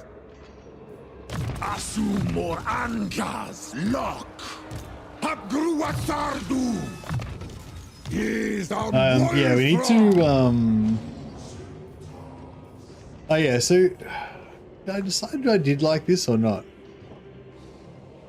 We decided we like it because it gives us cheap raw materials. Like for work, like low for the amount of workload.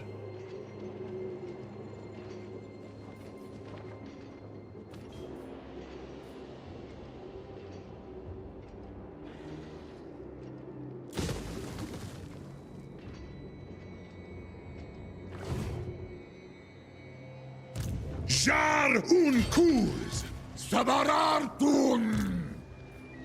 Delvin, dumskolki. Subjogetas. Tastaura kahashut. He's Dum thaumansi. Makazia thaumansi. Rik. Afula docta aftramas. Alright, this guy needs to go be replaced by this guy. There we go.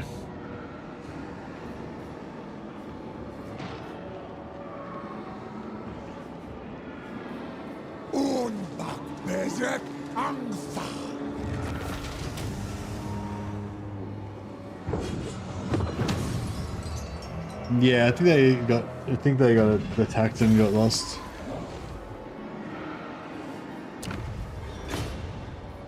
They took our loot.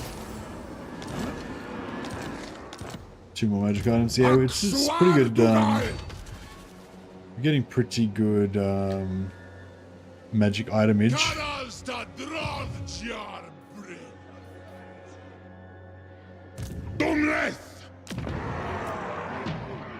I spew out. Oh, it's got a garrison this time. so we can actually get some. Zul unajar. Dakuas ta Elgram. Draj da Barapu. Ha.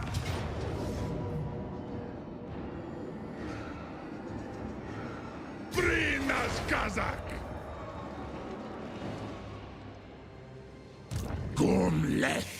This dude's fucked. Akuru. This dude's good. Healthy as a horse. Domitashu. Not Tiwas of. Got to Asumor Angas. Lock. that'll make it in, won't it? Subjugitash. You think that'll make it? think so. Uzdok.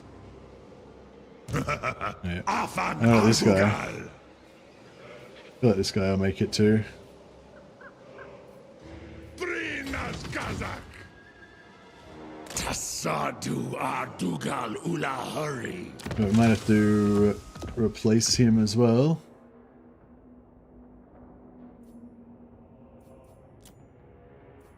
No, we can't because we're too broke. Domitashu. Let's see if he dies.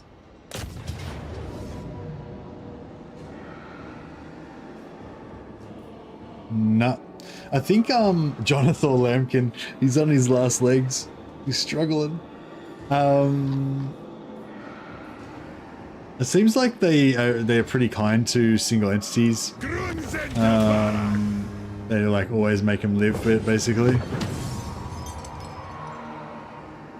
So we didn't. This one didn't pay for itself because they didn't have a lord, but it but we still get the magic item drop chance. So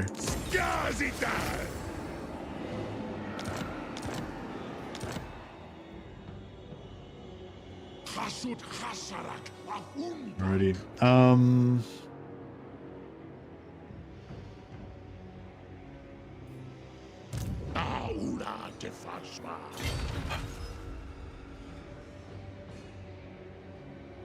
This was Zulahu.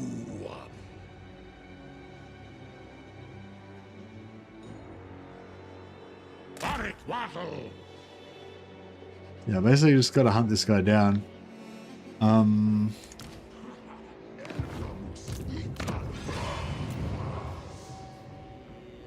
yeah, so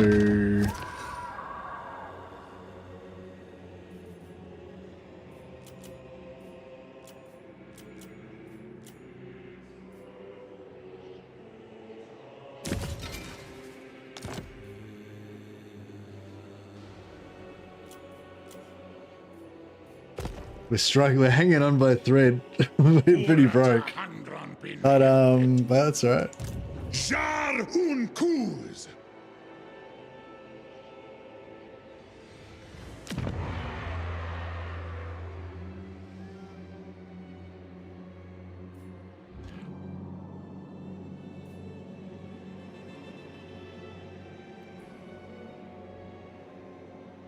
Hideo can't do. Be good if I could do some sort of shenanigans with Grimgor and make him like us and actually defend our southern borders.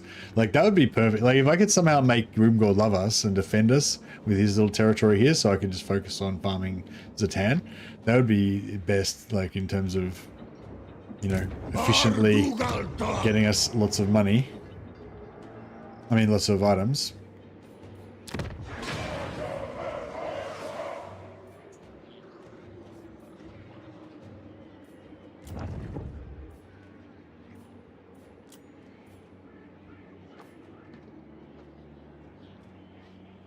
Spam +5 relationship traits. Well, if I had the choice to do that, then I would totally check it out. But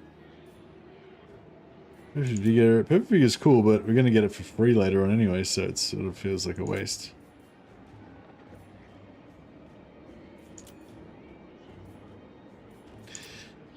I mean, I guess choleric is kind of.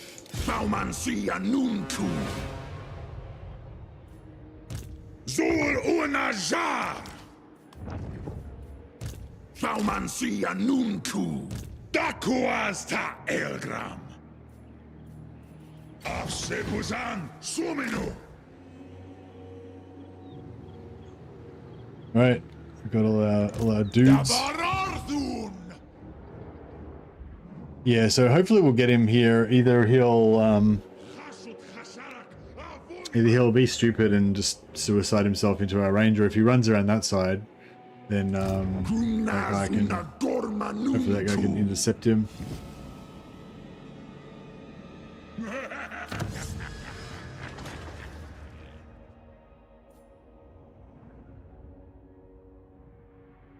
I want that, but we'll get the bull centaur first.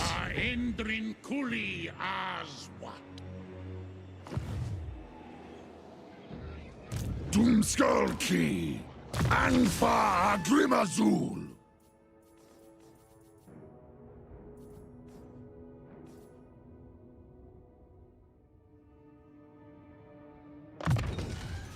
Yeah, as soon as you get Iron Willed, they get 30% replenishment every turn. So this becomes a lot more viable.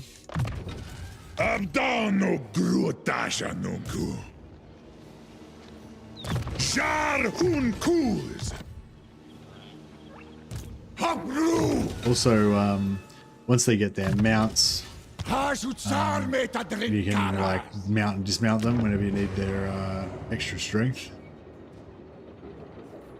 So it doesn't give me any extra gold per turn.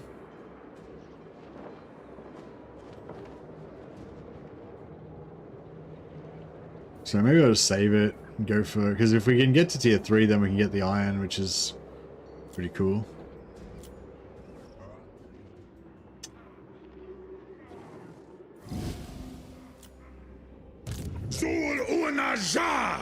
Alright, Graveguard's just gonna, oh man, Graveguard's gonna declare war on me like any moment and just totally destroy me. Oh, he's at war with Goldtooth.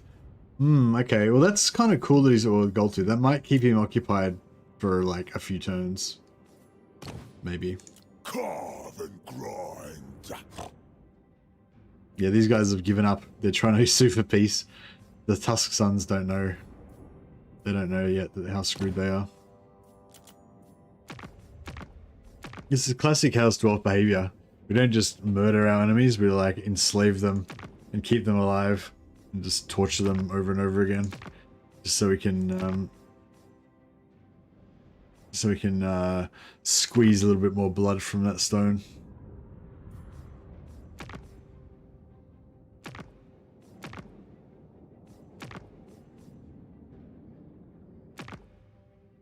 I reckon this Jagged Horn tribe would show up if I declare war on them.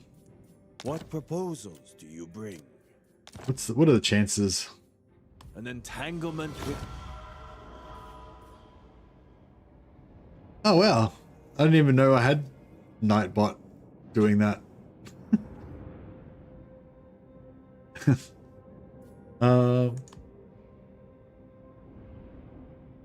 Can you show your settings of the game? What do you mean, like these settings? Or graphic settings or something? What are you after?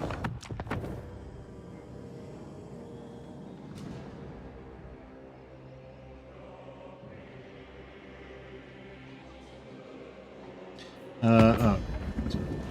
Distracted me. I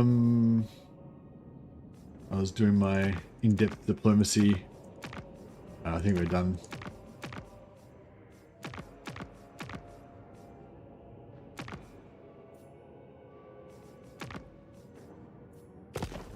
Alright, I think we're good.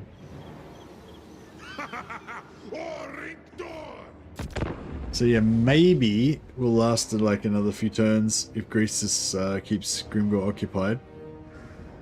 I'm kind of tempted to go for Zatan Saxony first, but it's so hectic. Like, if we try and get the Zatan, like, what does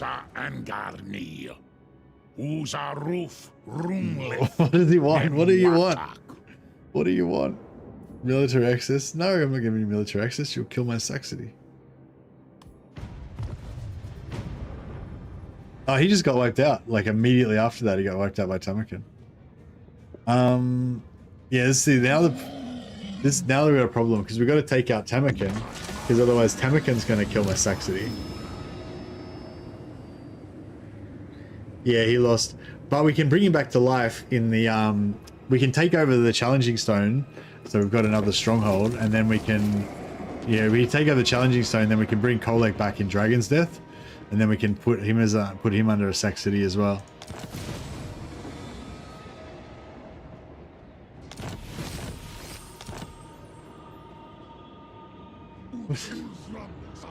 He's just doing laps. Bailmancy.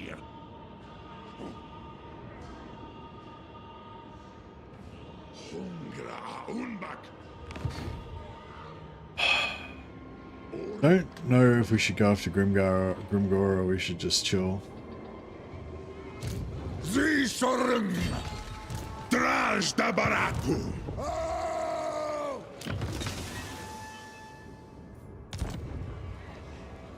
Zabarartun! He's a grip!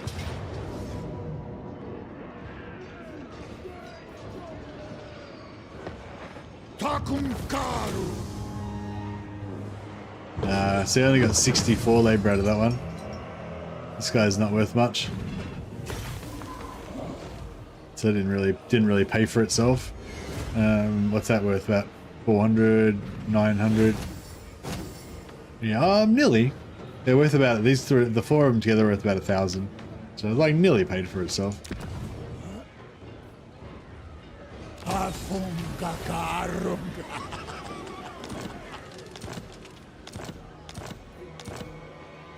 Rick! Engares Kasudzibartu! Dagon Bezeki! We can always start selling some banners and stuff if we need to. Demon Smithy. Yeah, we'll build some Demon Smiths, and then we can start. Well, we can't really start stealing items, but we can stealing technology. But once we get enough money, we can start stealing technology. But for now, we can just use them to.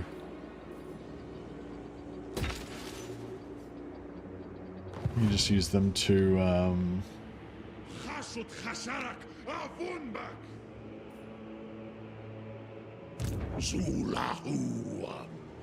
So what are we going to do here? I guess we got to go after Tamarkan first. And just hope that the Graveguard just fucking leaves us alone.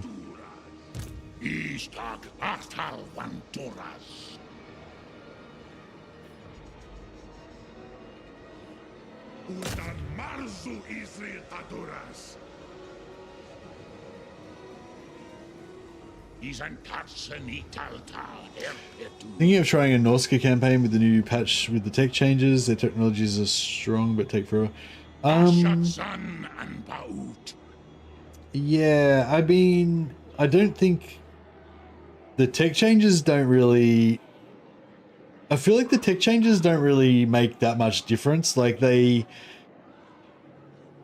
like, so the tech change, yeah, the tech changes don't really make that much difference. Like, it's just like, instead of, like, just say you were going to get like. Just say you were going to get, like, after 15 turns, you were going to get one more turn of research. So basically in 15 turns, you would do 16 turns worth of research, you know, or it would take you one turn more or whatever, one turn less or whatever. Then you would have got, yeah. So basically it's just like occasionally you would get ripped off a turn in the old system, you know, but like, what am I trying to say? Like, just say you're trying to research something that takes 4 turns, and you've got 20% increased research rate or whatever. Then you won't, like, it won't make any difference, right? It'll still take 4 turns. But like when you research the next thing after that, you will get it 1 turn earlier. Whereas with the old system, you wouldn't have got the second thing 1 turn earlier. But like, do you know what I mean? It's not going to make a huge impact. Like, it's not going to make that much of a difference that it's worth like starting a campaign. Like, I don't think. Maybe I misunderstood it. Well, I mean, I think they explained it pretty well. Like, I'm sure you. I don't know. I mean, I'll just chuck it up on screen again. Where is it? Oh, actually, no, this is the wrong. Urthrung, Sasan, Unzur. So yeah, for anyone who missed it, I went through all the patch notes at the start of the stream. But I just wanted to reassure myself that I actually remember how it works. Yeah, so this is the example that they give here, right? So just say you had 30% increased research rate, then you know, normally, you know, you would get 130 research, you know, which is, and then you get 260, then you get 390, and you know, it's not enough to make it any shorter, right? And then your fourth turn, you only use 10 points out of your 130, so it's like a waste, right? So, but in the new system, it'll be exactly the same, except that when you use that 10 points, you'll have 120 points left over. So then your next technology after that, just say there's another 4-turner, the next one will only take 3 turns because you'll have 1 turn extra worth of technology.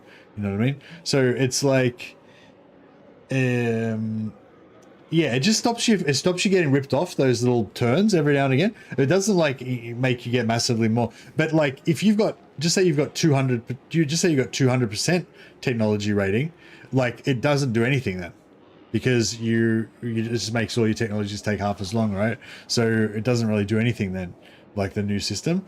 So you know what I mean? It's like if you, yeah, I don't know. I can't really explain it any better than that. I think, like, I mean, I'm sure it could be explained better than that, but I think my brain's not able to do it right now. But you get what I mean. Like, it'll make the technology, it'll make going through the tech tree a little bit smoother, but it's not going to make it like heaps faster or anything. And the higher your tech tree, the higher percentage that you've got, like the less the less you'll get ripped off, I think, basically. Anyway, whatever. It's good. It's a good change. It's just a nice little change. I might take the auto. So one thing I've been thinking about with this sort of stuff is that, like, so he's already retreated, so he's going to get wiped out, right? But like, I'm only going to get the loot and the experience points based on what I kill. So if I fight him and I like half kill his lord and I half kill these other units, most of them escape, then I'm only going to get the XP and gold for what I kill, but the rest of it is going to get destroyed after the battle because of the retreat. So if you just auto resolve it though, you just completely wipe out the yummy, and then you get like the full amount of XP and the full amount of gold and stuff. You're still confused? No, I didn't do a good job of explaining it, Anthony. I was just, I didn't stop because I was satisfied with the explanation that I gave. I stopped because I just realized that I can't explain it. I can't explain what I'm thinking properly. So I just gave up, essentially. So 177 labor is worth about, I don't know, 1,200, 1,100 gold. So, you know, the 400 gold obviously is a ripoff.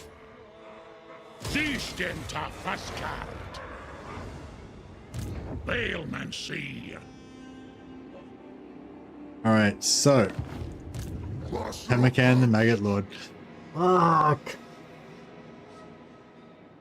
I don't want to fight Tamakan the Maggot Lord. Would you want to fight somebody called Tamakan the Maggot Lord?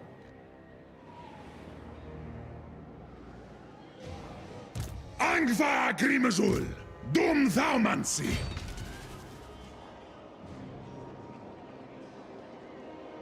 Grungnazol Zagas. Dumleth. Dut.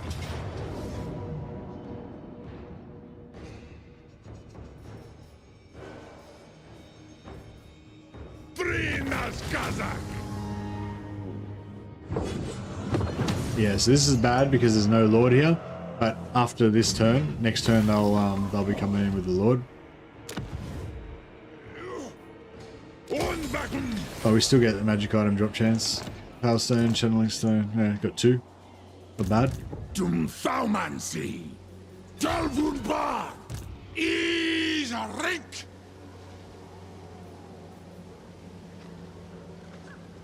Ut ultron sazan unzul. Dakuas ta elgram. Makazia faumansi. Kunta grong. Stroll hari. Abgruatsardu. Jar unku. This guy shall be the initiator. Aksuardugal. Abdarnu tabarag. Akso ardugal. Tumlet.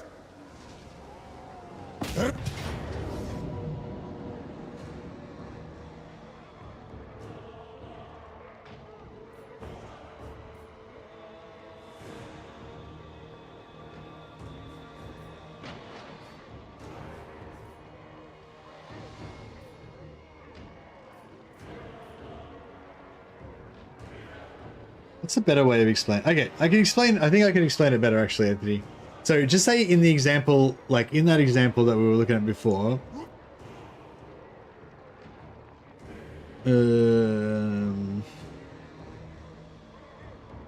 That's not the one. That's not the one. Wrong screens. Where is it? This one? Okay, so in this example, we've got 130 points of tech, which is the same as in the old system. That would be the same as 30% increased technology, right? 130. So in this example, then like on the 5th turn, you're going to get a free turn of research on the 5th turn, right? So whereas in the old system, on the 5th turn, you would have got nothing, right? So if for the whole campaign you stay at 130%. Then basically every 5th turn you're going to be getting, or 4th, 5th turn, sometimes 5th turn, like every 4 or 5 turns you're going to get an extra turn of technology. So it would be hugely impactful, right? You'd get, compared to the old system where every 4 or 5 turns you'd be losing a turn of technology. In the new system, every 4 or 5 turns you're going to be gaining, you're going to be getting that extra turn of research, right? If you stay at 130, right? But as soon as you go to 150, then like, you're gonna wait up. Oh God, I lost it again. I lost it again. Anyway, yeah, it's like every now and again you'll basically get it. You'll get a turn that you would have. Yeah, what, I don't know. I give up again. I give up again. I can't explain it. Yeah, anyway, it's good. It's good, but it's not gonna make you research everything like twice as fast or a 30% as fast or whatever, you know what I mean? It's just gonna mean you'll get ripped off. You won't get ripped off as often as you would have before.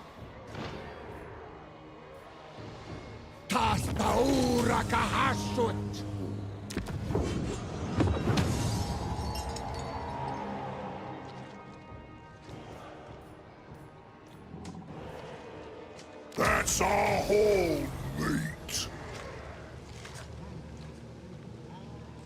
It's pretty. The research points thing is pretty easy. It's like one turn is 100 points, and your normal 100% research rate is 100 points per turn. So you get 100 research points per turn, and so something that's 4 turns is 400 points. So that's all it is. 100 points is 1 turn. And then if you've got 30% increased research rate, then you do 130 per turn. Yeah.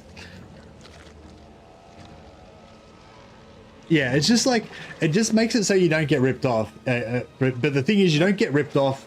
Well, I guess what I'm trying to explain is like, even in the old system, you don't get ripped off every single turn.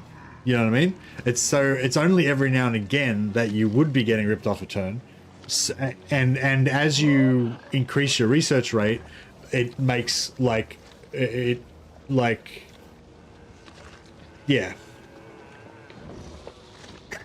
Fuck, I don't know, my brain's fucked. Trollhead's like, we get it, shut the fuck up.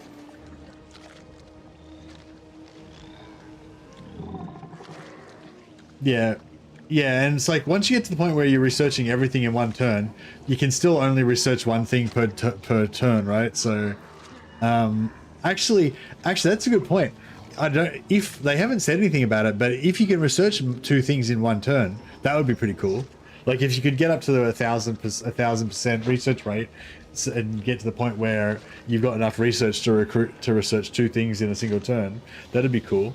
Because yeah, at a certain point, you're going to get to a point where you can research a thing in 1 turn and then still have enough research points to do another thing in 1 turn in the same turn.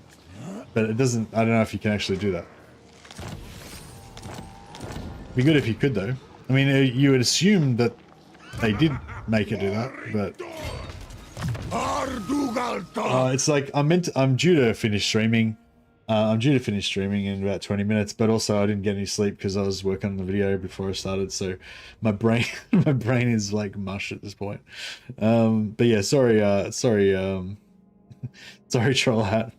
Yeah, I'm in a loop. I'm stuck in a loop. Trajitu. Gromadrazu. Dibnin Makas. Suru Garas. Gromadrazul. Asumor Angas. Lock. Alright, everybody's good. Kunas una gormanuntu. We need another Lord. Bellicose. I like Bellicose. Bellicose is nice. They're tough. Gorndok. Gornlech. Gorndok. Tumskulki. Awanrag. Afsepusan. Sominu. Ishtak Astal Wantoras. Move him. Garis. He's on Kazakh Munger. Ula Krukma. We can get some hobgobs in 1 turn, but I don't know.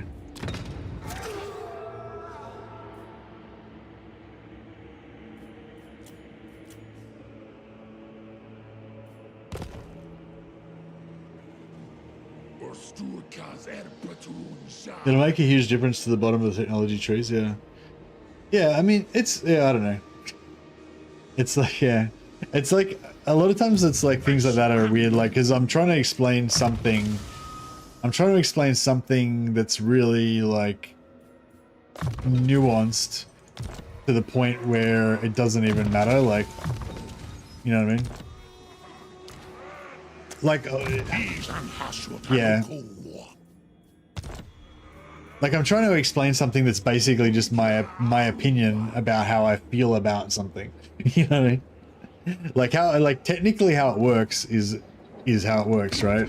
But basically I'm just trying to explain why I feel like, you know, the way that I perceive that is that it's not that big of a deal or whatever. But it's still exactly as much of a deal as it is. Like it's a mathematics, you know. It has a finite, defined, you know, amount of value. It's not a thing that's the value is determined by how I feel about it.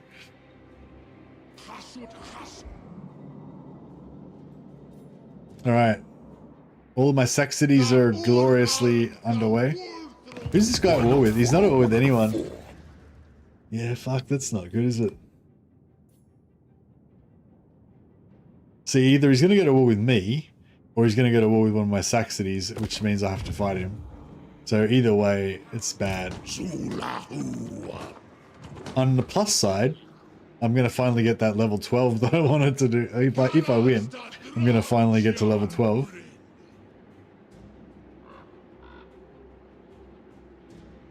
Yeah, let's do it. Or Grimgor. If he goes to a Grimgor, that'd be glorious. But he's not bordering on Grimgor, so I don't know. Does the AI ever go to war with somebody on the other side of you and then march through your land?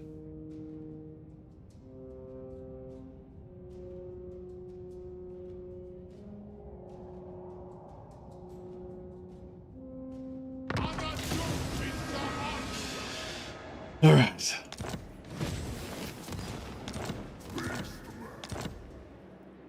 I don't know where he is.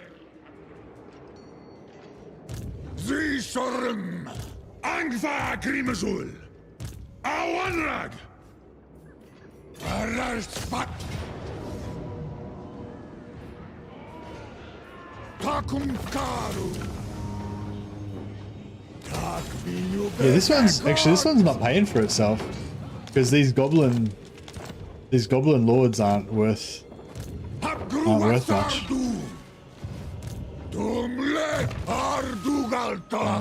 I mean, I think it is paying it for itself, but it's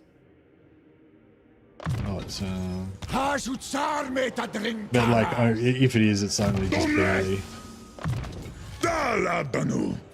So yeah, so basically with all these guys, if you want to do a Sac City setup like this, basically what I'm doing is I'm just trying to spec all of them into replenishment, so that we can just basically make them replenish better, and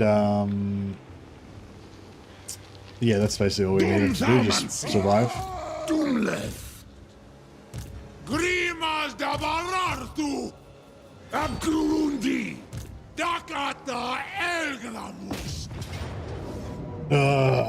They got a tyrant.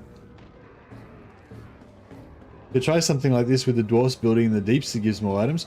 Yeah, the thing with the dwarfs though is that you have supply lines, so the more armies that every time you build another army, so like I've got, oh actually it doesn't even tell me how many armies I've got. Like I've got 1 2 3 4 5 6 7 8 9 10 11 12 13 14, so I've got 14 armies. So if I was playing a faction that had supply lines, that'd be, I forgot how many I said. It'd be like 36% increased upkeep or something, or 42%. I forgot how many armies I had since I counted it. Anyway, you know, it would like, you know, make a huge jump up in your upkeep, which would ruin your economy. But if you did it later on, once you get the infinite money going, then it would be fine.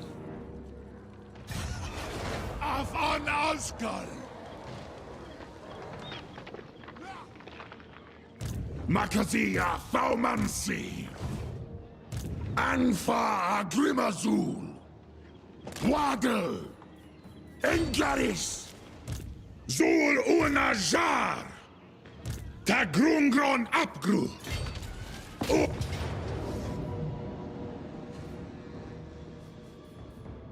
Zista Arbugal Arabri Skazitar. Yeah, the only reason this has been so difficult is because I went for it straight away.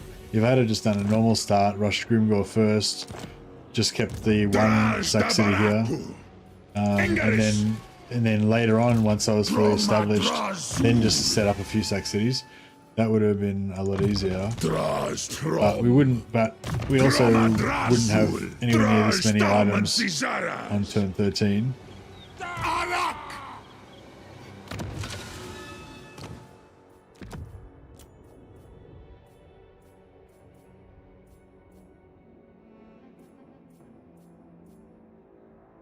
Oh, Bilious, this is the perfect one.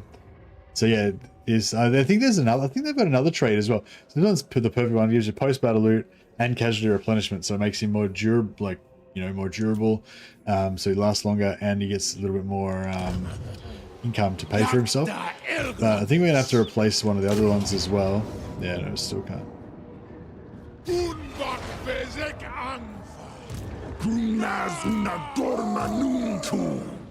Awanrag Zishorim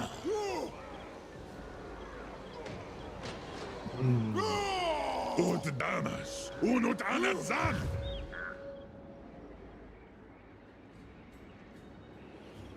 Khashut Khashan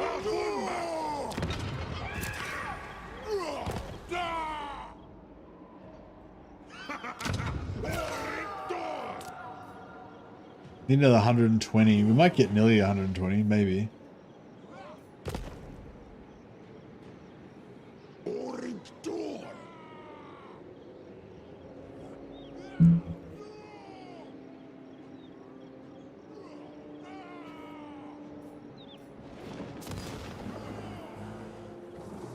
Probably be a lot easier to play with Tomb King's research. Yeah, maybe. I don't know. Maybe I'm thinking about it wrong. But I think in general, like, I guess I feel like it won't really make anything a lot better. It'll just make it a bit better, and it'll just make it not be annoying the way it was before. Hapru! Dish hashut ankor.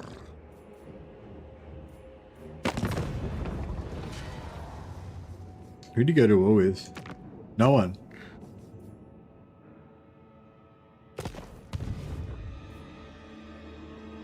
Ergramus Italum.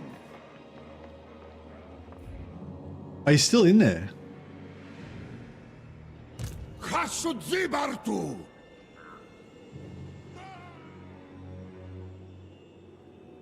Rakubeluta angron. Sterling. Afrinko. Moving. Dumlet. Armad. Suferayo. Hasut Hasara. Afunbak. Do you think that the Tower of Zal seats that give the items give the new ones too?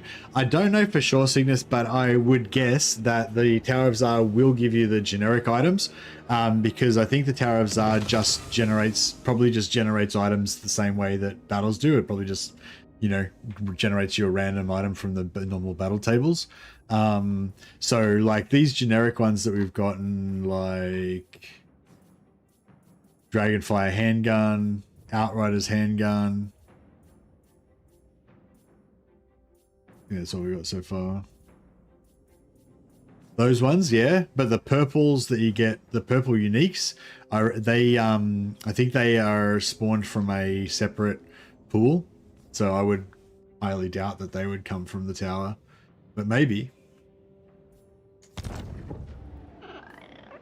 Gumleth. Easy do. Hutmakas better. Ardugal talk.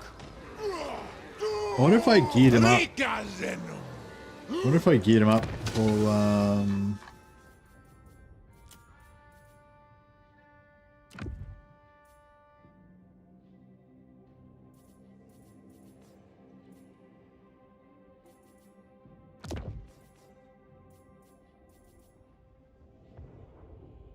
I don't think physical resistance does much for auto resolve. That might help. Oh, there's a Bazarite the Cruel. Yeah, maybe.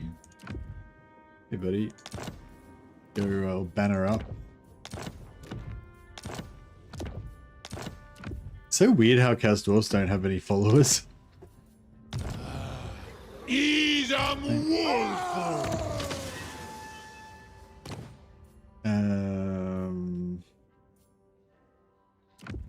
Yeah, I think armor's good for auto resolve. Could try and fight the battle, I guess.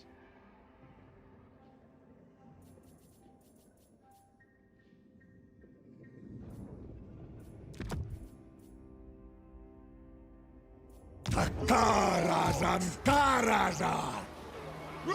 Awanrag. Dragon Helm, Fences Blades, Dawnstone. He's already, this guy's already got heaps of gear. I'm pretty sure these items don't do anything for auto resolve.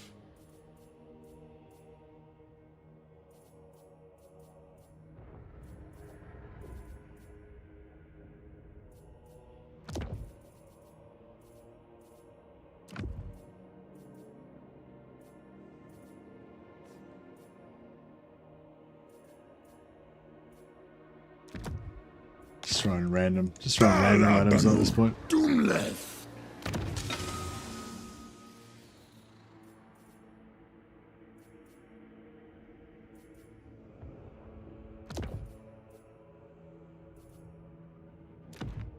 His Dragonfire handgun.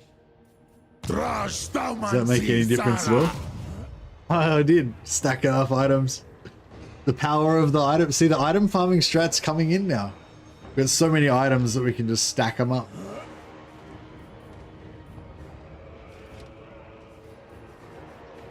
Put Terror on... Has he already got Terror?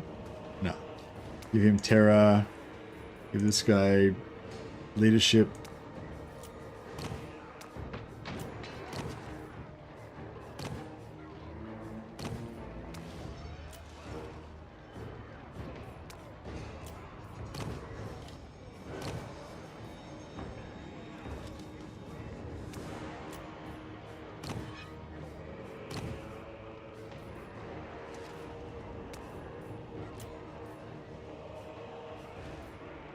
conclave agrivas.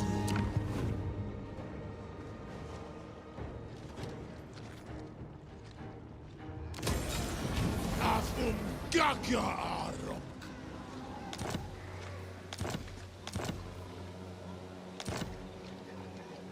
Caribs are seats that give items. Orinctor. Seem to give rarer items, normally blue-green for weapons and armor. Okay.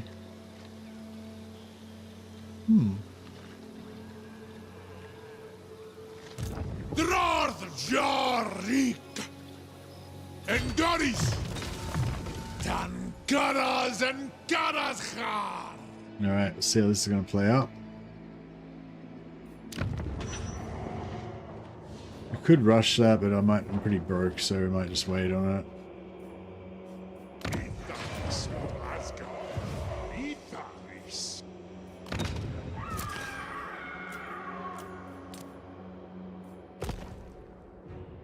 Is the patch big? I don't know. Sorry, Jane.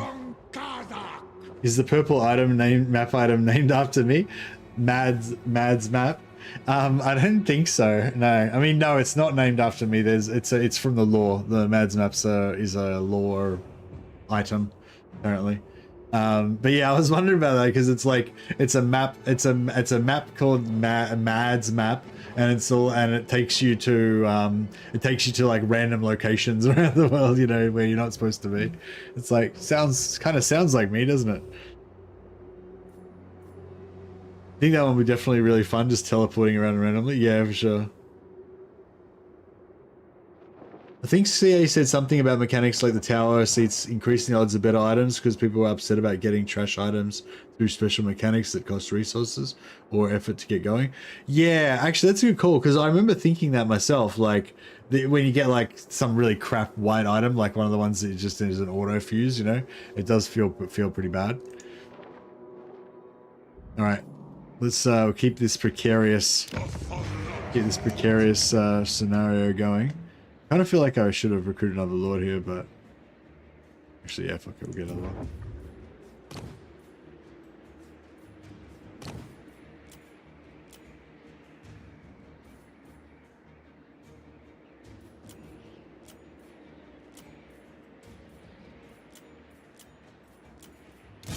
Thaumansia Nunku.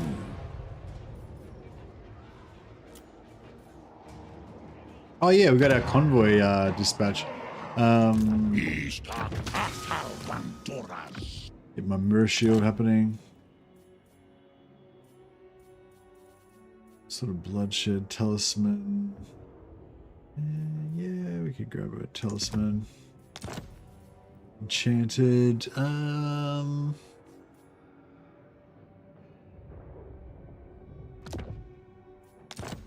Berserk. Go Forbidden Rod on him because he can use the mirror shield to make it free.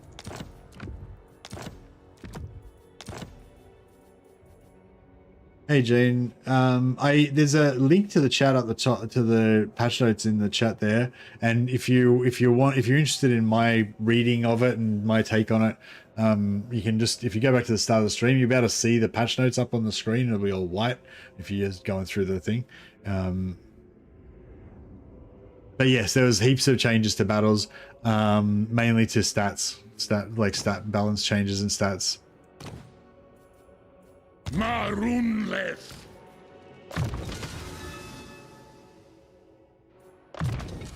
But yeah, if you ever, like, usually when a patch comes out, at some point during the stream, I'll discuss the patch notes. I don't usually do videos on it, but usually whenever I'll be live streaming every night. So, you know, when a patch comes out, I'm probably live streaming, so I'll talk about it. So if you ever want to know what I said about it or what other people said about it during my streams, if you just scroll through the scroll bar, you'll see the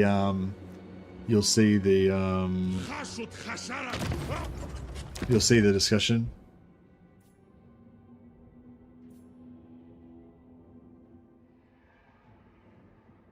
How come this guy's back already? Doesn't it take 2 turns for them to get back?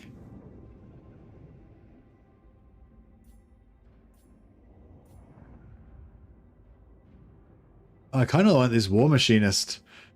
so I can get the tanks. But yeah, shouldn't this guy be ready to? Shouldn't? Has he been back for a while and I just forgot about him?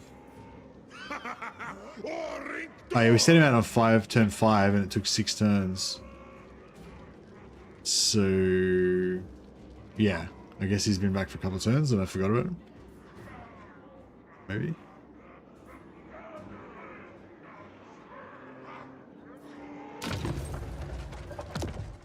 Yeah, I suppose it's better to stick with the Kadai domination one.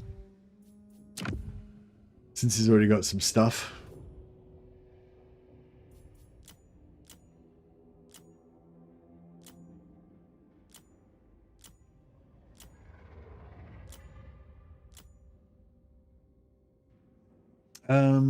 Wait, did I? Yeah, never remember which ones. So, wait, the Mirror Shield's Black Crag, isn't it? Drakenhof is the skull. Yeah, so Drakenhof's where I want to go, isn't it? Ah, but I can't afford it. Alright, I might go for the... So after the Drakenhof blade and the Drakenhof blade and the... This is all 12, not the Drakenhof blade, the skull fucking thing and the mirror shield. My next ones that I usually go for are Eternal Servitude, the Wizard Caliph's Palace. That gives you the movement.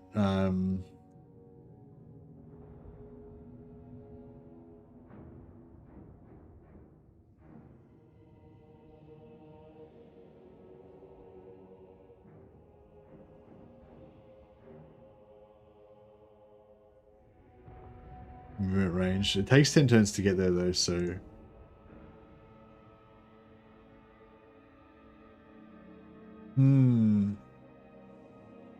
Or Obedient Mutant is my other, like, one that I really like to make sure I get.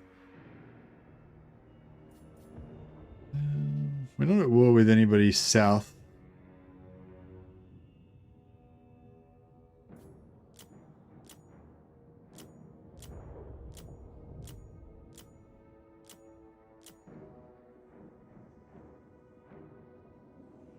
Yeah, it's going to take 10 turns, but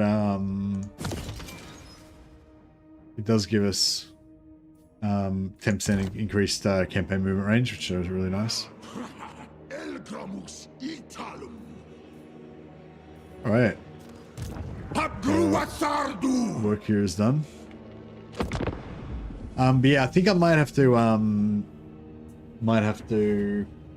call it soon, because I'm yeah, as you can tell, I'm starting to get a bit scattered and confused. Like I've been awake too long and just too tired.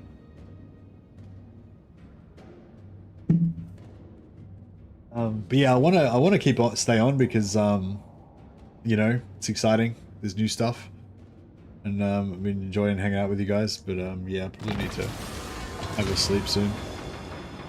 Destroy the Kadai Fireborn. Get fucked. We're gonna slay them. I think I need to choose. I think if I'm not sure what'll happen if I exit the game here. I might even just bypass. Can you just bypass these by just like exiting the game, and then when you reload, it just doesn't happen? I think you can do that. Or you used to be able to do that. I don't know if it still works. But I think if I do kill these creatures, then I think it'll then, yeah, it auto saves there. So now we're good. But yeah, I might save this battle for tomorrow, guys, because yeah, I'm a bit tired. But before you go, if you guys haven't already watched the new video that I put out today, here with a quick video about that video. Yeah, if you haven't already watched the new video that I put up today, I would appreciate it if you're interested to take a couple of minutes to watch it. It only goes for like 5 minutes. It's just it was just my thoughts about the new items and a little campaign that I did earlier to farm some items. Basically, it's the same as this campaign, except for instead of Chaos Dwarfs, it's Warriors of Chaos, and and I farmed like 200 items or whatever on that. But yeah, so if you want to check that out, chuck a like or a comment on there for me, I would muchly appreciate it. In the meantime, no worries, Clock Monkey. Sorry I put you guys through that. In the meantime, I'll see if I can find somebody to chuck a host over to.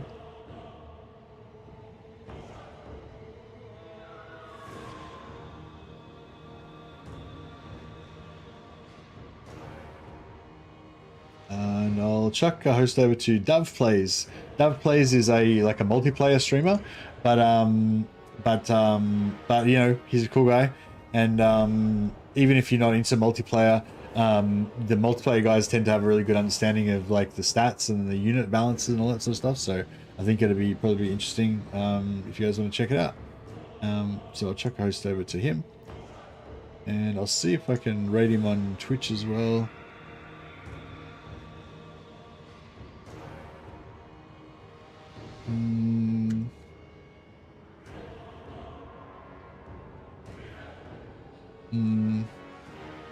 No, I don't think he's on Twitch.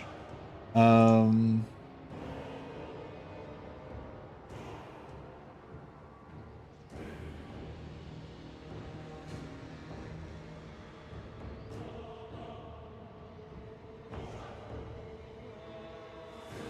chuck a link. I'll chuck up a link to his stream for the Twitch people, so you can check it out. And yeah, all right, guys, I'll let you go. Thanks so much for all your generosity tonight, guys. Appreciate those of you who did super chats and joined as members and gifted subs and all that. Really appreciate it. And the rest of you, it was lovely hanging out with you. Catch you next time.